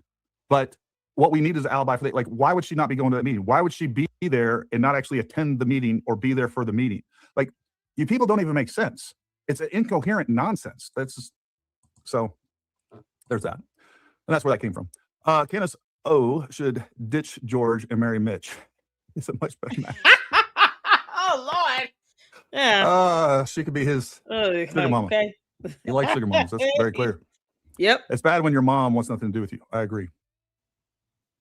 Thanks, Cameron, for speaking out, and thank you for your service. It's brave of you. You're probably putting the target on your back with this stuff. All these people are, and you guys can already see it in the chat. And right now, I'm just on the super chats. But when you hear all these people that are Candace Owens sycophants, and they're part of a cult, that are victim blaming, that are calling these people out, like, oh, this has nothing to do with it. It has everything to do with it, except for when you don't have a brain. When you have Candace brain rot, and you can't think, and you don't understand that, hey, his testimony is based on his credibility. All right, we got no evidence. All we have is credibility. And this is like the least credible person on the face of the planet. Probably one of the least credible people ever. That's what we're dealing with. Yeah. That's a good question. No reply. Cameron oozes true patriot. As a veteran, it's disturbing to see Mitch, a vet, behave in this way. What a disgrace. Thank a veteran today and shake their hand if you can. Happy New Year. Scouts out. Happy New Year to you, buddy. Happy New Year to everybody out there. I hope everybody out there has the best year they've ever had. Why was he at Fort Huachuca? Doesn't he live in Washington? Long trip. I know I drive for a living, a little close to the border if the cartel is after you. We've never gotten that. He claims that he went down there to get military records. I doubt that's true. Look, and he's with another woman that I guarantee you is funding his life. Her name's Amy Snow. And I'm sure he fed her a story. And this is speculation. All right. It's just me talking off the top of my head. But, he'd probably want to go on a road trip and say, hey, you know what? Let's go down Fort Huachuca. Where is George? That's a good question. Where is Boys Club in all this? He's still, y'all notice Boys Club doesn't stop his wife from obsessing over another man and the death of another man. It is so weird and creepy at this point. Like, it's just disturbing for Candace to be obsessive over this. And she doesn't even talk about Boys Club. The last time she mentioned George's name was when she was talking about him telling her no to going out to Phoenix. You know, because she's got all the power in the world, but Georgia said no. He said, I can't go, y'all. Somehow she doesn't challenge that. But if he were to tell her to stop, she wouldn't stop. What the hell is Boys Club at? And get some military records. Like, I would be surprised he was hiding in the you can get ground. those electronically. You don't need to go down there to get. Now, his story is that there's these classified records of a drug bust that was public. There's videotapes of it. He wasn't even involved. And we know he wasn't involved because I have his AAM write-up that talks about when he was supporting down there. And that's the thing that we see time and time again, is that he went down to support the border operations back in 1990. And then probably Unless he pulled the trigger on the gun. Candace knows that she's distracting from that. It's like her inner thoughts are being manifested and then vomited all over social media. So unless he has something to do with Charlie Kirk's assassination, Candace is only bringing all this fluff out to distract from that. Because she doesn't want to face the truth of it. And now you have innocent people being threatened, bullied, harassed, defamed, because she can't face the truth of what happened to Charlie Kirk, knowing that they weren't really even close when he died. She won't even post any evidence, a photo, a text, a legitimate, authentic, real text that has date and time stamps in it. I don't care if she forges and fakes text messages and posts that. If they're not even real and authentic, it doesn't matter. But she won't even post anything to show that they were close within the last 12 months leading up to his death. That's what's so crazy. And I think Paramount Tactical says the same thing. You can't even show proof that you two were close friends 12 months before he passed. So unless Mitchell Snow is an accomplice or the one that pulled the trigger in Candace's world on the gun,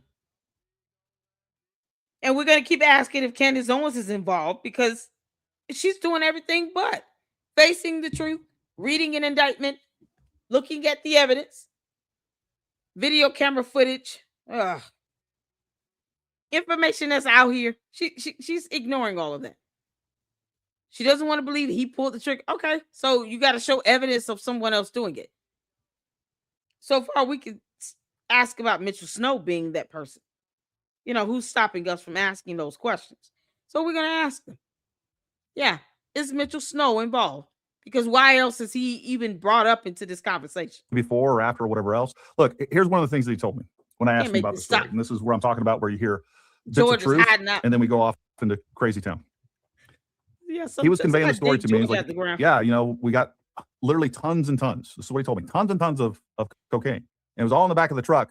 And they're like, hey, you're like one of the lowest ranking guys out here. You got to go burn all that stuff. He said, he was made responsible for burning literally tons of drugs in piles and destroying piles of rifles and other weapons.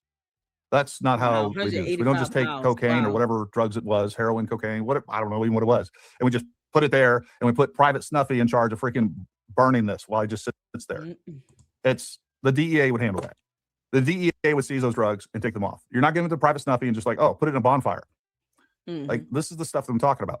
He probably did go down there. He probably did place some sensors and support border operations for a TDY deployment down there. And then at some point, either that drug bust occurred before or occurred after, and then he inserted himself into it, came up with this cartel, witness protection. His commanders gave all of his information. Insane. And, that's the thing, too, is like I literally have a Army Achievement Medal write-up for that after he got back from it. There's no mention in there about assisting with a drug bust. That would be in there because that's something that you would put in there to support him getting the award. Nothing's mentioned there. It's just, hey, you did support operations down at the border. So same reason why the military police report should not be somehow missing basic information about the offender. Like his height, weight, hair color, eye color, based on the actual document itself. It forces you to fill that information out. What he was wearing, describe the clothing, the color of it.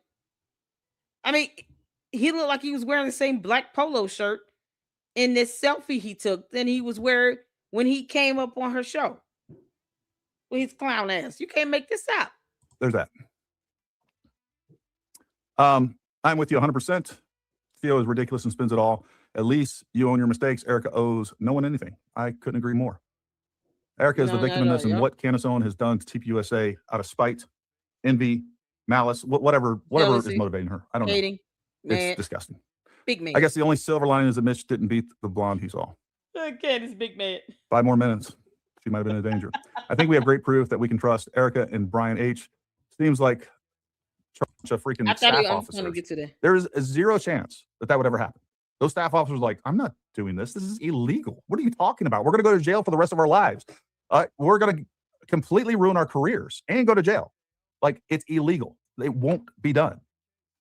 Especially at Joint Task Force Southern Border. It's retarded. Oh, man. How much money y'all willing to bet Candace Owens has never stepped foot on a military base? I'm just curious. How much money are you guys willing to bet that Candace Owens has never stepped foot on this military base? She will not go to this military base. She won't even go to UVU. Candace Owens has never stepped foot on Fort Huachuca. She's never been there. Me either. But I'm not the one that's, inviting this fort, this military base into my dumb conspiracy theories. Candace has never stepped foot on that base. But why won't she go to UVU campus again? Candace, why don't you just go to the campus so you can see what happened on the day Charlie Kirk was shot? Why is that so difficult? Paramount Tactical went to UVU, traced the footsteps of Tyler Robertson, the shooter. Why won't Candace just do that? Like, it's insane. Just go to UVU, girl. Yeah, this is something else. In just a world, the McCrone lawsuit would bankrupt her and her husband, Alex Jones level lawsuit. I agree. All right. Why are you friends with Andrew K? Obviously, you are for TP Israel. Not all are. Candace fans, many of us see through the lies of TP USA. First of all, I'm not friends with Andrew Colbett. He invited me on the show. I didn't talk to him for the first time other than like a week and a half ago. Whenever I was on the show, it was the first time I talked to him was 2 days before I went on the show. Never talked to the guy personally, ever. Never talked to anybody from TP USA. Yeah, because these people don't understand the definitions of the words friends, jealous, envy, hate, mad, angry. Truth, evidence, facts, feelings, brain, think. Like, basic terms they don't compute. Basic terms. They can't define and compute. They don't understand the concept of it. That's why I laugh when people say you're hating on her. Hate is a very strong word. I care less about what Candace thinks or actually feels. Facts don't care about her feelings either. Doesn't she say that too? I'm sorry. Maybe it has to come out of her mouth for people like this to sit here and, believe it. Because, if you're repeating her talking points, then how else are people to perceive you? Of course, people are going to perceive you to be a Candy-ass cult member if all you're doing is just repeating her talking points. And every question you ask is more geared towards leaning towards her proving something to which she does not do, because she won't even post evidence to do that. And the Candy-ass cult members don't demand that either. They demand nothing. They just take whatever she says and goes with it.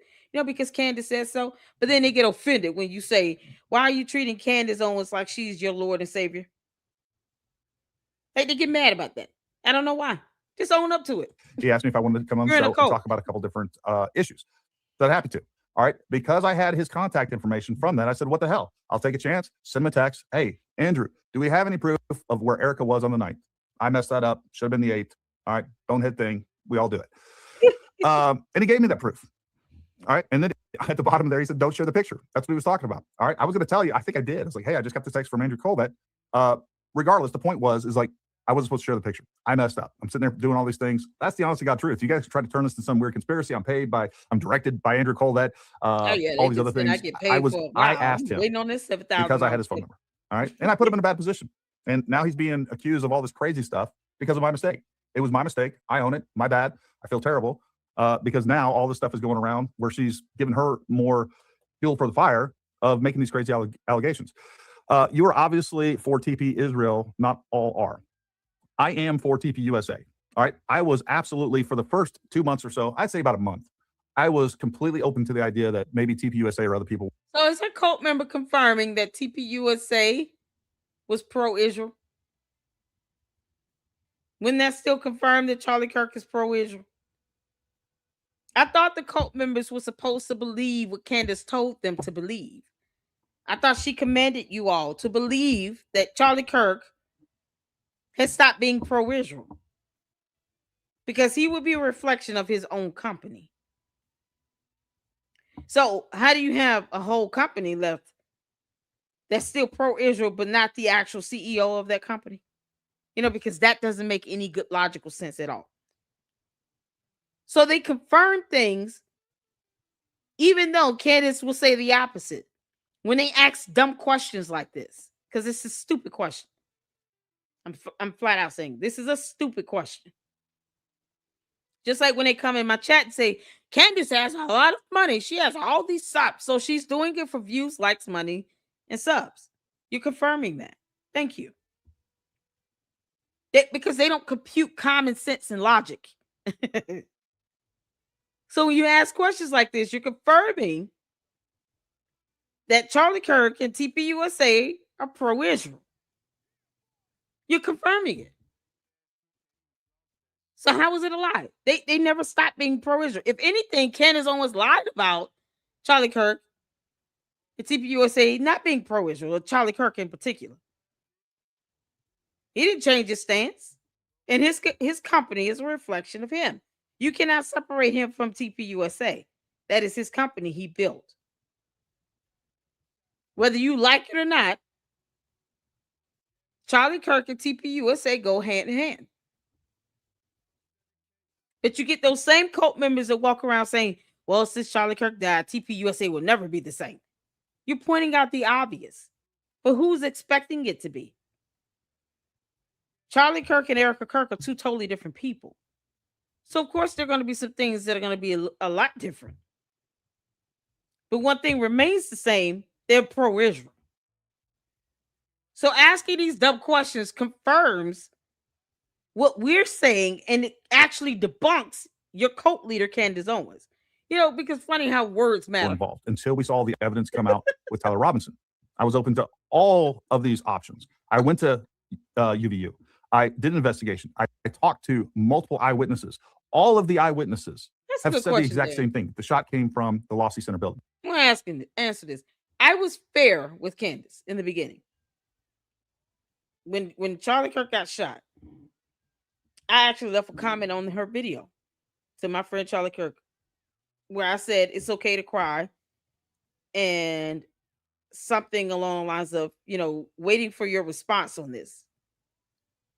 I think the last video she did before he was shot, I said, are you going to speak to this? I also left a comment on that video. It's still there. I was fair because I wanted her to be able to prove whatever she put out and show evidence to support it. So I think many people try to give her the benefit of the doubt. You have a lot of content creators, other independent journalists that gave Candace Owens the benefit of the doubt. Period. Just because if she's going to say, make these statements and allegations, even though I didn't like what she was saying about the Macrons, because I'm like, just prove it. You need scientific evidence. Go get it. And she knows she would never be able to get DNA from them. Judge is not going to order them to a DNA test either. They would have to either bring it and have that authenticated, or it is what it is. And we all know she doesn't accept anything because it doesn't fit her moot point. She can't be wrong about anything. Her pride would be her downfall. And that is the problem here. When you start purporting things that should be left as your opinion and converging that into a fact, That's problematic. So with Charlie Kirk, I tried to give her the benefit of the doubt. She wants to research into this, look into this. Let's see what evidence she produces. And the day that she tried to accuse the United States military of being involved in the assassination of Charlie Kirk, I was done. I said, hell no, you will not do that. You will not do that. Every active duty and every veteran of the military should be offended. And I was absolutely disgusted at her willingness to try to insinuate the U.S. military, because at that point, she had not even said which branch. And I said that repeatedly in many videos. Which branch, Candace? Which branch of military are you talking about here? There's 5, 6 branches of military.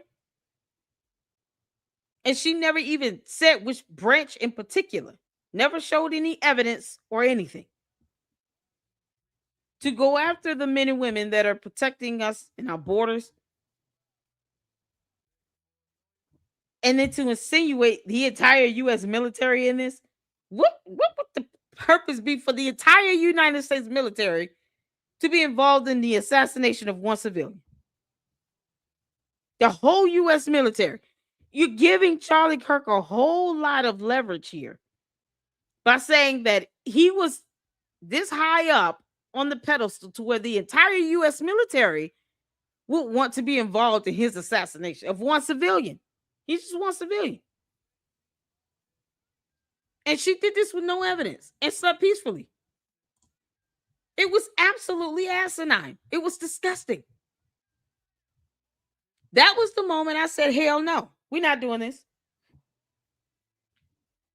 Never do, not at all. The entire, she said that in her earlier videos. Every video, she said the U.S. military, U.S. military, U.S. military. When you're not being specific and you're not pointing out the specific branch, even with people asking her, she never specified it. I don't have a reason to assume she meant just Army or Marines or Navy because she never said it. So the U.S. military, the entire U.S. military. And she brings in this clown who just so happened to be in the Army to narrow it down with no proof of evidence. She said they told on themselves. They sent her emails. People in the military sent her emails, but never posted the emails with the email address where you have the military tag inside of the email address. You know, like .army.mil or .marine or .navy. Like that's part of the email addresses. Never even showed any valid evidence. This guy claims to have seen someone on a military base. No video camera footage. He didn't take a photo. No evidence. No one else spotted her. Just him. Did she go invisible? How he spots her and no one else spots her is a wonder to me. No evidence at all. And then to continue to make these allegations. No, you can't keep giving someone like that the benefit of the doubt that's willing to just flat out lie and purport things to be a fact with no evidence at all. It's no longer her opinion. She's purporting it to be a fact. And when you have a fact based on the definition of the term, you have documentation. You have evidence to support it.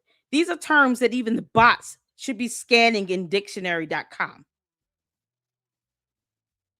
Who programmed these dumb bots? These bots are as dumb as it gets. It's ridiculous. She said that. Candace Owens said it. She said the U.S. military is involved. She said that. And every time she said it, I asked which branch of military. And she never specified it. It's like she just kind of wiggled her way down to this. Candace said it.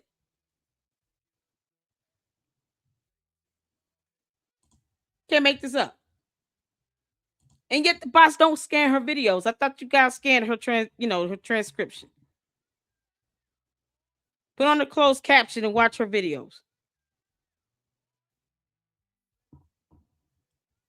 Yeah, I thought they obsessed over her stuff. Aren't they supposed to be watching all her stuff?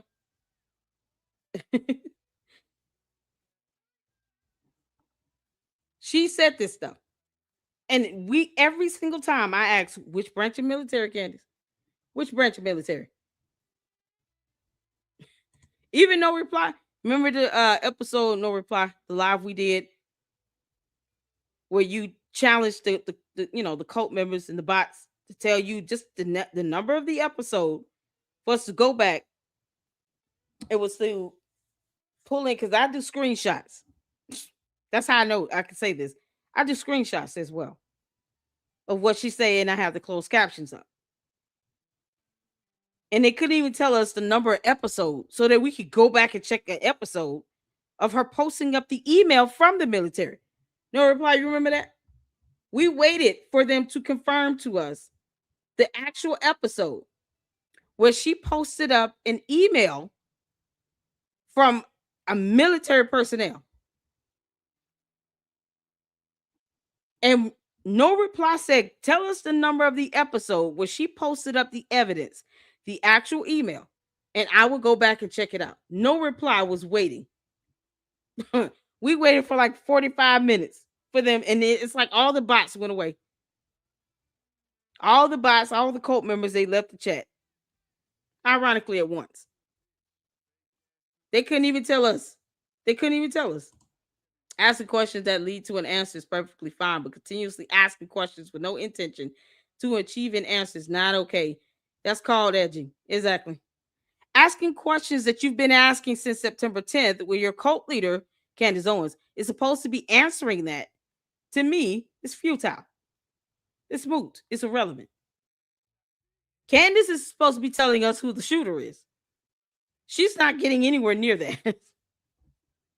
And she blamed the entire military. And we asked for the email to prove it when she said it in one of her episodes. No reply, and I waited for them to tell us the episode number where she posted an email. One of her candy-ass cult member bots who came up in here and said, oh, she posted the email on it. We said, okay, which episode? Y'all remember that? We said, which episode? And they couldn't tell us. They couldn't even tell us. So once again, they claimed that she posted up an email because we never saw it. There was no email evidence from a military personnel confirming anything about the military being involved in Charlie Kirk's assassination or a specific branch of the military. We're still waiting on that episode number. Give us the episode number. I'll go back and look at it right now. We were waiting for that. When she did that, I was done. I said, no, you're not going to blame the military on this. And then they're trying to justify it by saying, oh, there's email evidence in it. Okay, which episode did she post up that email evidence? Yep. We could literally type in anything and it would say my little... Have every episode of Candace's transcripts and pull up the timestamp. Exactly.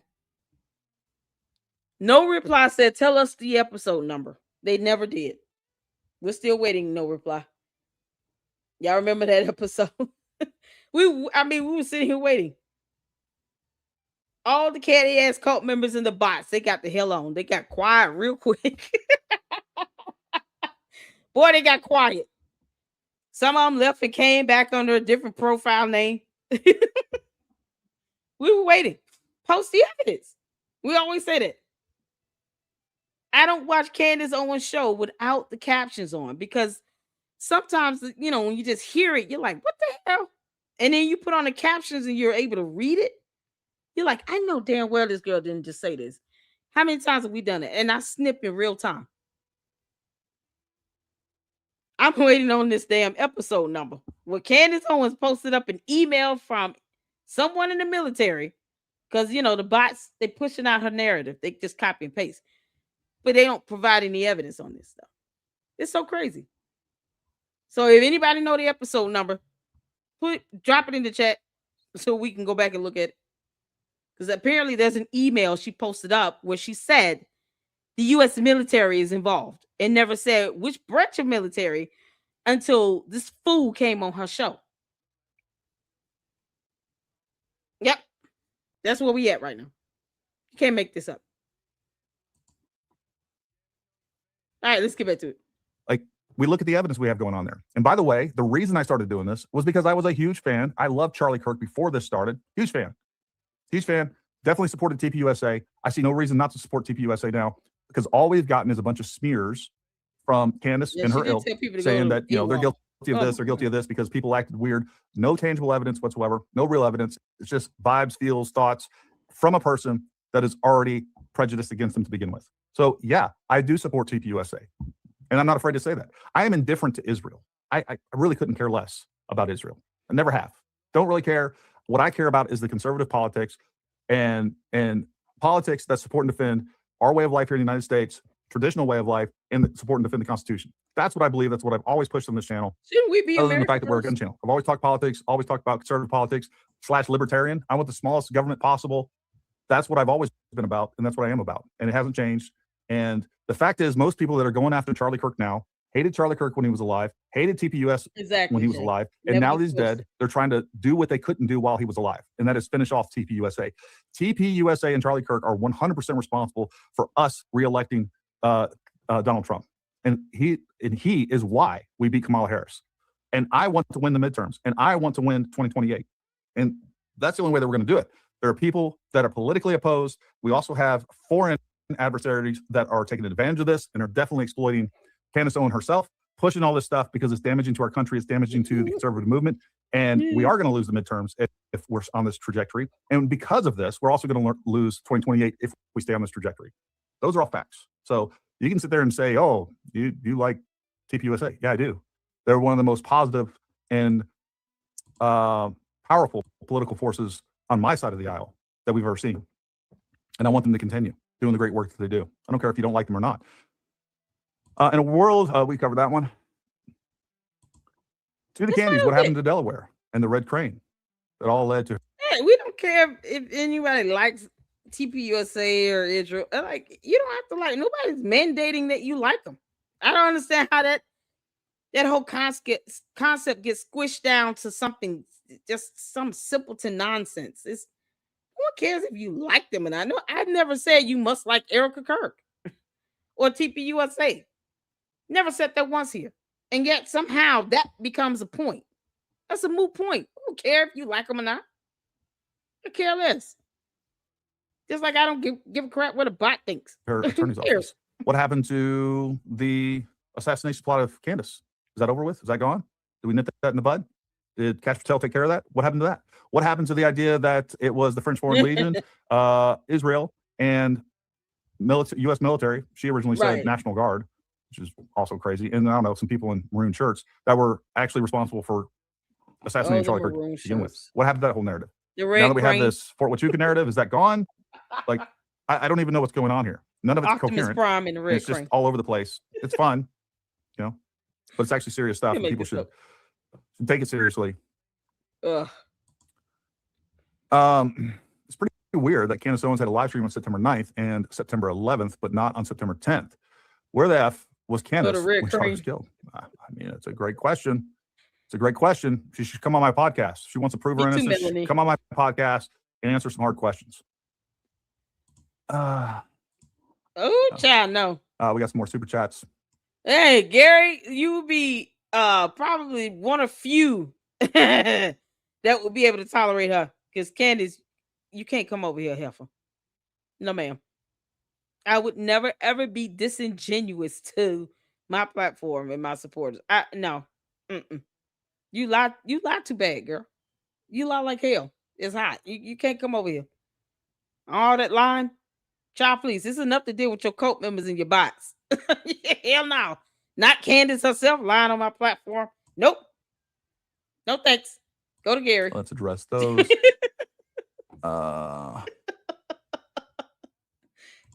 She did get fired from her last 3 jobs. That's absolutely right.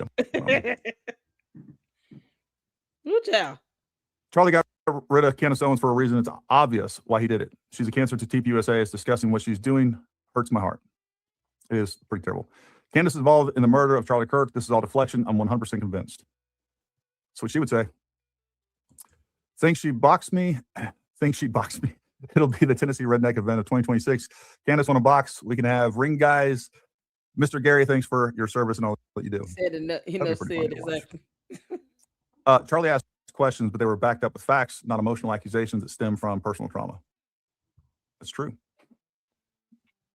You are an absolute tool to sit there and nuke Mitch's character while sucking up Donald Trump. It's hilarious. Hold on. She's too good. She went on Piers Morgan again. Wouldn't she see that as something beneath her? I'm curious. She went on Piers Morgan. She did an interview with CNN. I thought she hated CNN. She did an interview with CNN and she didn't tell any of you all. And when I say you all, I mean the Candace cult members in the box. She didn't put anything out there saying, I will be doing an interview with this girl named Elle from CNN. But she's too good to go. She can't come here because we're too good and we don't deserve that. But she went an interview with CNN was 16 days after Charlie Kirk was assassinated.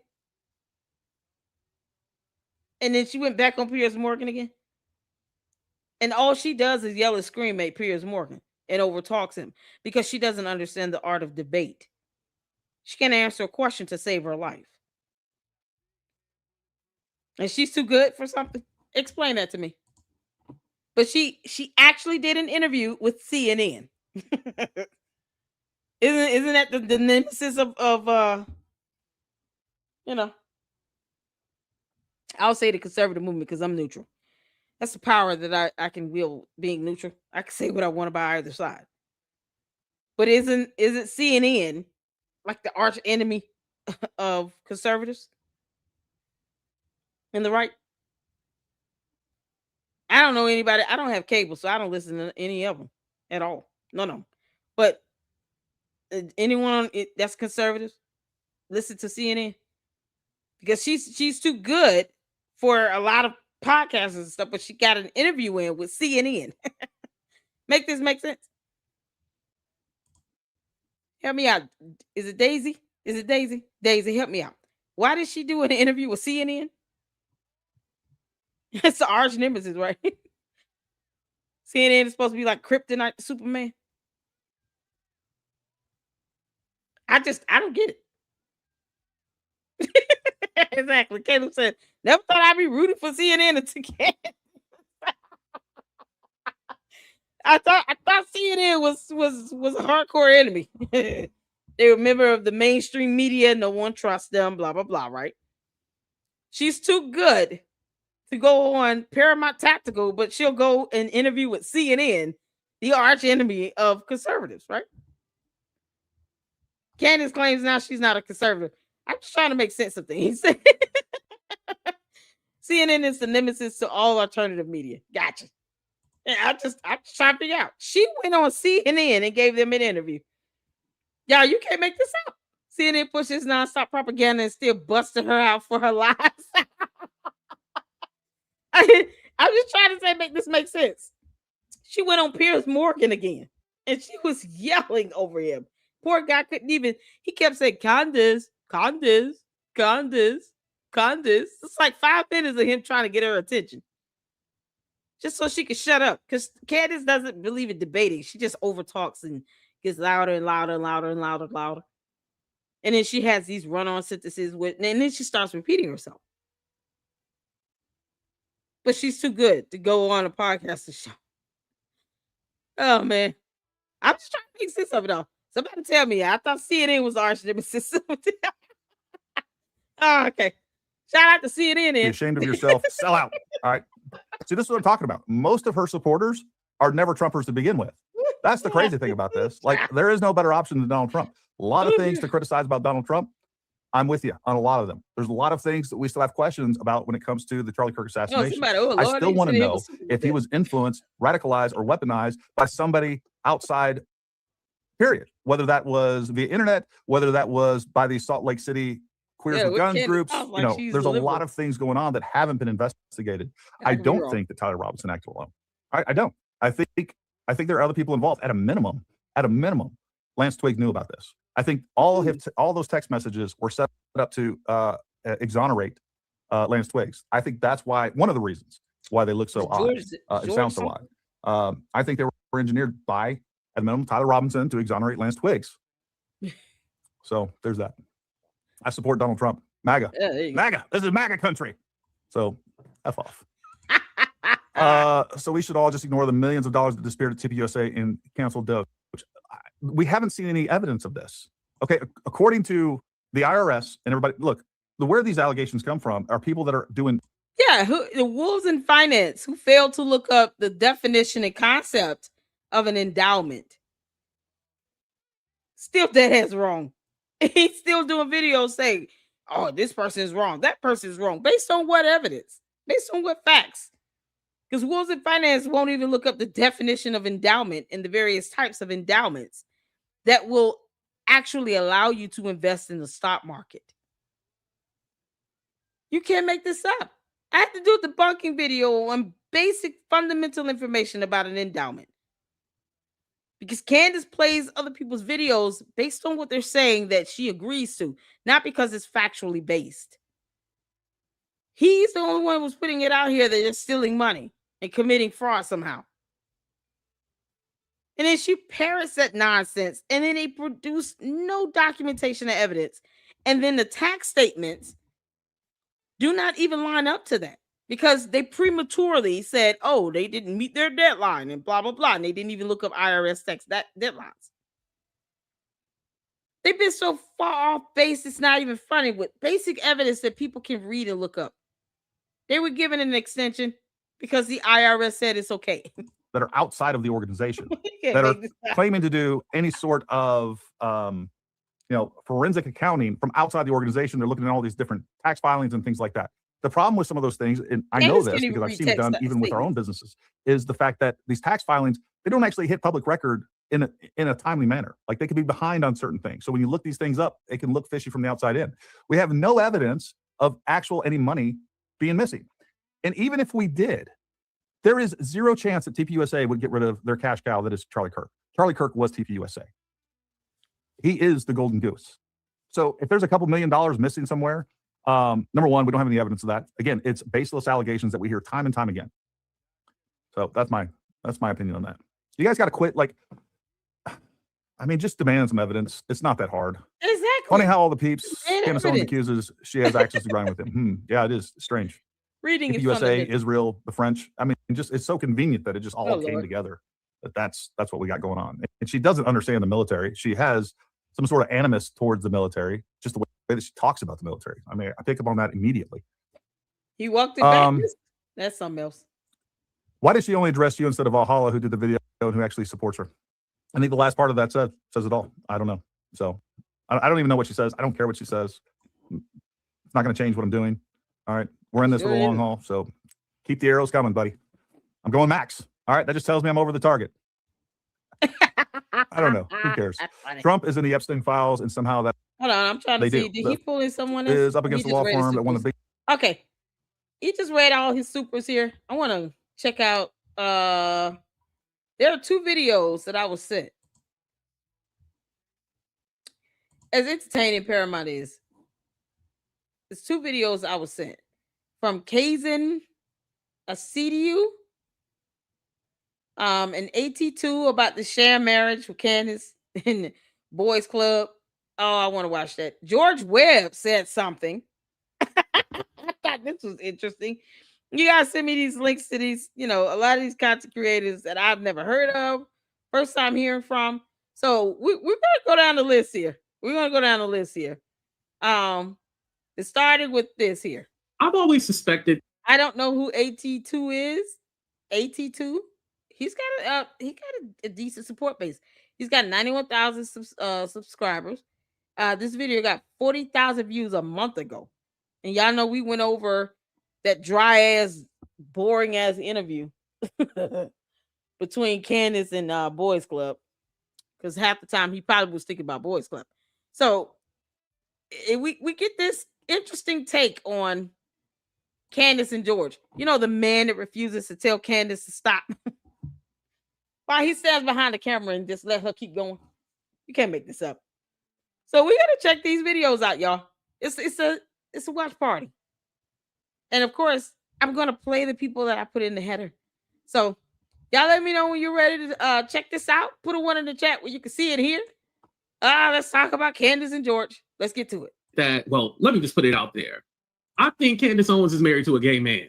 It's just something about their whole marriage, how they got together within 2 weeks, and all of a sudden they were madly in love, got married, had kids. This seemed like some kind of arranged marriage, or as they call it, a lavender marriage, when someone in the relationship is homosexual, and then, you know, it's basically like a cover-up relationship. Let's go ahead and get into this tweet right here. But first, hit that like button, subscribe to the channel, and let's dive into this, you guys.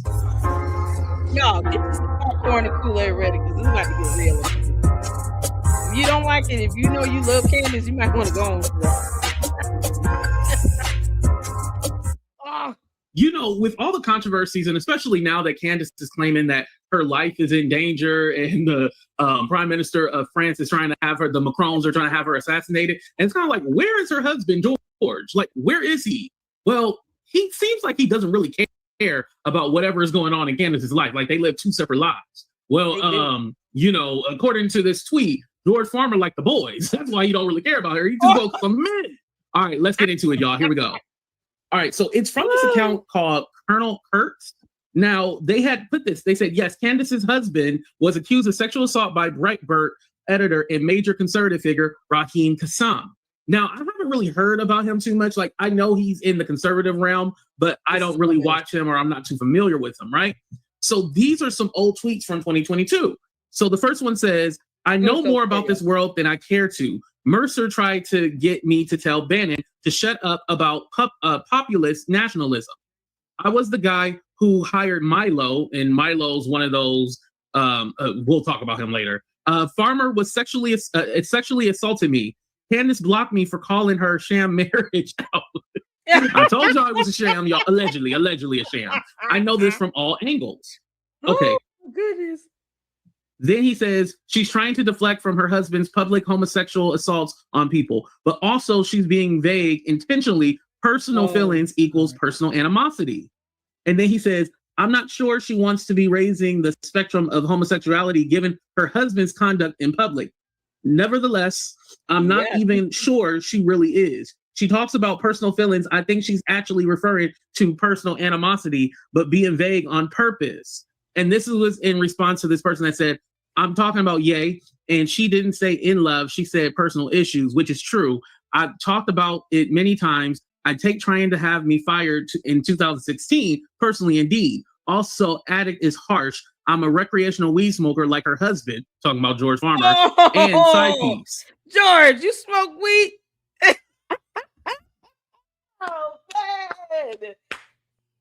Candace, is Boys Club still smoking weed in the house? I don't think that's healthy for the kids to be breathing that in.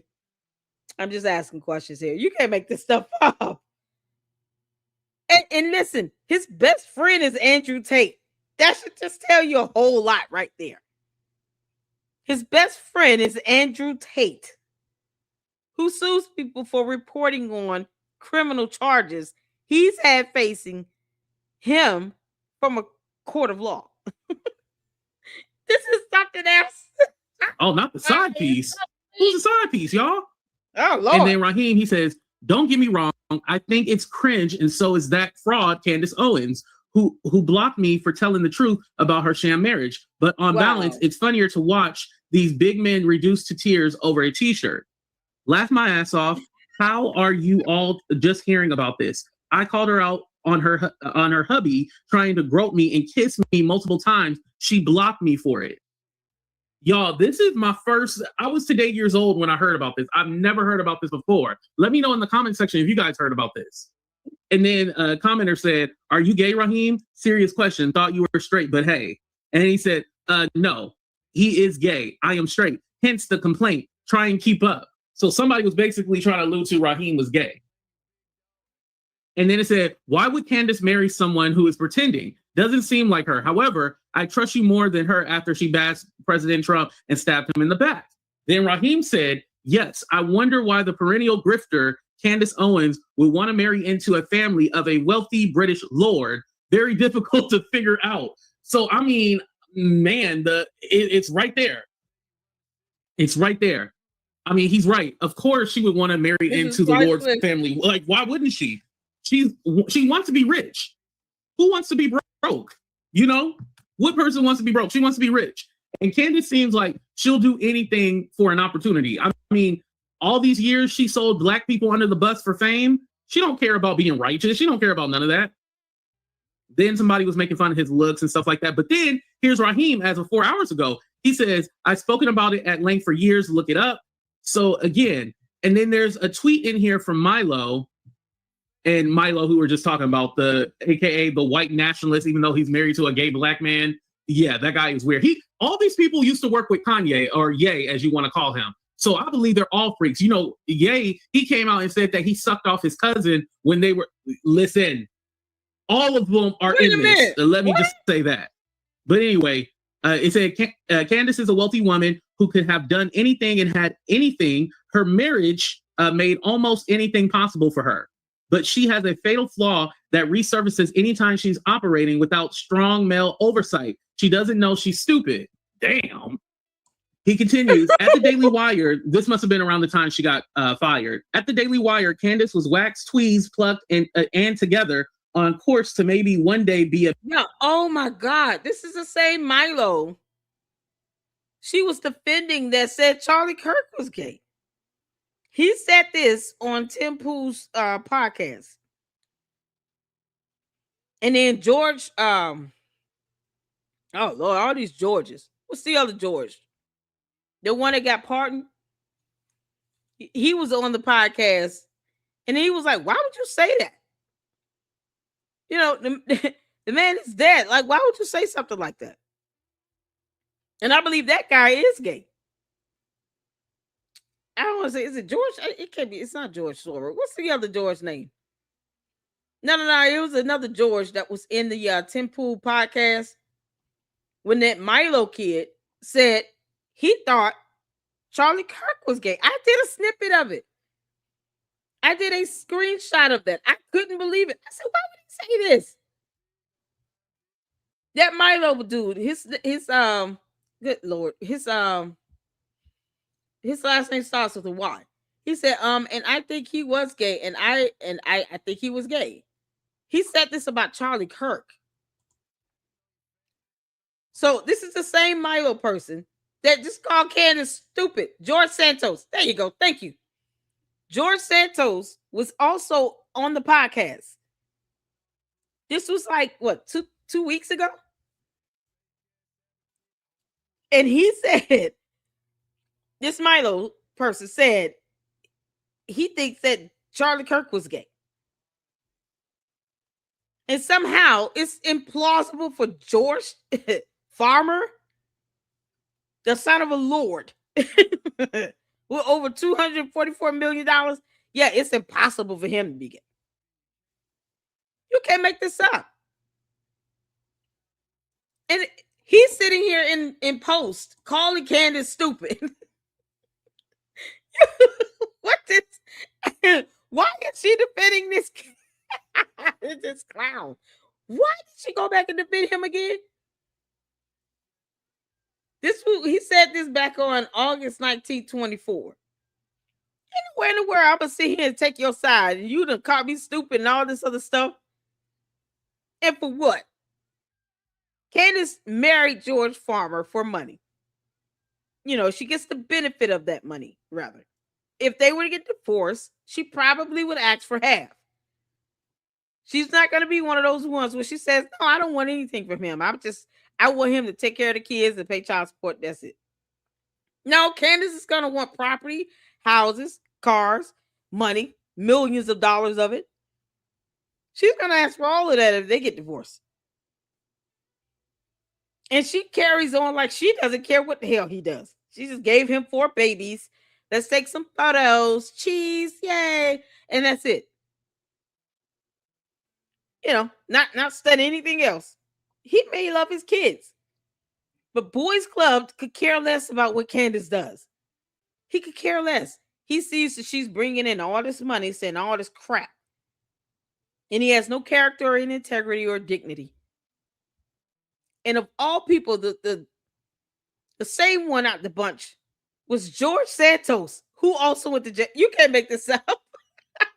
What is Big going ass on? a newscaster, a network anchor. I'm sorry, in Good her Lord. own way, despite her obvious mental and emotional shortcomings. Plus, obviously, the logo for Cocoa Puffs ice bitch vibe from having a gay husband. Oh Let my me tell God. you something. Candace Owens' husband is getting plunged. Woo! Woo, child. Y'all, Wow. this is crazy. From You know, Milo that she defended. This is wild right here. And like I said, out of all the stuff that Candace has gone so hard for Charlie Kirk, I feel Oh like my Charlie God. Kirk was the one that quote unquote got away. Like that's how Candace treats this situation with Charlie Kirk. Yeah, is it suspicious the way that the whole assassination went down? You know, we're not going to pretend like it wasn't suspicious, but she's going harder for Charlie Kirk than Oh my Erica God. Kirk, his wife. Erica Kirk went back to business and making sure that the brand is good. Candace Owens is the one out there trying to be Inspector Gadget and figure out what's really happening and what's really going on. So, I mean, listen, Child, if I she was her ain't got husband, no I'd be like, cushion bone in her body. okay, can you focus on me? Why are you focusing so much on him? But I mean, shit. She Thank you. George has yet to say, George Farmer, George, are you there? He's yet to say, Candace, why are you obsessing over this guy? You obsess over him. George Farmer was one of the chairman for TP UK, for Turning Point UK division. And I'm sure he was upset when he heard that Charlie Kirk was assassinated. But I highly doubt his response was equal to Candace Owens' response. Especially with her putting up all these photos of these two before either of them got married. Where if you knew nothing about Charlie Kirk and his wife and kids, or Candace and Boys Club and their 4 kids, and you were to just see her video she did to my friend Charlie Kirk, you would assume that they were dating, they were in a relationship. You would not, I don't get brother sister vibes from those photos. Nope, not at all. The way he talked about her, especially with him saying he drives, he treated her like she was the lady of the house. You don't get this is just a brother sister thing. No sane person in their right frame of mind, having seen the videos, seen interviews they did together, get this vibe and energy like they were just brother and sister. No. Nope. I literally kept saying to myself, I got to remember these two they were not married. They were not dating. I got to remember that. I had to keep reminding myself, these two never dated. Most people are asking, is Candace in love with Charlie Kirk? Because that's what you pick up and discern from that. Chabu. And George has said nothing. Once again, he said nothing about all of this unnatural obsession. It's not healthy. He's just letting this stuff happen.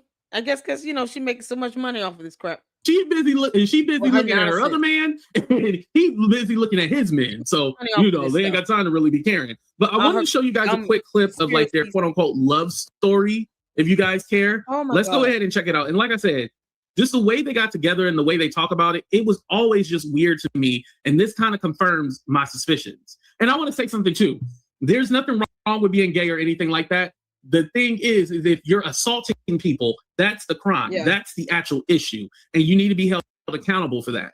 Here we go. Yep. Let's check this out. Amazing love story. I have such an interesting How I Met My Husband story. It was totally a God thing. It really was. I was working for an organization called Turning Point at the time, and I bizarrely kept saying to Charlie, who's the founder of Turning Point, like, we should go to the UK. Long story short, I take his credit card and I book us to the UK. And we had an event that was set up for us to just kind of speak in front of a room full of reporters and people that were interested sort of in this conservative movement that was happening in America. And my husband now was in attendance.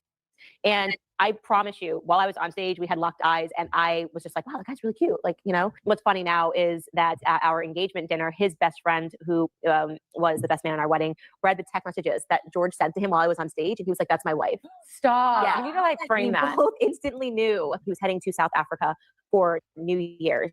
And it was just literally 18 days after we met. And he's like, do you have a moment? Yeah, if it's arranged, then you'll know who your wife and your husband is if it's already prior arranged. Candace, you and Boys Club are giving arranged marriage. I just don't understand why of all women he could have picked, why he picked you. What did Candace have to do to get the son of a lord in the UK attention?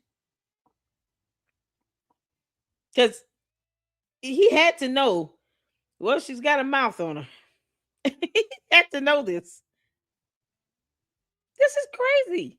It's the irony of it all. Of all women on earth, even if, you know, George Farmer likes black women.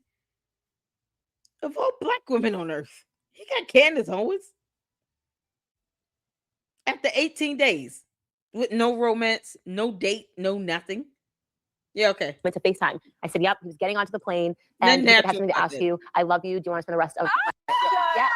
And we I have never said chill. anything. Like nothing. So he proposed to you over FaceTime. Over FaceTime. And I said yes. This is friend crazy. she Oh did this my we did this God. event they did an event at the Royal Automobile Club in London in 2018. So how you just don't, y'all No ain't really even romance, had a nothing. conversation. It was just all like, you were just infatuated with this man. It was all like, yes, I'll marry you. He's balling.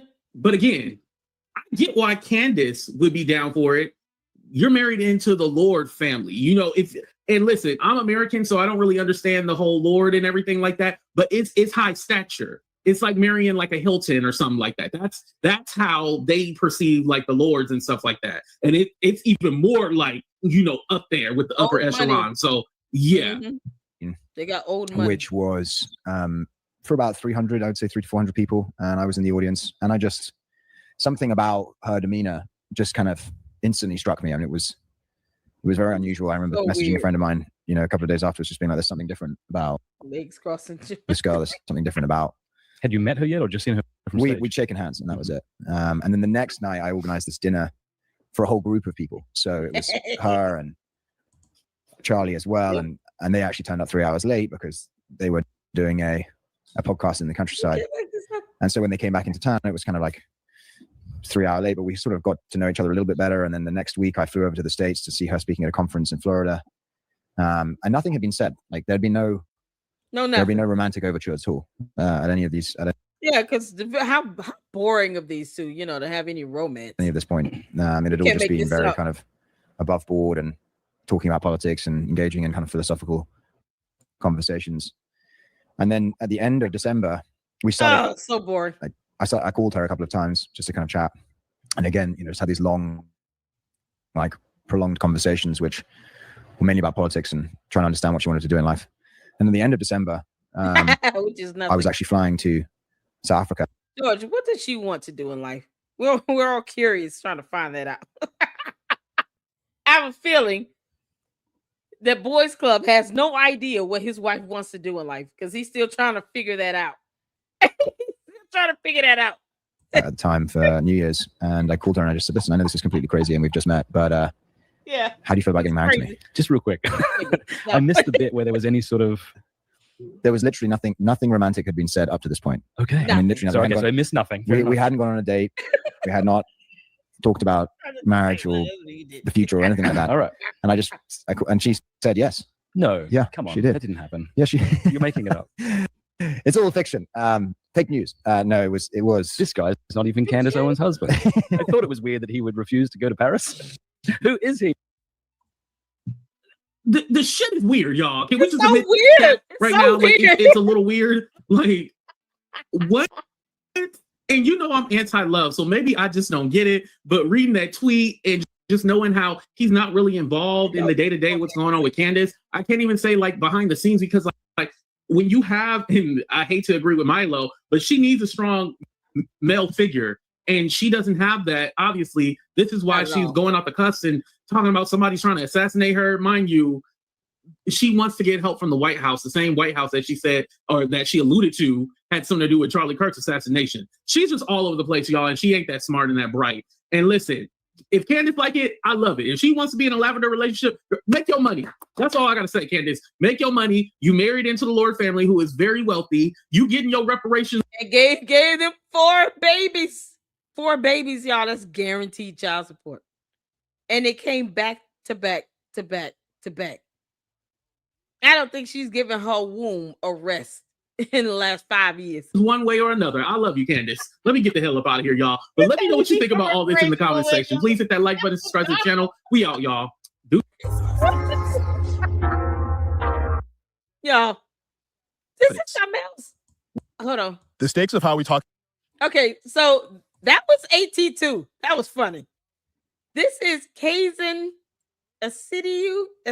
Asiedu.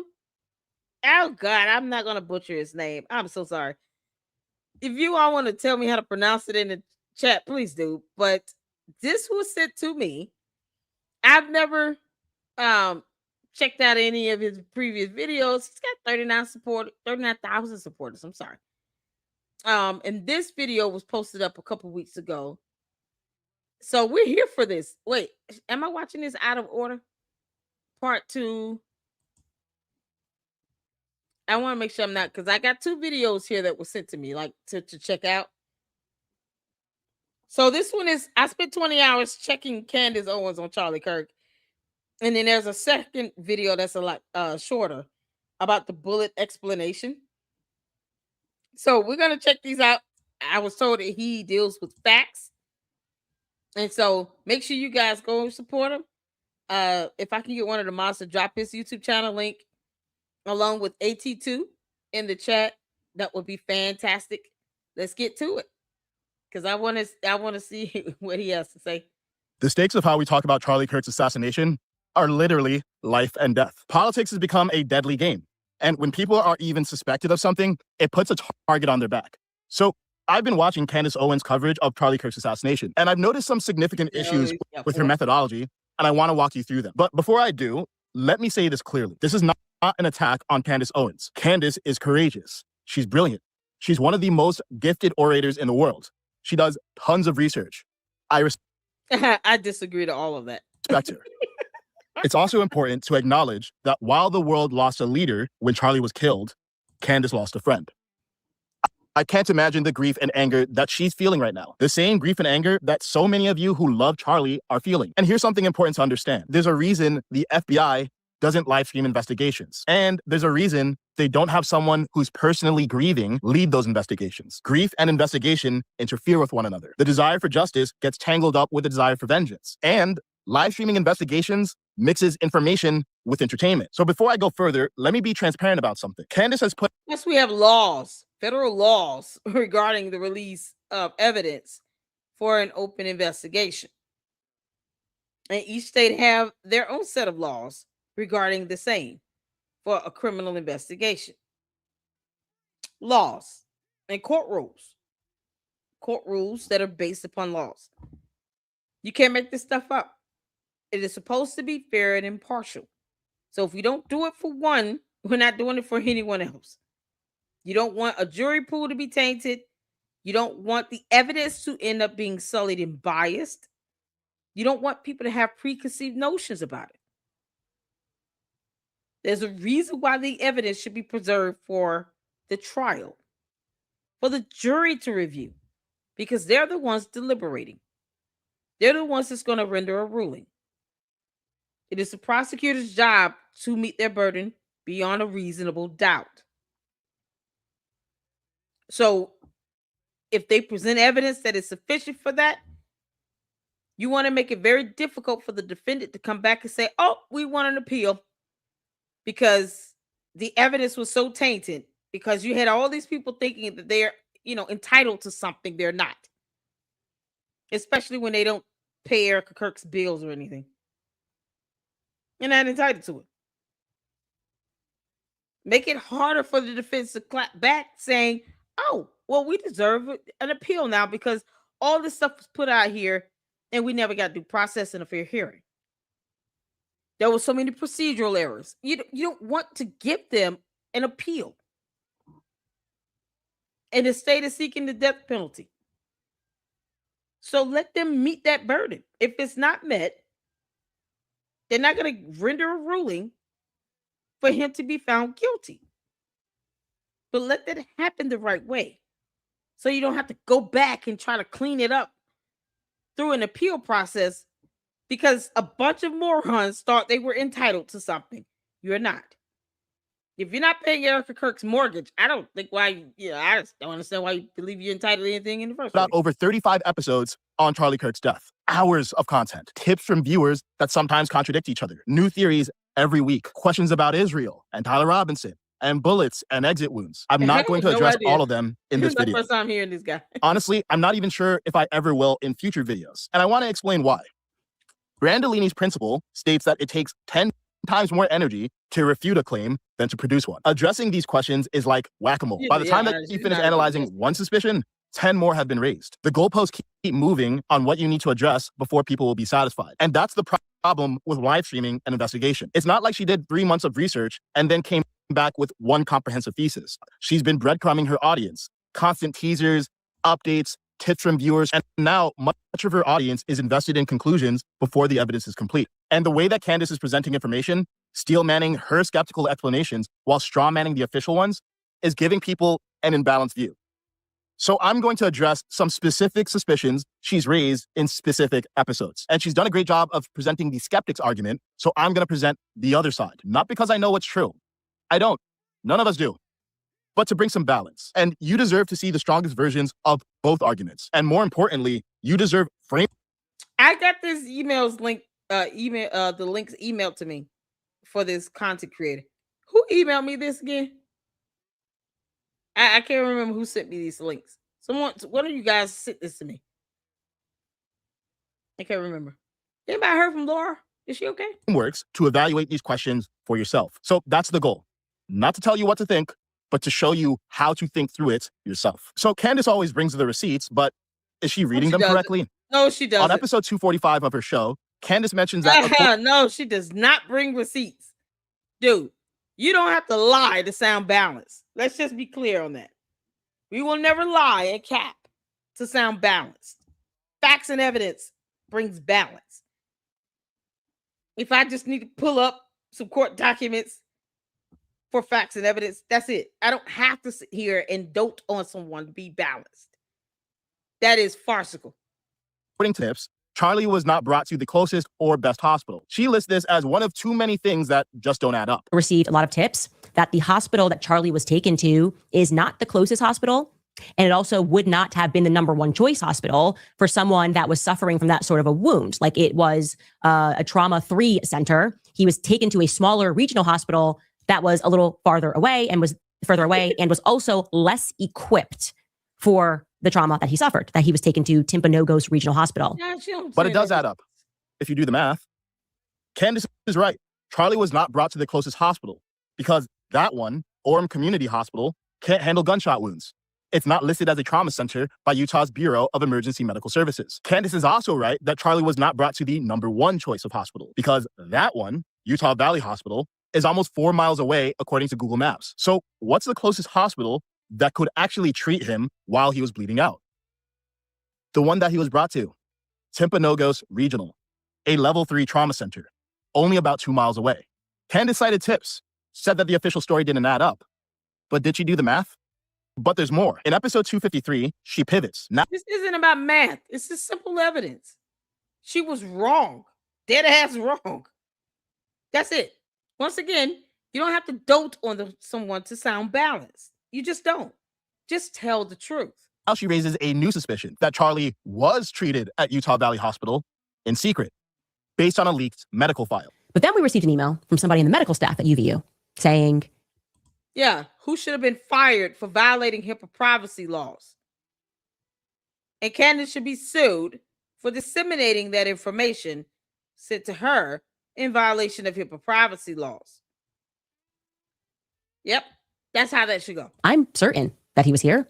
And I have a medical file Look this up. that we, in the text that we received at 2:08 p.m., saying that we're not allowed to touch the medical file. And here is the entry in the UVU system for Charlie Kirk. It had his right birthday, it had his age, Somebody it said had an fake MRN number. And then this individual shared the internal message that went out telling them that they're not allowed to touch the file. Here it is. Hi, all. There was a media event that took place today that led to a trauma patient. Due to the nature of the situation, the only individuals who will be allowed in the chart will be Deborah and myself. No one else is allowed to hover or open the chart. Jacob, blank. Deb and I will be doing the log tomorrow. Thanks, Violation and of- let me know if you have any questions. Yeah, the emails like this is this information that's inside of the internal system for the hospital staff. This is also standard. I've worked in hospitals since college. When you have a high-profile celebrity or high-profile public figure, someone come in, or elected official, whoever it is, oftentimes you have a certain number of staff assigned, or they assign specific nurses and nursing techs to that particular patient. It limits all these random people coming into the room, talking with the family, being around the family when conversations are being had with the doctors and all these things. It limits and restricts. So that way, you know, if something goes wrong, who to go to. That's standard. She's reading this like it's a problem when it's not. This is standard protocol. When Jay-Z, Beyonce, it's a bad example, but you know, best example for the scenario. When she had her baby, her first daughter, they locked down the entire hospital wing in New York. Locked it whole down because of who they are. It was inconvenience, but they locked it down. They locked down parts of the hospital, of the maternity ward, because Beyonce gave birth. We've had celebrities come through hospitals all the time that I worked in. You're not supposed to know. They deserve the right to privacy. What good would it do for all these people, these random people, to come down to the hospital where Charlie Kirk was on the day he was shot? None of them are doctors or nurses. They can't do anything. You don't even need all of the hospital staff assigned to him. You just need the specific ones to where, if anything happens, okay, well, nurse so-and-so and nurse so-and-so was assigned to him. So let's get these two in here, and then we can ask them questions. Especially when, in a situation like this, you're talking about a gunshot wound that was done on national television, and they had not caught the killer yet. They had not caught the shooter.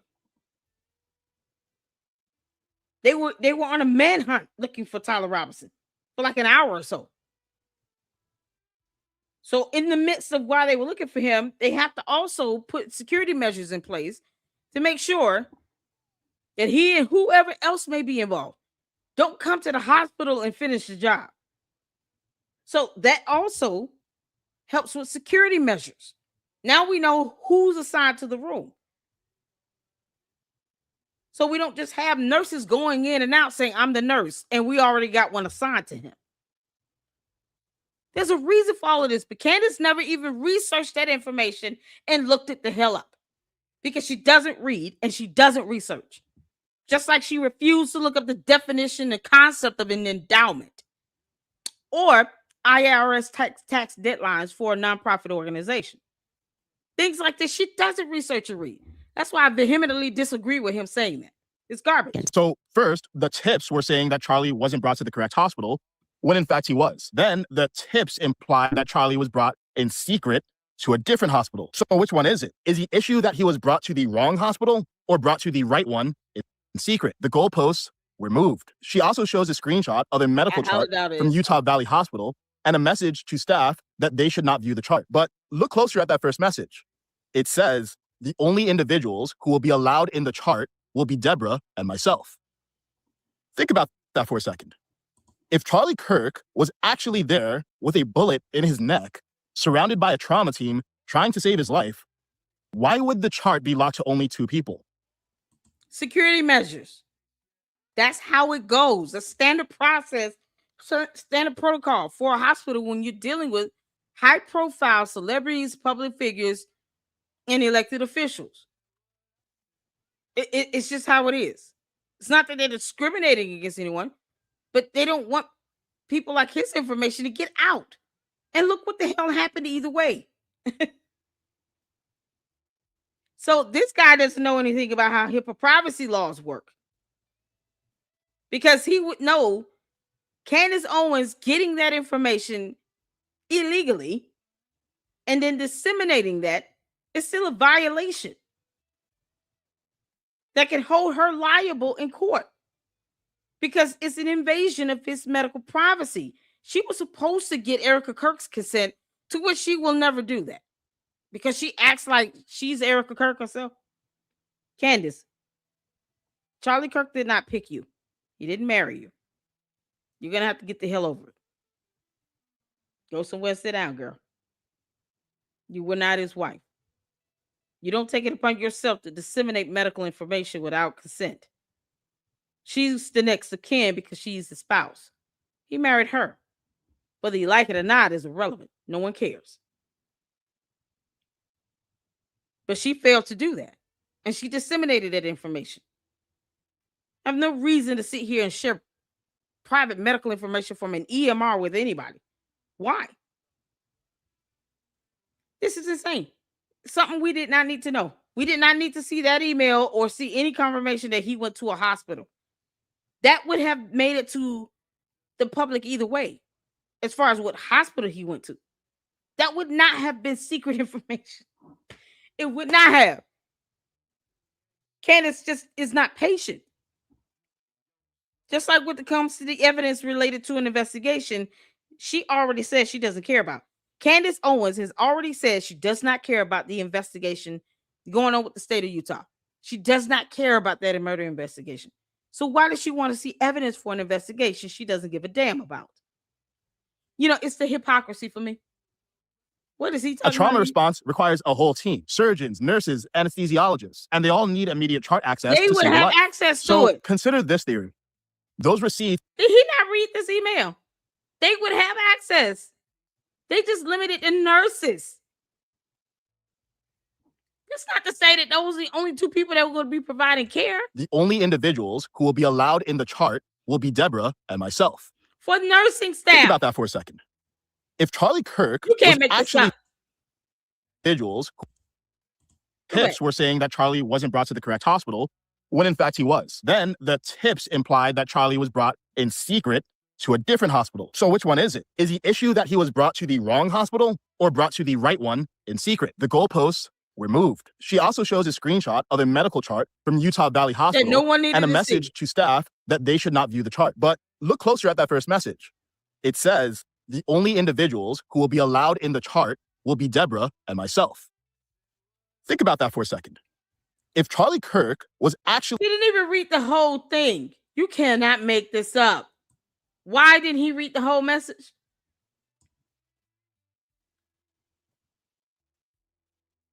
Hey y'all, there let's see. There was a I can't even see the whole thing. Trauma patient due to the nature of the situation.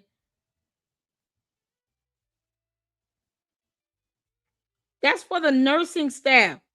The doctors will have access to it. Are you kidding me? You can't make this up. Look closer at that first message. It says the only individuals who will be allowed in the chart will be Deborah and myself. Think about that for a second. If Charlie Kirk was actually there with a bullet in his neck, surrounded by a trauma team trying to save his life, why would the chart be locked to only 2 people?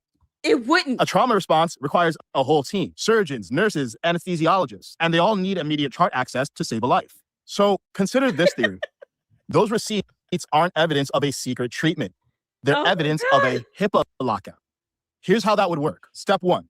When a high-level trauma occurs, EMS often radios the regional level 2 trauma center, in this case, Utah Valley Hospital, to put them on standby. Step 2. A clerk creates a pre-arrival medical record to be ready. Step 3. The medics realize that Charlie is in critical condition and divert him to a closer hospital, Timpanogos, because every Oh my second counts. God. Step 4, the pre-arrival record still exists at Utah Valley. But since the patient never arrived there, the privacy officer locks the file to stop curious employees from snooping on a celebrity name. Let's call that hypothesis A. It only requires one thing, that they followed standard hospital protocol for celebrity patients. B says the official narrative is wrong and everyone was fooled. But that requires believing that the crowds at Timpanogos were fooled, Brian Harpole, Charlie's head of security, who was with him when he died, is lying, the news crews were fooled or lying, the motorcade was a Candace said all of this either way. So what's his point? Does he not know that Candace still went back and blamed Brian Harpole and said that he was a part of this conspiracy and this cover-up? Brought on this fool on her show that lied and said he pinpointed Brian Harpole on a military base. He saw Brian Harpole and Erica Kirk on a military base. Where does he stand with this now? Is he saying the same thing now?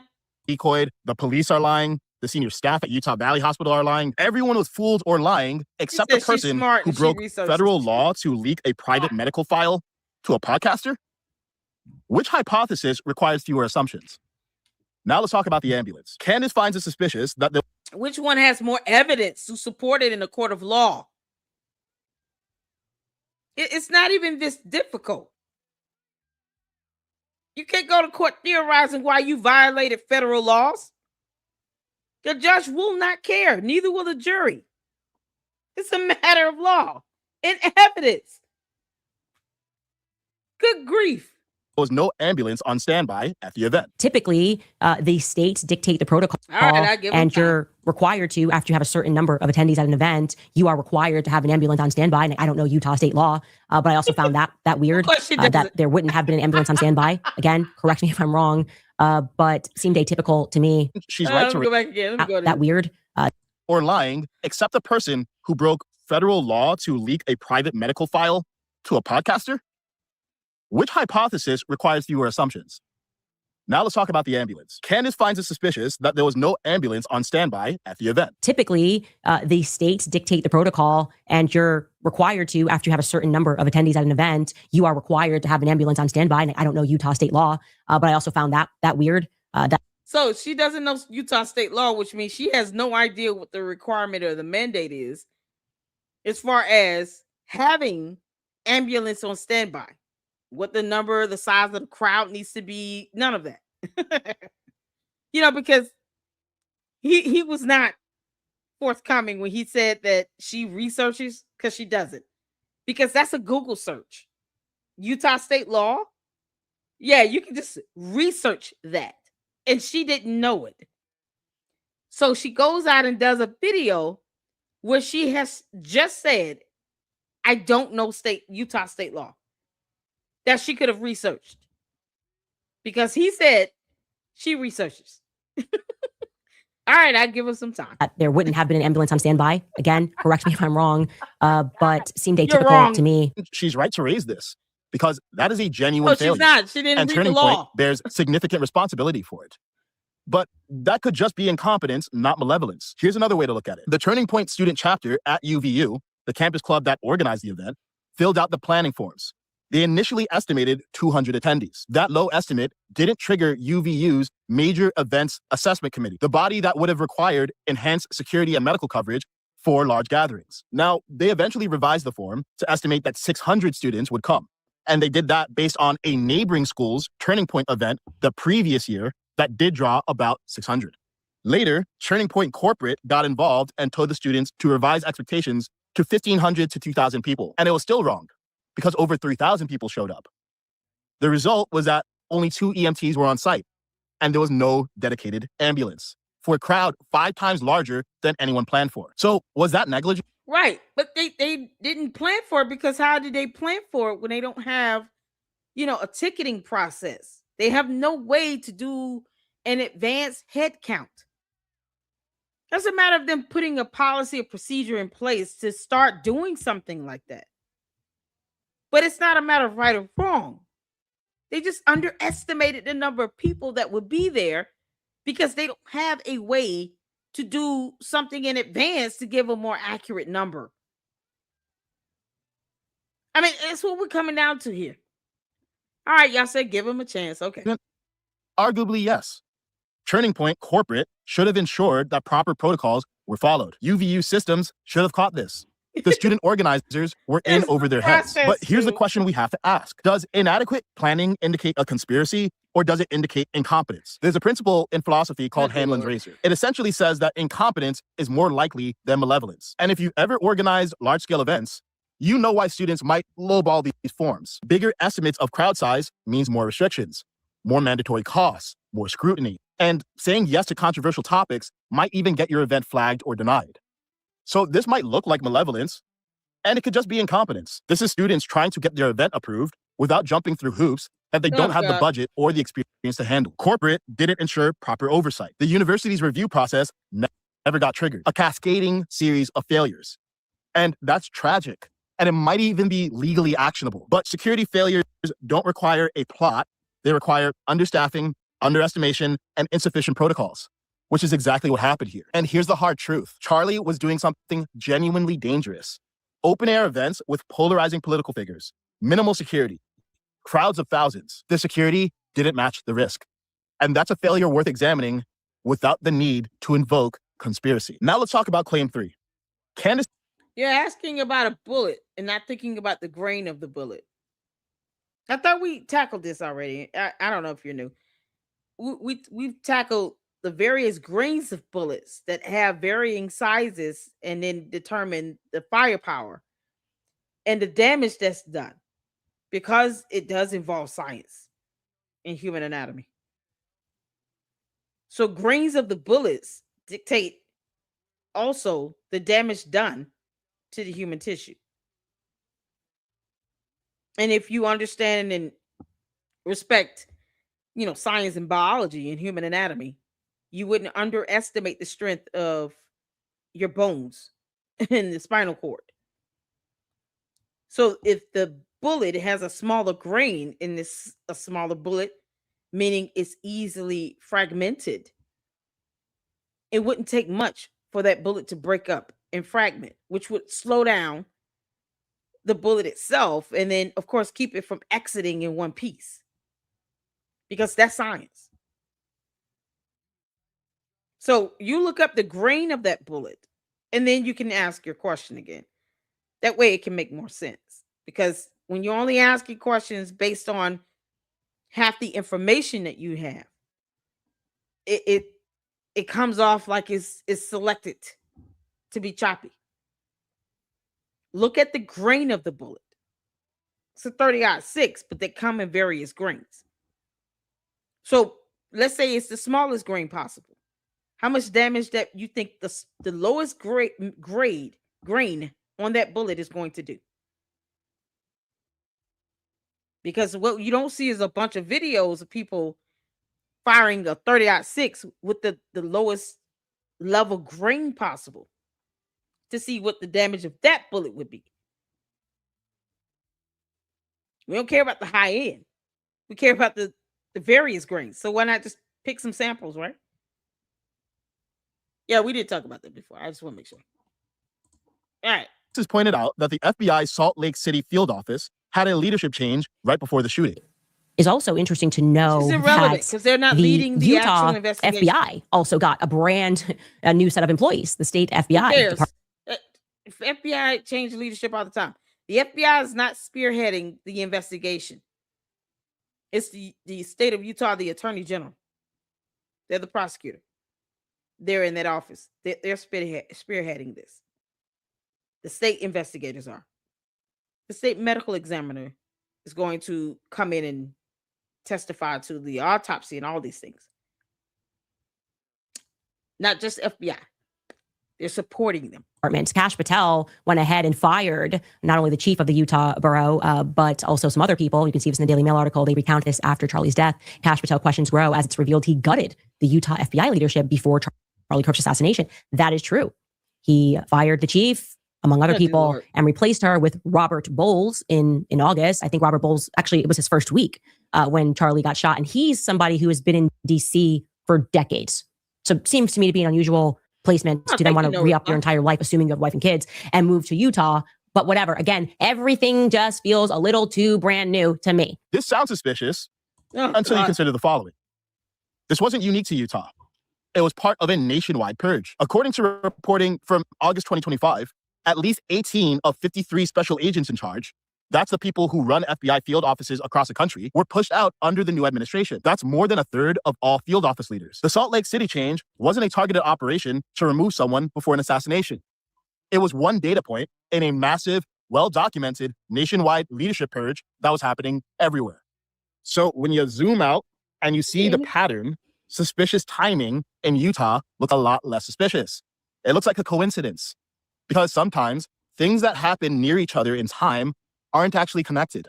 Candace also noted that Timpanogos Regional Hospital had a CEO change shortly before the shooting. And also something new is that hospital had just announced that they had a brand new CEO and head surgeon named Andrew Zenger. A lot of new stuff happening. Another suspicious coincidence? Control, girl. Let's zoom out again. According to Challenger Gray and Christmas, a firm that So tracks what? executive turnover, hospitals reported 104 CEO exits from January through October 2025. That's roughly 10 to 15 hospital CEO changes per month nationwide. Healthcare CEO turnover is actually up 15% compared to last year. It's one of the most volatile sectors for executive leadership. And Andrew Zenger wasn't some outside plant. He was an internal promotion. He had been COO at a sister facility. He started his career at Timpanogos as an intern back in 2014. So we have a routine leadership transition, an internal promotion of someone who had been in the system for over a decade, happening during a period of historically high hospital CEO turnover. Does that require a coordinated explanation? Or does it just look like normal healthcare administration? Now let's talk about Turning Point scheduling. Candace asked why Charlie was scheduled to do UVU on September 10th and Utah State on September. Candace is bringing up stuff to invoke all this doubt, and it has no basis to anything. She has people asking just random questions about things that still do not lead you directly to the bottom line, which is who's the shooter? What was the weapon? What was the damage? And does the evidence support all of this? So she made it complicated for no reason. Who cares about the hospital turnover? She has no idea what hospital staff, like the turnover rate, all these factors she can't control, no one can control. She's never worked in healthcare. She's never worked in a hospital. So of course she would not know about these things. He said that she does research. I just, who child? I mean, and as opposed to him just saying, you know what, this is absolutely false and unnecessary. He's trying to tap dance around it, because I guess he's afraid of the candy ass cult members or something. They're not as scary as you think, bro. They're really not. The bots, the cult members, they just ask the same questions and say the same thing over and over again. It is what it is. But when you start towing the line and you start trying to sugarcoat and try to remain neutral, and you're saying things to embellish her and all these things, this is what happens when you say something, one thing they don't like, they're going to come in and hone in on you. They're going to jump on your neck either way.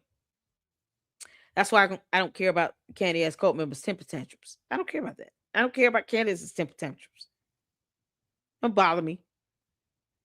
Because I'd rather be honest and direct and straightforward. And they know exactly my stance up front than to sit here and coddle and cater to a bunch of bots and cult members who choose to be brainwashed and not read and research for themselves. Throwing temper tantrums in the chat. Who cares? It's simple things. They only look at the information she tells them to.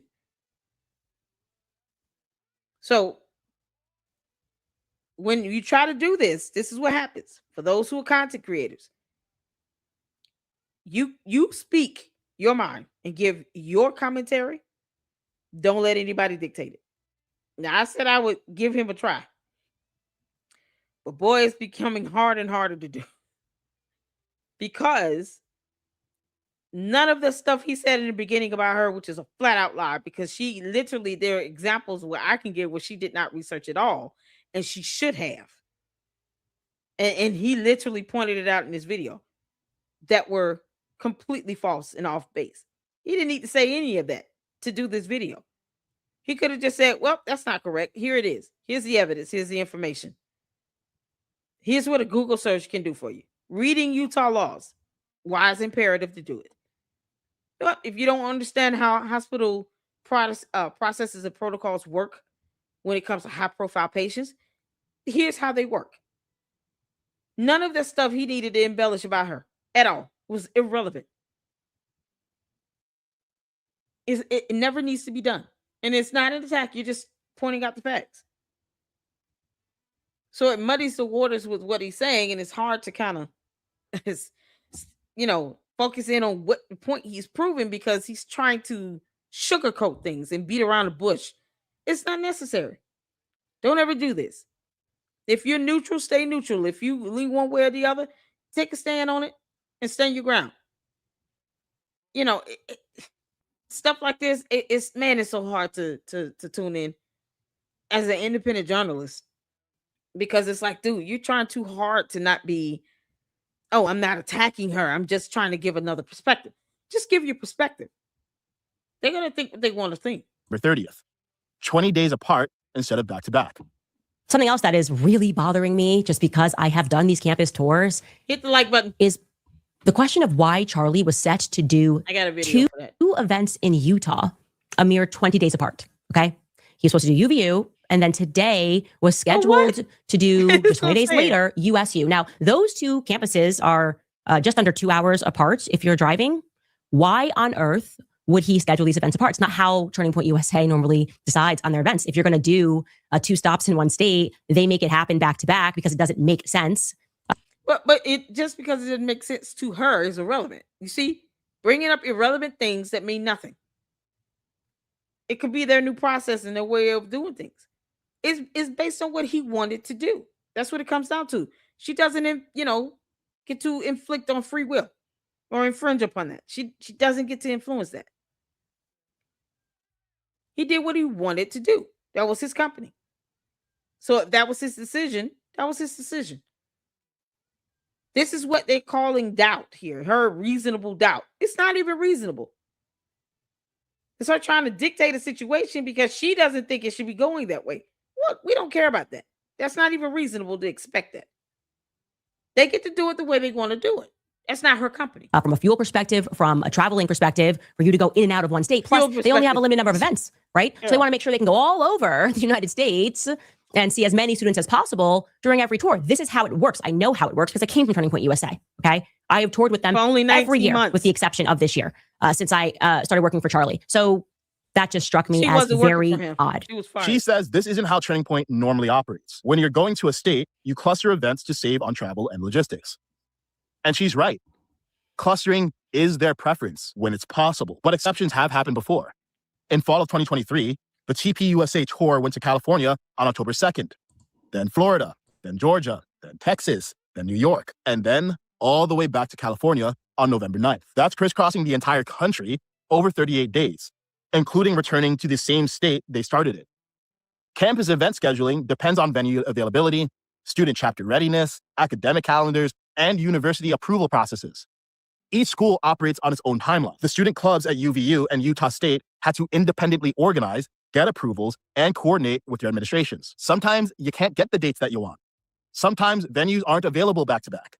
Sometimes the student chapters aren't ready at the same time. 20 days apart isn't... Yeah, he's proving, but you see how unreasonable it is for Candace to say the nonsense she says? It's just unreasonable.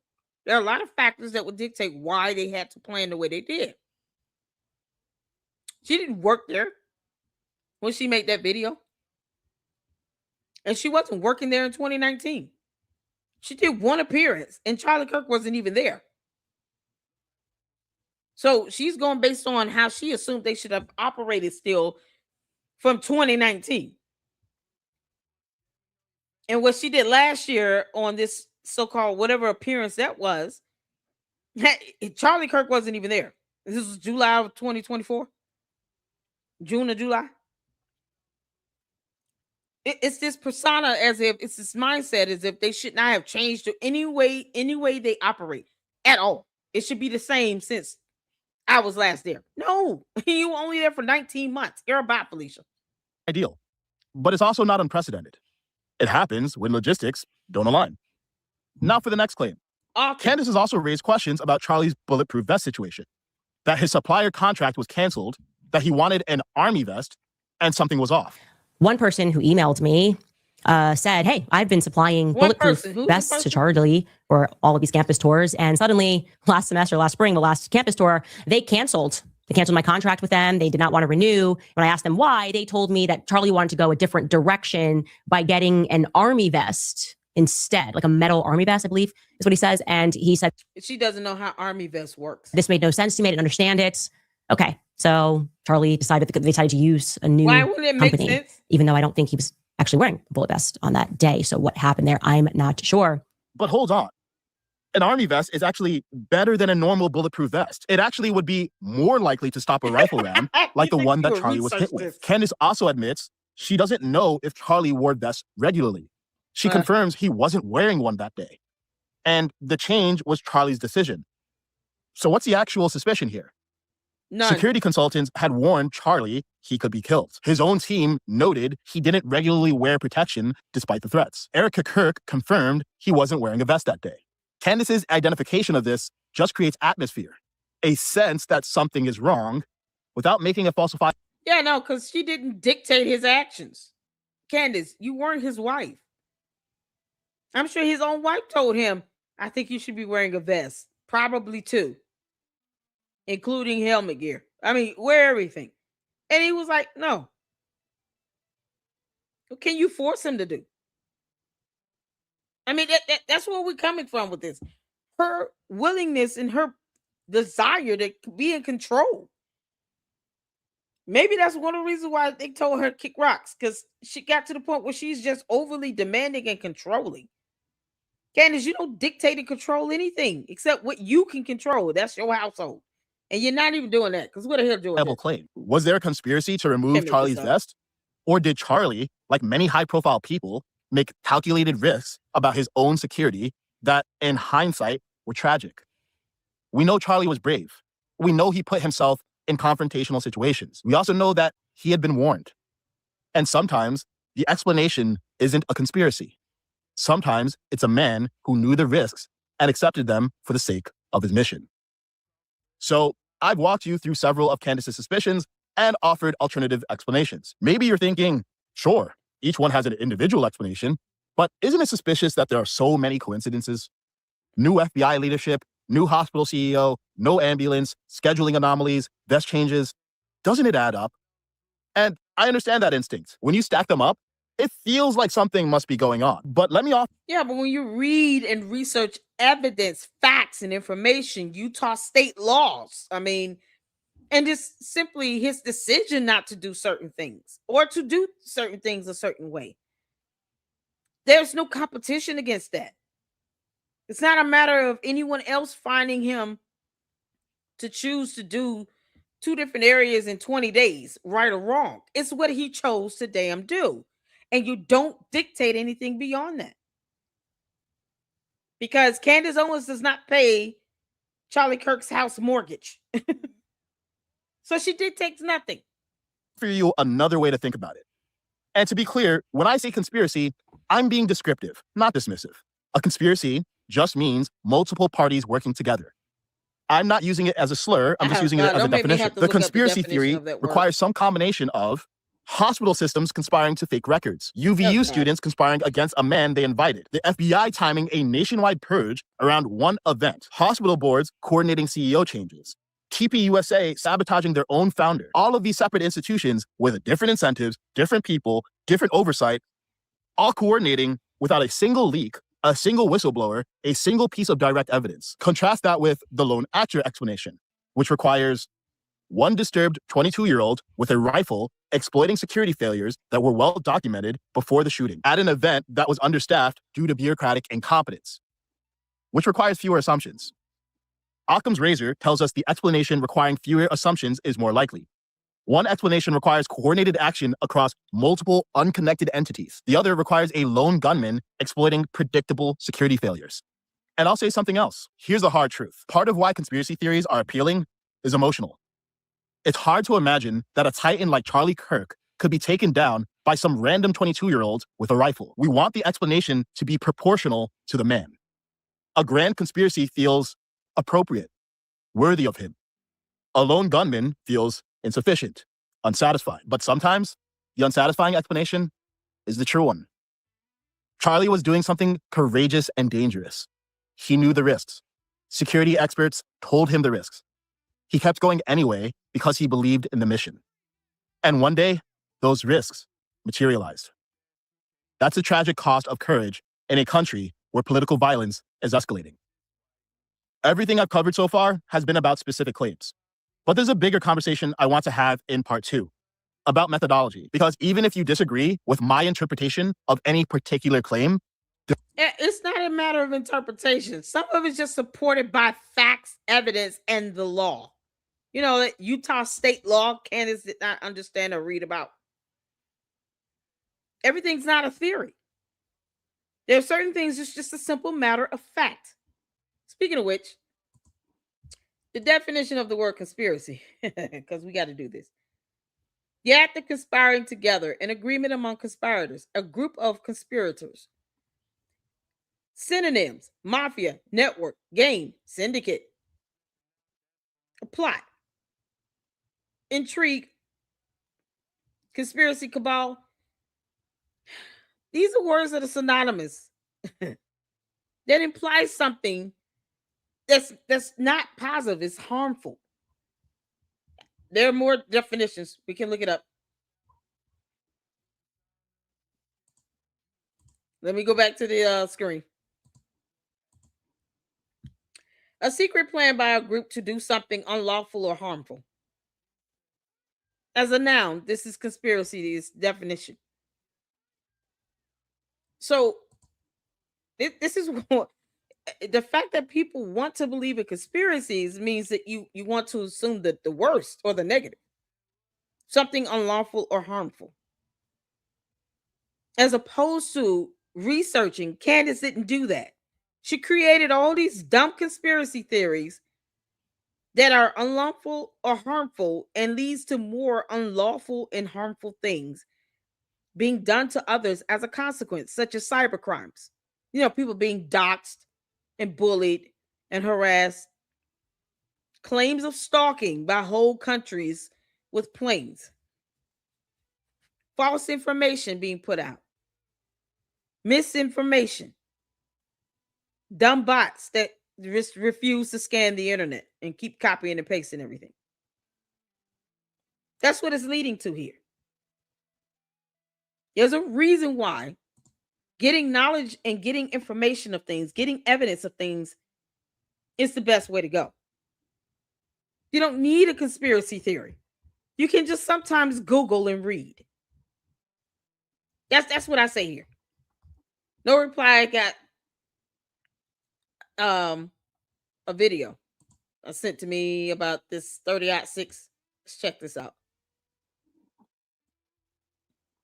All right. This was sent to me. Shout out to No Reply from Hopeful Ballistics. Prescribes 30-06 for coyotes. Oh, okay. This is something else. Let's look at this. Because I tried to give the young man, give him some time in his video. But it gets to a point where you become too conspiratorial and then you don't give room for evidence. You don't give room for factual information that can be researched by all to take place. When it's too many damn conspiracies, the conspiracies start to add up and then it gets lost in the wind. That's the problem. And when people don't believe in the same conspiracy you believe in, now all of a sudden it's an attack. No. You just failed to read Utah state laws, Candace. Hey, Doc Springfield, I know it's real late, but can I please come in? Get in here, boy. What is this? Hi. I don't have all day. All right, I keep losing livestock. Something is killing them and just leaving them lay there. I need a prescription from you to deal with this issue. You need medicine. Big medicine. Yes, but what kind do you think? Y'all look at the grains of the bullets. Let me ask you this, boy. What kind of predator fancies your livestock? Is it a pack of wolves? No. Is it a pride of pumas? What? What? Is it a she-bear? No, I believe it's a coyote. That's too big of a pill for you. But this will do nicely. Yes. Yes, it will. What is it? 125 grain SST bullet. Blazing fast. Frangible like a grenade. It'll dump its... Oh, there you go. Right here. Hey, it was a question about the bullets. So when we look and research at bullets, because I'm not an expert at it, but shout out to my supporters and the Luxes here that are. There are various grains of that bullet. And as you can see, it dictates the size. So, of course, depending on what you're trying to target here, could also dictate the amount of damage done. Safe to say, the bigger the bullet, the more damage it'll do. But, let me check with my chat here. I could be wrong. No Reply says, those are all 30-06 round, different rounds. Grain weights. Yes, varied grains. There you go. So these various grains for the same type of bullet can determine the amount of damage that's done. So it's not a one-size-fit-all for this bullet. And as, the real men say, size matters. But this is what you all should see here. This is information that can be researched about various grains on bullets, for bullets. Factual information that can be researched in Google. No one has to create a conspiracy on it or theorize it. That is information that can be researched. This is something Candace is not going to ever tell you. And she doesn't show videos of people using various size bullets, these various grains of bullets, when they're doing their so-called testing in the field. They don't do that. They use the biggest one possible, but they don't use the smaller one to see what that does. How that could tear up some meat and flesh and bone. So you only get one view, one perspective of it when you're watching these videos that Candace is pulling in her channel, in her show. Because she wants that theory to fit her moot point. But she doesn't give you background information on the various bullets, the various sizes of this same bullet, based on the grains. She doesn't do that. This is research information that can be researched. Facts and evidence. Well, what is it? 125 grain SST bullet. Blazing fast. Frangible like a grenade. It'll dump its energy into that beast. Like a shockwave? Indeed, a hydrostatic one. What kind of instrument should I use to administer this medicine to that beast? 30-06. I'm sorry, President, did you see Isn't 30-06? that a little much? Maybe? Yeah, let me go back. Because I got the captions on in case you need to see it. 30-06. You said something else. I didn't see that. 0.270.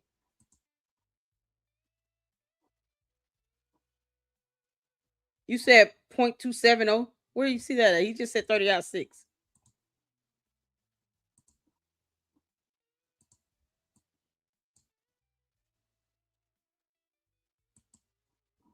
Let's play that again. What kind of instrument should I use to administer this medicine to that beast? 30-06. Isn't that a little much? Maybe? Perhaps? Boy, you don't come to Dr. Springfield for anything but strong medicine. Now take your prescription and leave. Yes, sir. I'm sorry. Thank you. Thank you. Boy. Yes? If something a little meaner, a little stouter comes at your livestock again, I've got medicine for them too. So is it that you need to Google a 30-06 various grains of that bullet? We know what we just saw here. 30-06, right? 125 grain. Blazing fast, frangible like a grenade. It'll dump its energy into that beast. Like a shockwave? Indeed, a hydrostatic one. What kind of instrument should I use to administer this medicine to that beast? 30-06. 30-06. Isn't that a little... He just said 30-06. And then then it goes to this bullet. What are we missing? No reply. Help him out. 30-06. What are we missing?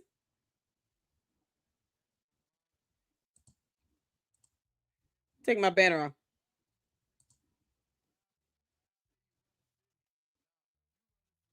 There's a huge difference, and the video explains it in the best possible way. He just said 30-06.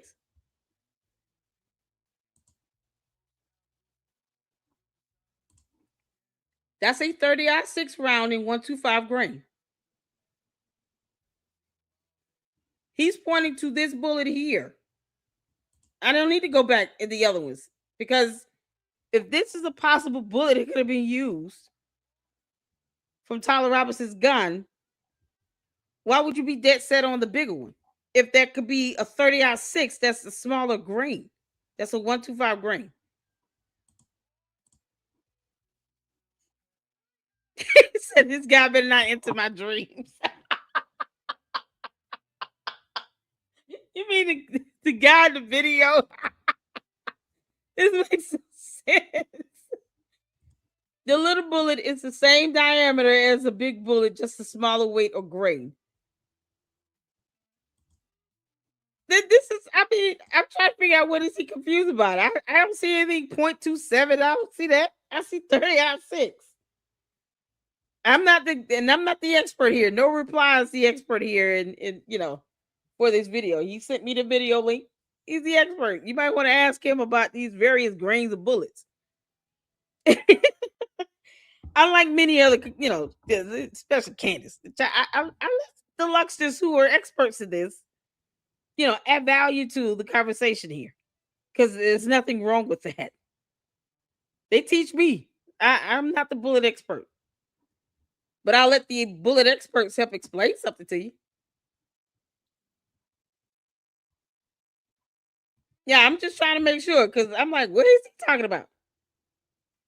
If he misheard something, he can say that. He just said what the type of bullet this is. It's a 125 grain, right? So he pointed to 3 different bullets here. Let's go back.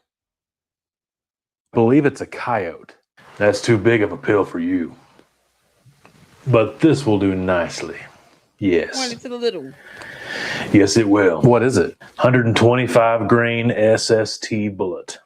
Blazing fast, frangible like a grenade. It'll dump its energy into that beast. Like a shockwave? Indeed, a hydrostatic one. What kind of instrument should I use to administer this medicine to that beast? 30-06.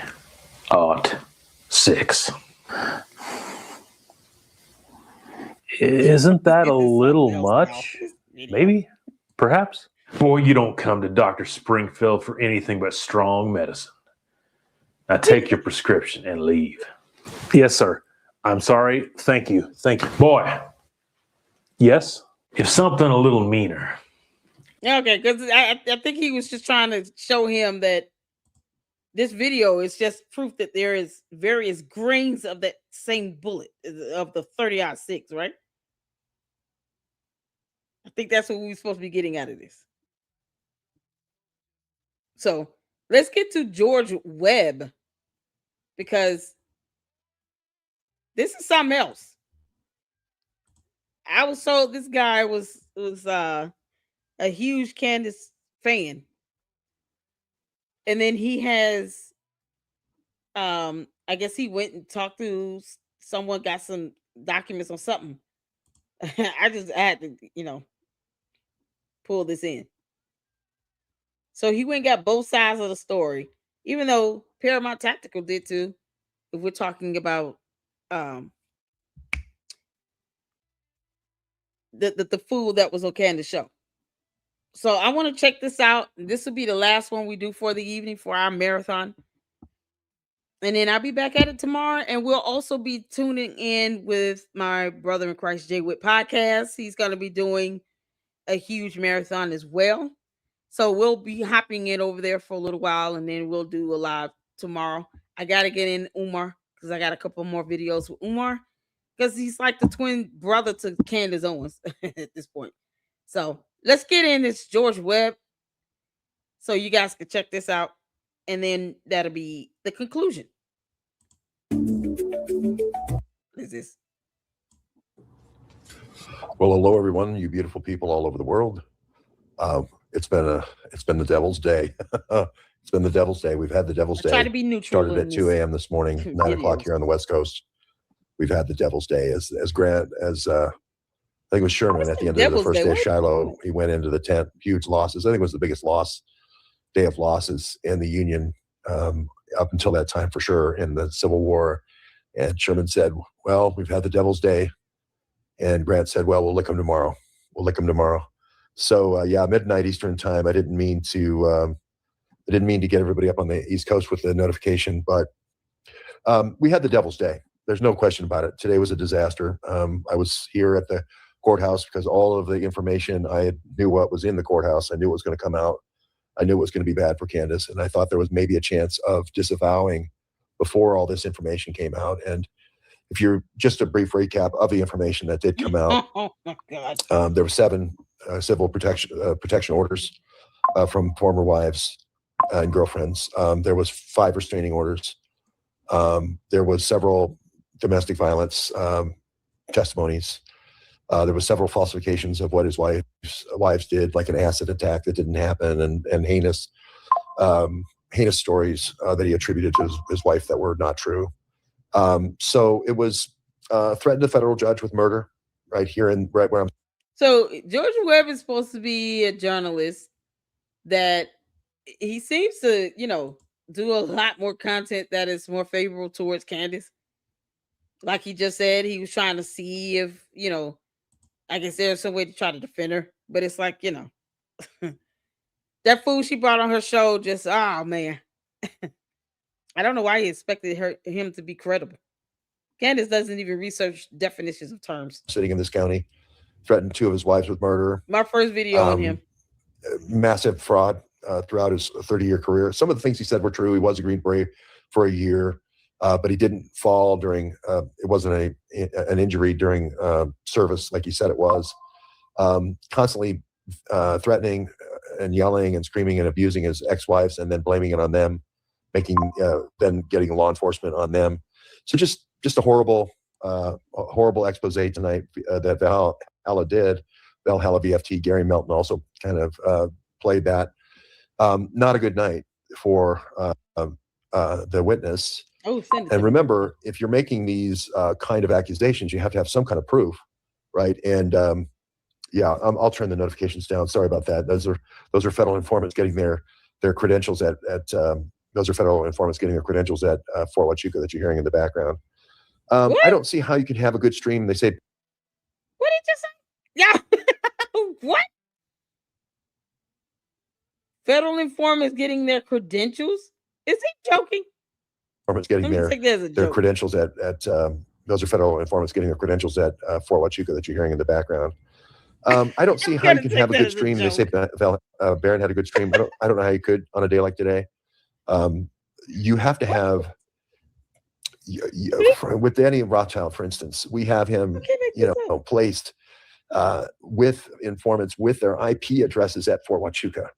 We have their IP addresses in Columbus at the Defense Department, Defense Information Center. We have their IP addresses at the Nuclear Regulatory Commission. We have their IP addresses in Kunming. We have the IP addresses at Atlantic Council. So it's incontrovertible facts, right? They're just facts, which is so beautiful about our investigation. And it's not a good day. It was not a good day. I still think there's recovery here that's possible. But I will say one thing, and I just want to say one thing. Let the word go forth. Let the record show that.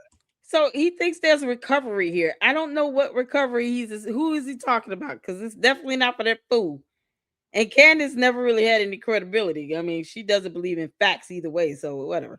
Say one thing. Let the word go forth. Let the record show. Hold on. Placed with informants with their IP addresses at Fort Huachuca. We have their IP addresses in Columbus at the Defense Department, Defense Information Center. We have their IP addresses at the Nuclear Regulatory Commission. We have their IP addresses in Kunming. We have the IP addresses at Atlantic Council. So it's incontrovertible facts, right? They're just facts, which is so beautiful about our investigation. And it's not a good day. It was not a good day. I still think there's recovery here that's possible. But I will say one thing, and I just want to say one thing. Let the word go forth. Let the record show that journalism is about getting both sides of the story, not just telling one side of the story. And there was one and only one journalist that came here to Franklin County in the whole world of journalists. Only one came to get Mitch's side of the story. As bad as it looked for Mitch, I still came here. We're not going to discredit what we just heard from Paramount Tactical today. We're not going to do that. He had an ex-wife and one of his former best friends or something like that, or ex-girlfriend, sorry. And one of the best friends that did all the serving of his documents on his show, plus one of his sons. We're not going to discredit Paramount Tactical. So whether you went there or you had credible sources come on your show, and he has the DD-214, we're waiting on Candace to post up these court documents. Why should anyone have to go to the courthouse for her to do any of that? Unless he's doing this to get paid from her or something. Where are the court docs? Did he get it? Because if he did, then somebody need to post that stuff up. To get his side of the story if he wanted to tell it. And I'm still here tomorrow if he wants to tell it. And that's true journalism, is getting both sides of the story. And only one man, right? Only one man and only one organization stood for both sides. Only one man and one organization stood for both sides to tell both sides of the story, which is journalism, right? And that's the fact, Jack. There's only one. The same with Suchirabalaji. The same with Butler for 30 days. The same with the Charlie Kirk shooting for about 30 days before anyone else bothered to come. And that is our hallmark as we go. I'm not on. Tactical did as well. I don't have good. I'm off. The Wi-Fi here is horrible. It is what it is. So I'm not going to go very long. I've got very poor Wi-Fi. I'm just going to say, let the record show that one guy and only one journalist organization, only one group of researchers sent one out of the whole world of everybody talking about this and everybody tweeting out about this. One bothered to actually come here and get Mitch's side of the story. Now he hasn't given it. He hasn't given his side of the story, but we're going to be here again tomorrow. Mitch, if you want to tell your side of the story, it's not looking good for you, brother. If you want to tell your side of the story, I'm here. He's already talked to Paramount Tactical. Does George Webb not listen to anyone else but himself and Candace Owens? I'm going to leave it right there tonight. It's been an extremely long day. I had to drive forever to get here, to get Mitch's side of the story. And I'm quite frankly exhausted. I've had my pictures of my family put up, death threats, all kinds of things today. Thousands and thousands and thousands of people attacking me for just doing journalism. It's been a long day. It's been a long day. So yeah. No one's attacking you, but when you sit here and you go out your way to try to prove Candace right, this is what happens. And when she's dead wrong, you're talking about, I still think there's hope. Listen, stop being scared of her little bots and her damn cult members. You're a grown man. We need a new year. We need a new year. That's for sure. And thank you very much, everybody, for all your support. I appreciate that. I appreciate all the great support, and I appreciate all the good wishes. And I just want to say, eat, sleep, and be well. I just want to say that You have a bad day. You have a bad day like this, a disastrous day. It's like Sherman going in and talking to Grant at Shiloh. It's not the end of the war. You know, it's a disastrous day, but it's not the end of the war, right? We fight again another day. And I said this to Candace, let this guy go, right? Until he can come up with some proof, like a picture of Erica Kirk. And I still think it's the rodeo queen with Amadei. I think he saw Amadei with the rodeo queen. Amadei was there, so it's going to be his assistant. No, he needs photos and all this stuff, or video images from the security camera footages that's all over that military base. I don't know who else he's talking about, Amadei and all But this. it's not the end of the world. Who Today else? isn't the end of the world. But if he doesn't come up with some kind of proof, then we kind of need to move on. We're putting all of our eggs in this basket of this person who's not a very good person, right? Why aren't we focusing on what Charlie Kirk wanted? Charlie Kirk's a much better person than this guy. Charlie Kirk was a great dad, a great father, really spent time with the Candace doesn't care about Charlie Kirk. Did he not figure that out? George Webb. Candace Owens does not care about Charlie Kirk. She wants to literally dismantle Turning Point USA. How is that being missed? I don't know how he's, supposed to be factually driven, and he missed that simple fact. She wants TPUSA to be dismantled. And that's if she can't be put on the payroll, to help them with their PR. You can't make this stuff up. his kids when he could. Worked very hard for the values he believed in, was a man of God, really took his faith seriously. not That's the care. people we should be focusing on. We should be focusing on the last will and testament of Charlie Kirk, which is Doge. We should be focusing on the last person who gave him the mafia ultimatum, which is DuPont. Right? These are the key things. Mafia, man, you can't make this stuff up. I can't prove he's a Fed. People are saying, is he the Fed? Did I get lynched? No, nobody lynched me, but the electronic lynching did happen of Candace Owens, as I predicted, unfortunately. And I was The way he said this, the electronic lynch of Candace Owens did happen. What? That type of language? What language? is he the Fed? Did I get lynched? No, nobody lynched me, but the electronic lynching of Why is he using that the electronic word? lynching did happen of Candace Owens, as I predicted, unfortunately. And there wasn't enough of me at the courthouse steps at the jail to stop it. Unfortunately, the electronic lynching of Candace Owens did happen tonight. That's the unfortunate piece. I did. Stop it. Why are you trying to stop it? Let the girl do her own research. Tell her to read. Why is he using this terminology? Y'all see this? Why lynching? Why lynching the word of the day here? Why are they even using this terminology? Did I get lynched? No, nobody lynched me, but the electronic lynching did happen of Candace Owens, as I predicted, unfortunately. Electronically And there wasn't enough of me at the courthouse steps at the jail to stop it. Unfortunately, the electronic lynching of Candace Owens did happen tonight. That's the unfortunate piece. I did 1,000% of everything I could to stop it. But This is what happens when you allow her to lie. You can't make this up. Why are they using terms like electronic lynching? Webb is a scumbag. Y'all check out the 2017 port of Charleston shutdown. This was because of what? He's lost his mind. Why are they using terms like that? The electronic lynching of what do you mean? What? I would call Candace Owens a liar all day, every day when she lies. I just don't understand why do we have to resort to such terminology like that? It's so extreme. You can't make this up. Okay, cool. Thank you, no reply. I'm gonna check this out tomorrow because this guy's weird. What is he talking about? He trying to stop what? This is crazy. Lori says, some people are trying to say if you fact check Mitch, you're being racist to Candace. I'm like, what the? I know. WTF, Candace literally called black people chimpanzees, so they need to hush. Exactly. What he talking about? Electronic lynching? Oh my dear Lord. All because she lied? Candace lied. He's just not figuring that out, that she made this up.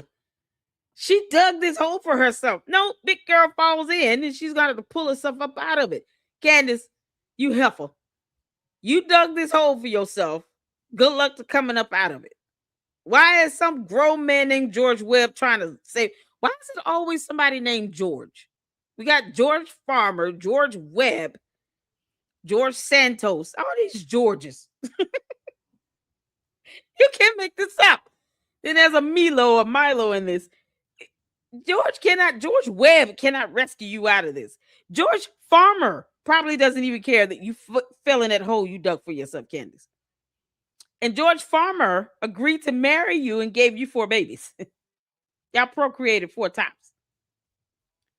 So what the hell is George Webb supposed to do that George Farmer is not even bothering to do? There you go.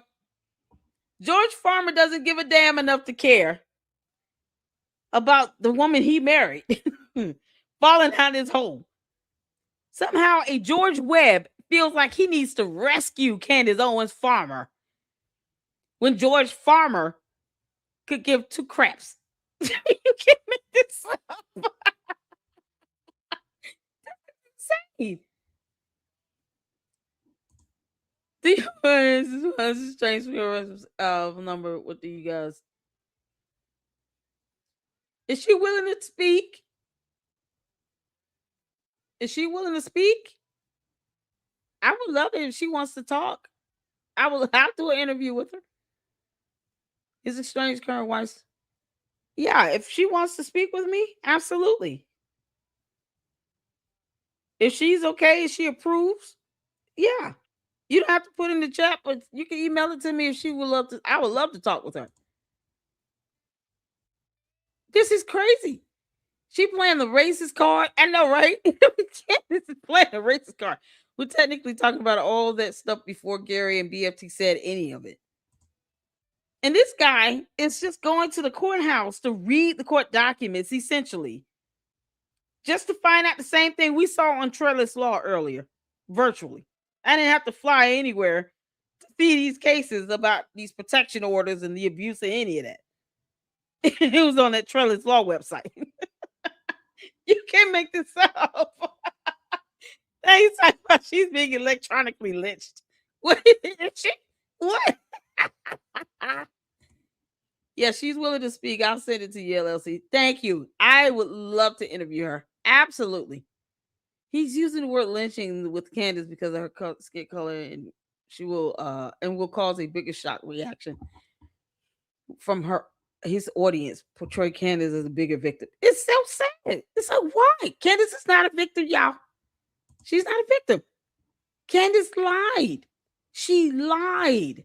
She dug this hole for herself. And George Farmer is like, oh, well, I guess you're down that hole, dear. You know what, kids? Come on, let's get ice cream. Mommy fell down that hole.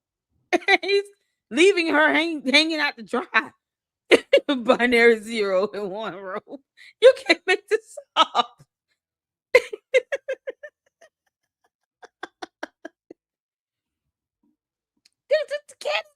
Playing the race card. And then this dude talking about, oh, I tried to save her. I tried to save her. For what? What are you talking about? Candace been lying. What happened to the lie about those Egyptian planes that she just gave up out of nowhere? Or the assassination attempt on her life with no proof that she filed a complaint to the FBI? You know, she wouldn't even ask for the transactions coming from Clark DeSant. But he's sitting here trying to say, yeah, we got this info, we got these IP addresses and stuff. Oh, information you shouldn't have. You can't make this up. It did happen. I feel like sometimes the Chinese guy in front of the tank, or 1,000 tanks just rolling over me tonight at the jail. Hey, everybody, how's it going? Hold on 1 second, y'all. Not sure if y'all can hear. Hold on. It's not the end of the war. You know, it's a. Sorry.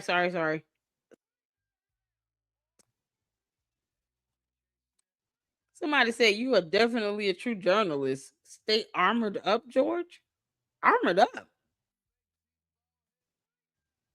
You can't make this stuff up.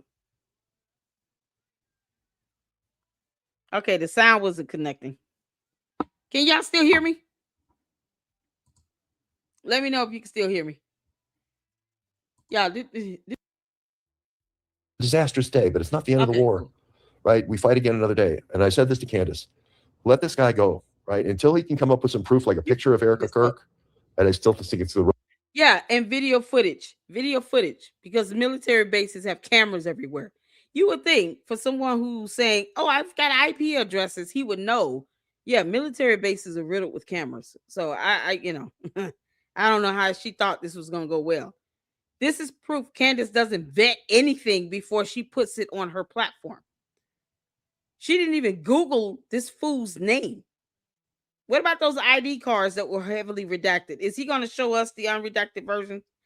Since he has IP addresses and he knows that, informants are getting credentials on the military base.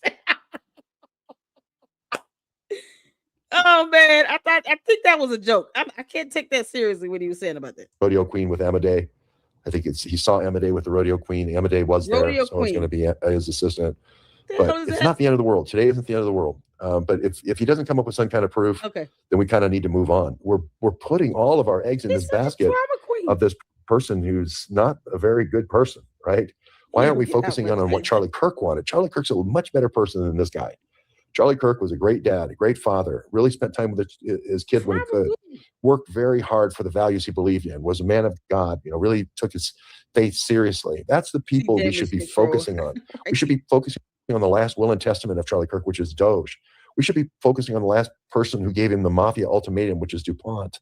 We who? Who is we? Because Candace does what she wants to do, George Webb. She didn't care about none of that stuff you talking about because that doesn't get her views. If she just focuses on, Charlie Kirk and Doge, there's only so much she can talk about with that. Because what she can't do is force them to do an audit. And it needs to be justifiable reason. She's got to prove that money is being misappropriated. Her ass didn't even look up the definition of endowment. What are we saying here? If he wants the audit, let's say they do the audit, and then what? But then she runs out of content. What she's going to talk about for the remaining hour or 45 minutes of her show? Then what? Stop feeding her information and tell her, look, you're going to have to start doing some research. You're going to have to learn the art of researching and actually being a true journalist.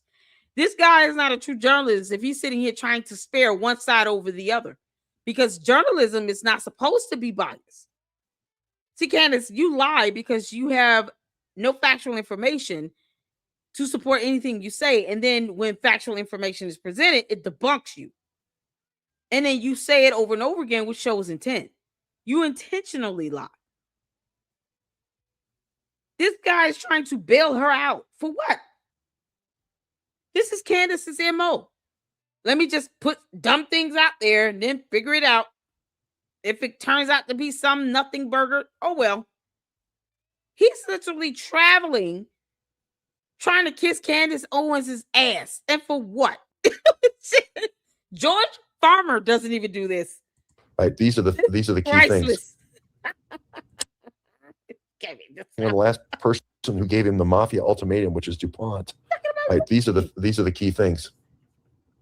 I can't prove he's a Fed. People are saying, is he the Fed? Did I get lynched? No, nobody lynched me, but the electronic lynching did happen of Candace Owens, as I predicted, unfortunately. And there wasn't enough of me at the courthouse steps at the jail to stop it. Unfortunately, the electronic lynching of Candace Owens did happen tonight. That's the unfortunate piece. I did 1,000% of everything I could to stop it, but it did happen. How do you stop this? How do you stop something she started? What do you expect it to do? This guy's serious. I feel like sometimes the Chinese guy in front of the tank, or 1,000 tanks just rolling over me tonight at the jail, pulling Candace and dragging her around into the street and then lynching her right across the street. You can't make this up. Why is he using these analogies? For goodness sake, why is he using these analogies?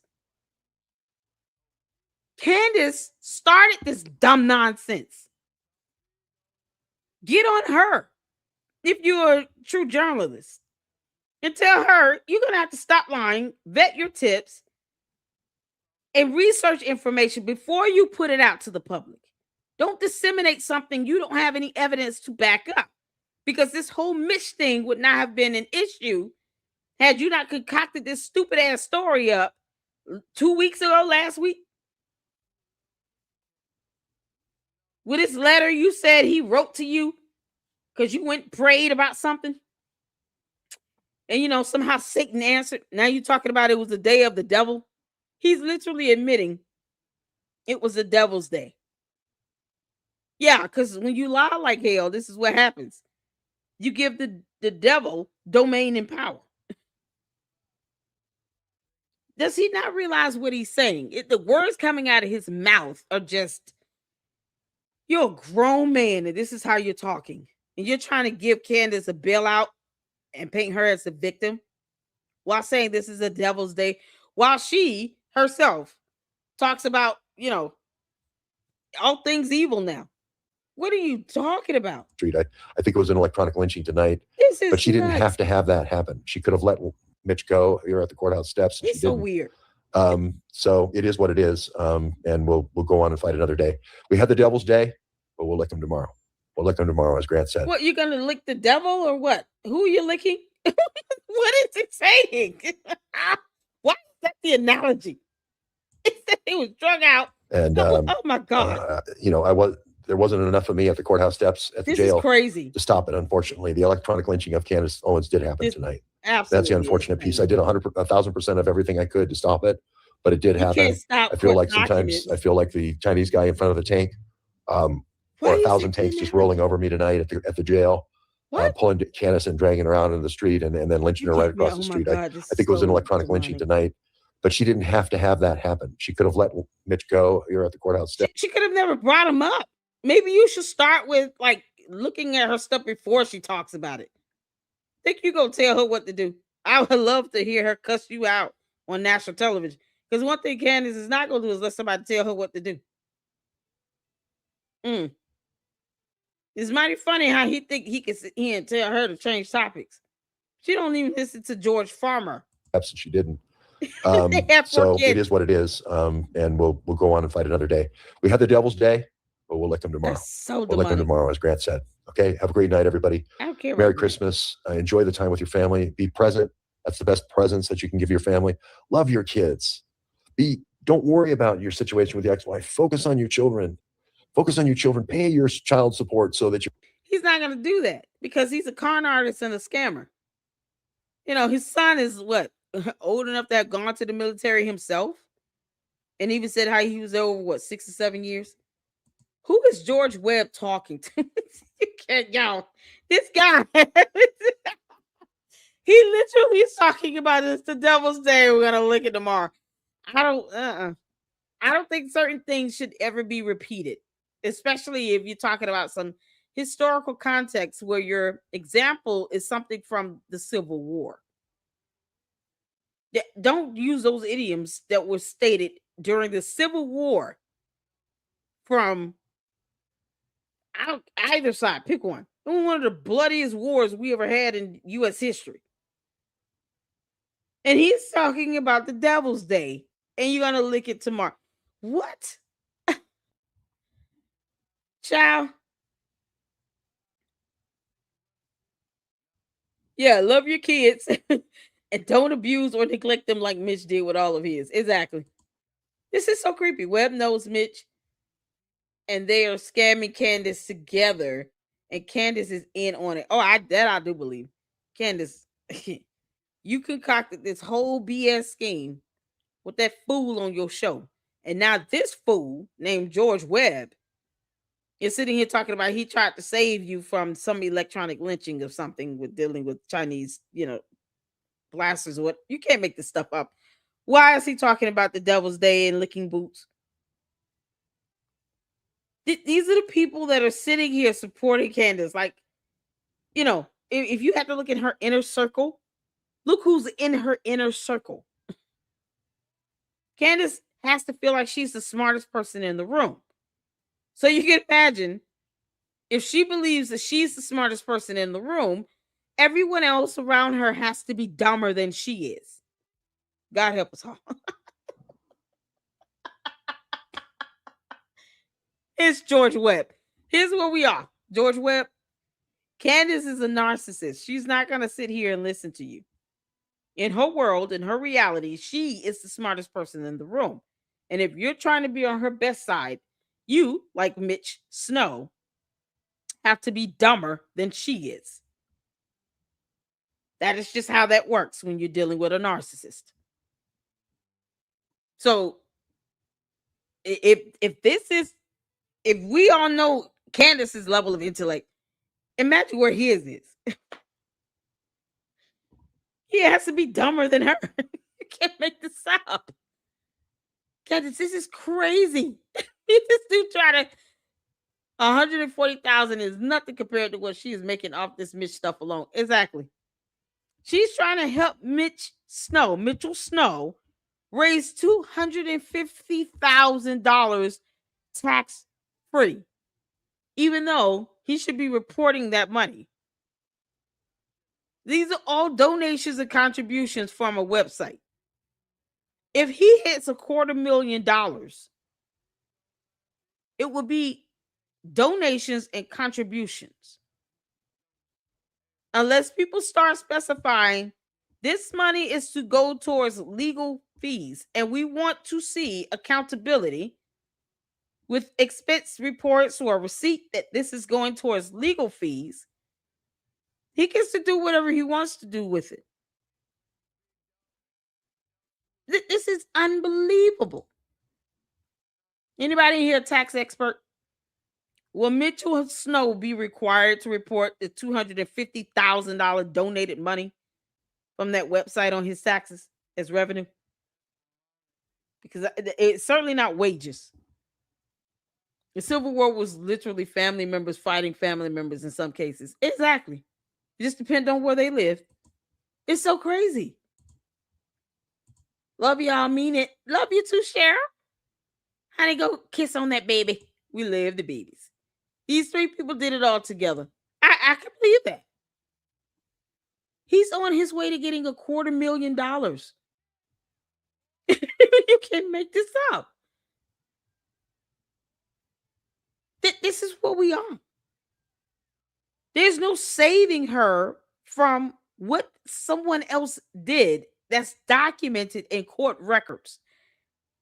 That's called factual evidence. What are you going to do with that documentation? How is that supposed to save her? She failed to read this stuff herself before she put him on her show. So let's say the estranged wife decides to come onto the Lady Luck Club. I'm going to look up everything. I'm going to look up to see if she has, a record or anything, if she's been arrested herself, if she's been sued, anything that could be available to the public for other people to look up. That way I'll be able to ask her about that and then she can speak to it. But at least the information will be out there.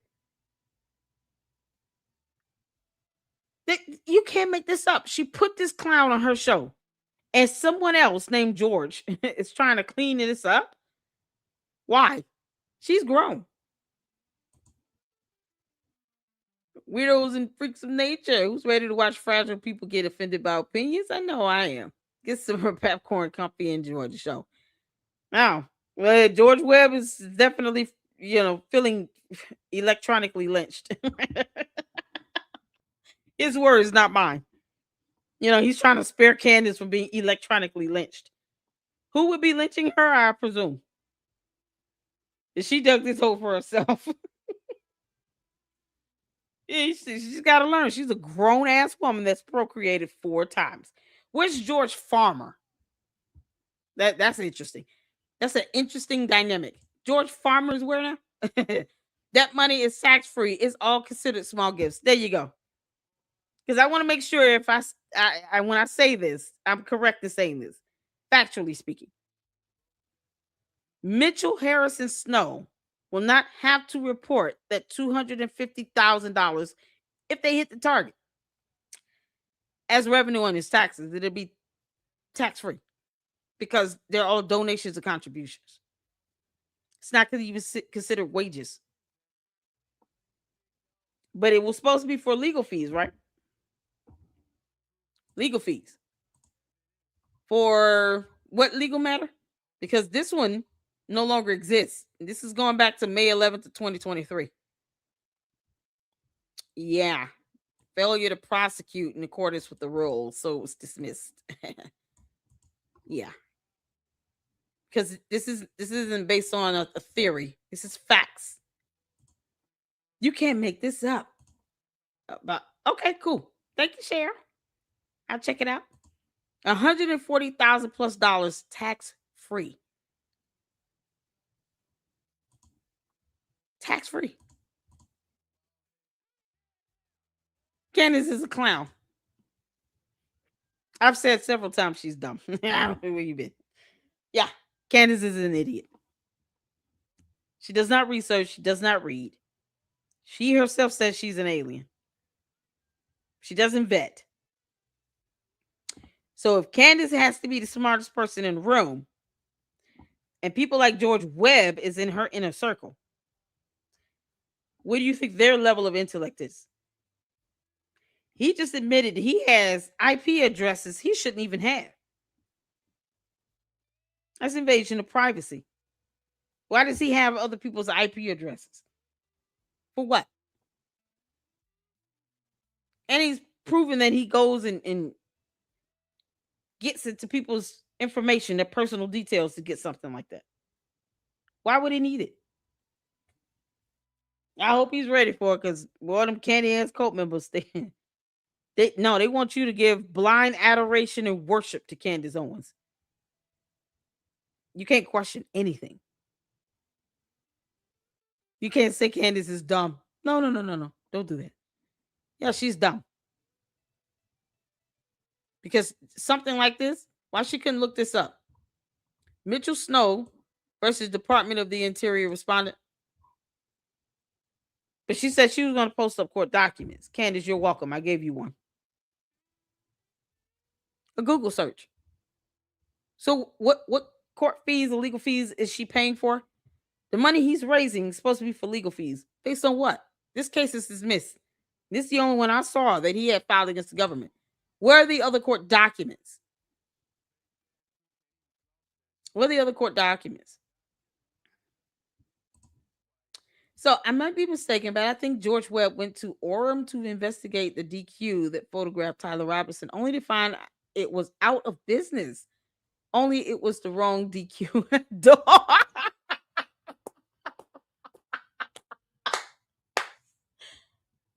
He's not even looking before he travels. He's just going. The impulsivity of this is so half-baked. This guy said it's the devil's day. Are you kidding me? Why are you saying that and you claim to be a Christian? That's some heavily worded language there. Electronically lynched. Why are we using terms like this? Like, good grief. Candace said it, Jewish people had black people slaved, and oh man. The stuff that's coming out of her mouth, I can just imagine what comes out of her inner circle. If she is the cult leader and the smartest person in the room, everyone else has to be dumber than her. And we're hearing that and witnessing it for ourselves with George Webb. Where's George Farmer? The one she had 4 kids with. He's not saying anything.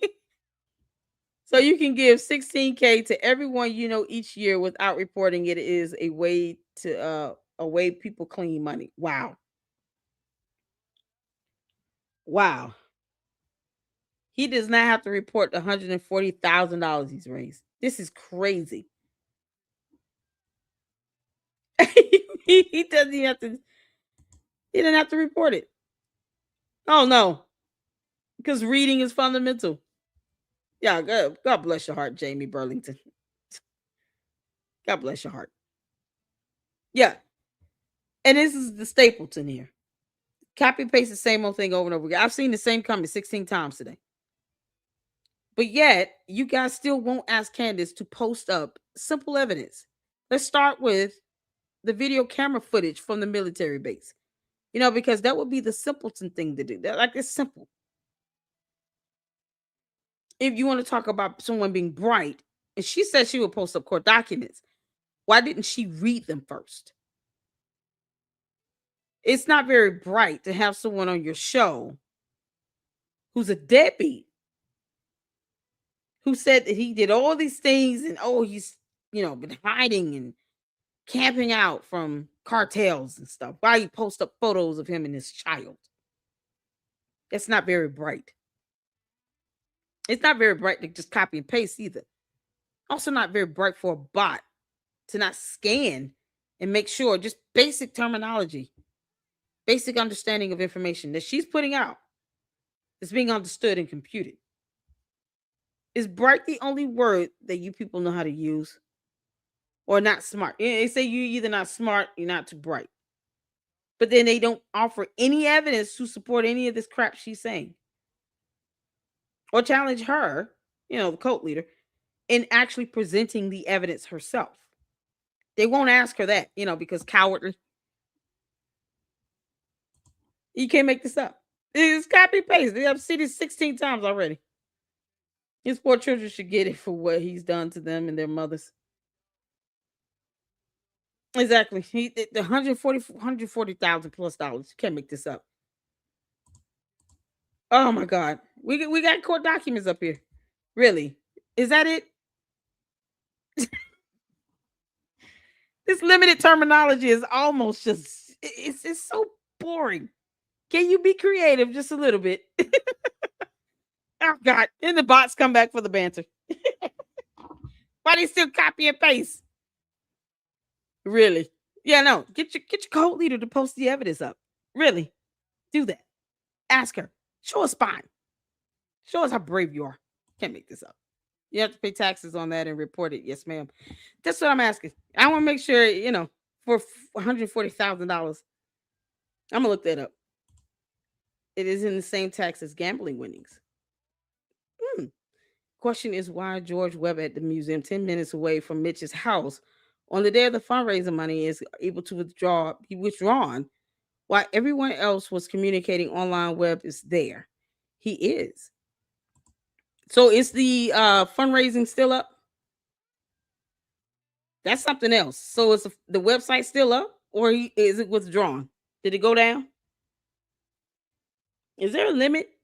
He can literally just withdraw 140,000. I'm not familiar with that website. Go Give, Save, Go, whatever that's called. Hopefully he does have to pay taxes on it. The IRS better flag it. That way they can say, "Oh, okay, you got some back pay to do." It's child support. You can either pay it back or you can go to jail. Why is he not in jail? He owes money on child support. He should be in jail. Then again, he's not working. Can't make this stuff up. You can watch the replay. Oh, yeah, y'all check out the replay. This is going to be fun. There's no saving Candace from herself at this point. Exactly. Anything over 10,000 IRS. Gotcha. Barone donates 500 an episode. This is why she retweets his stuff. Yuck Baron? Yuck Baron? Is it Baron? I don't know who he is. Is he another content creator? Mitch Snow isn't snowing, right? Oh, I live to piss people off with reality. Their emotions are their problem. Exactly. Yeah, the bots the cult members of the bots are hilarious. They say the same old thing over and over again. It's like, man, y'all get creative. Seriously. Tell your cult leader just post the court docs. Don't stop said, I'm still thinking about Charlie. Didn't know TPUSA bought out Blexit. Yeah.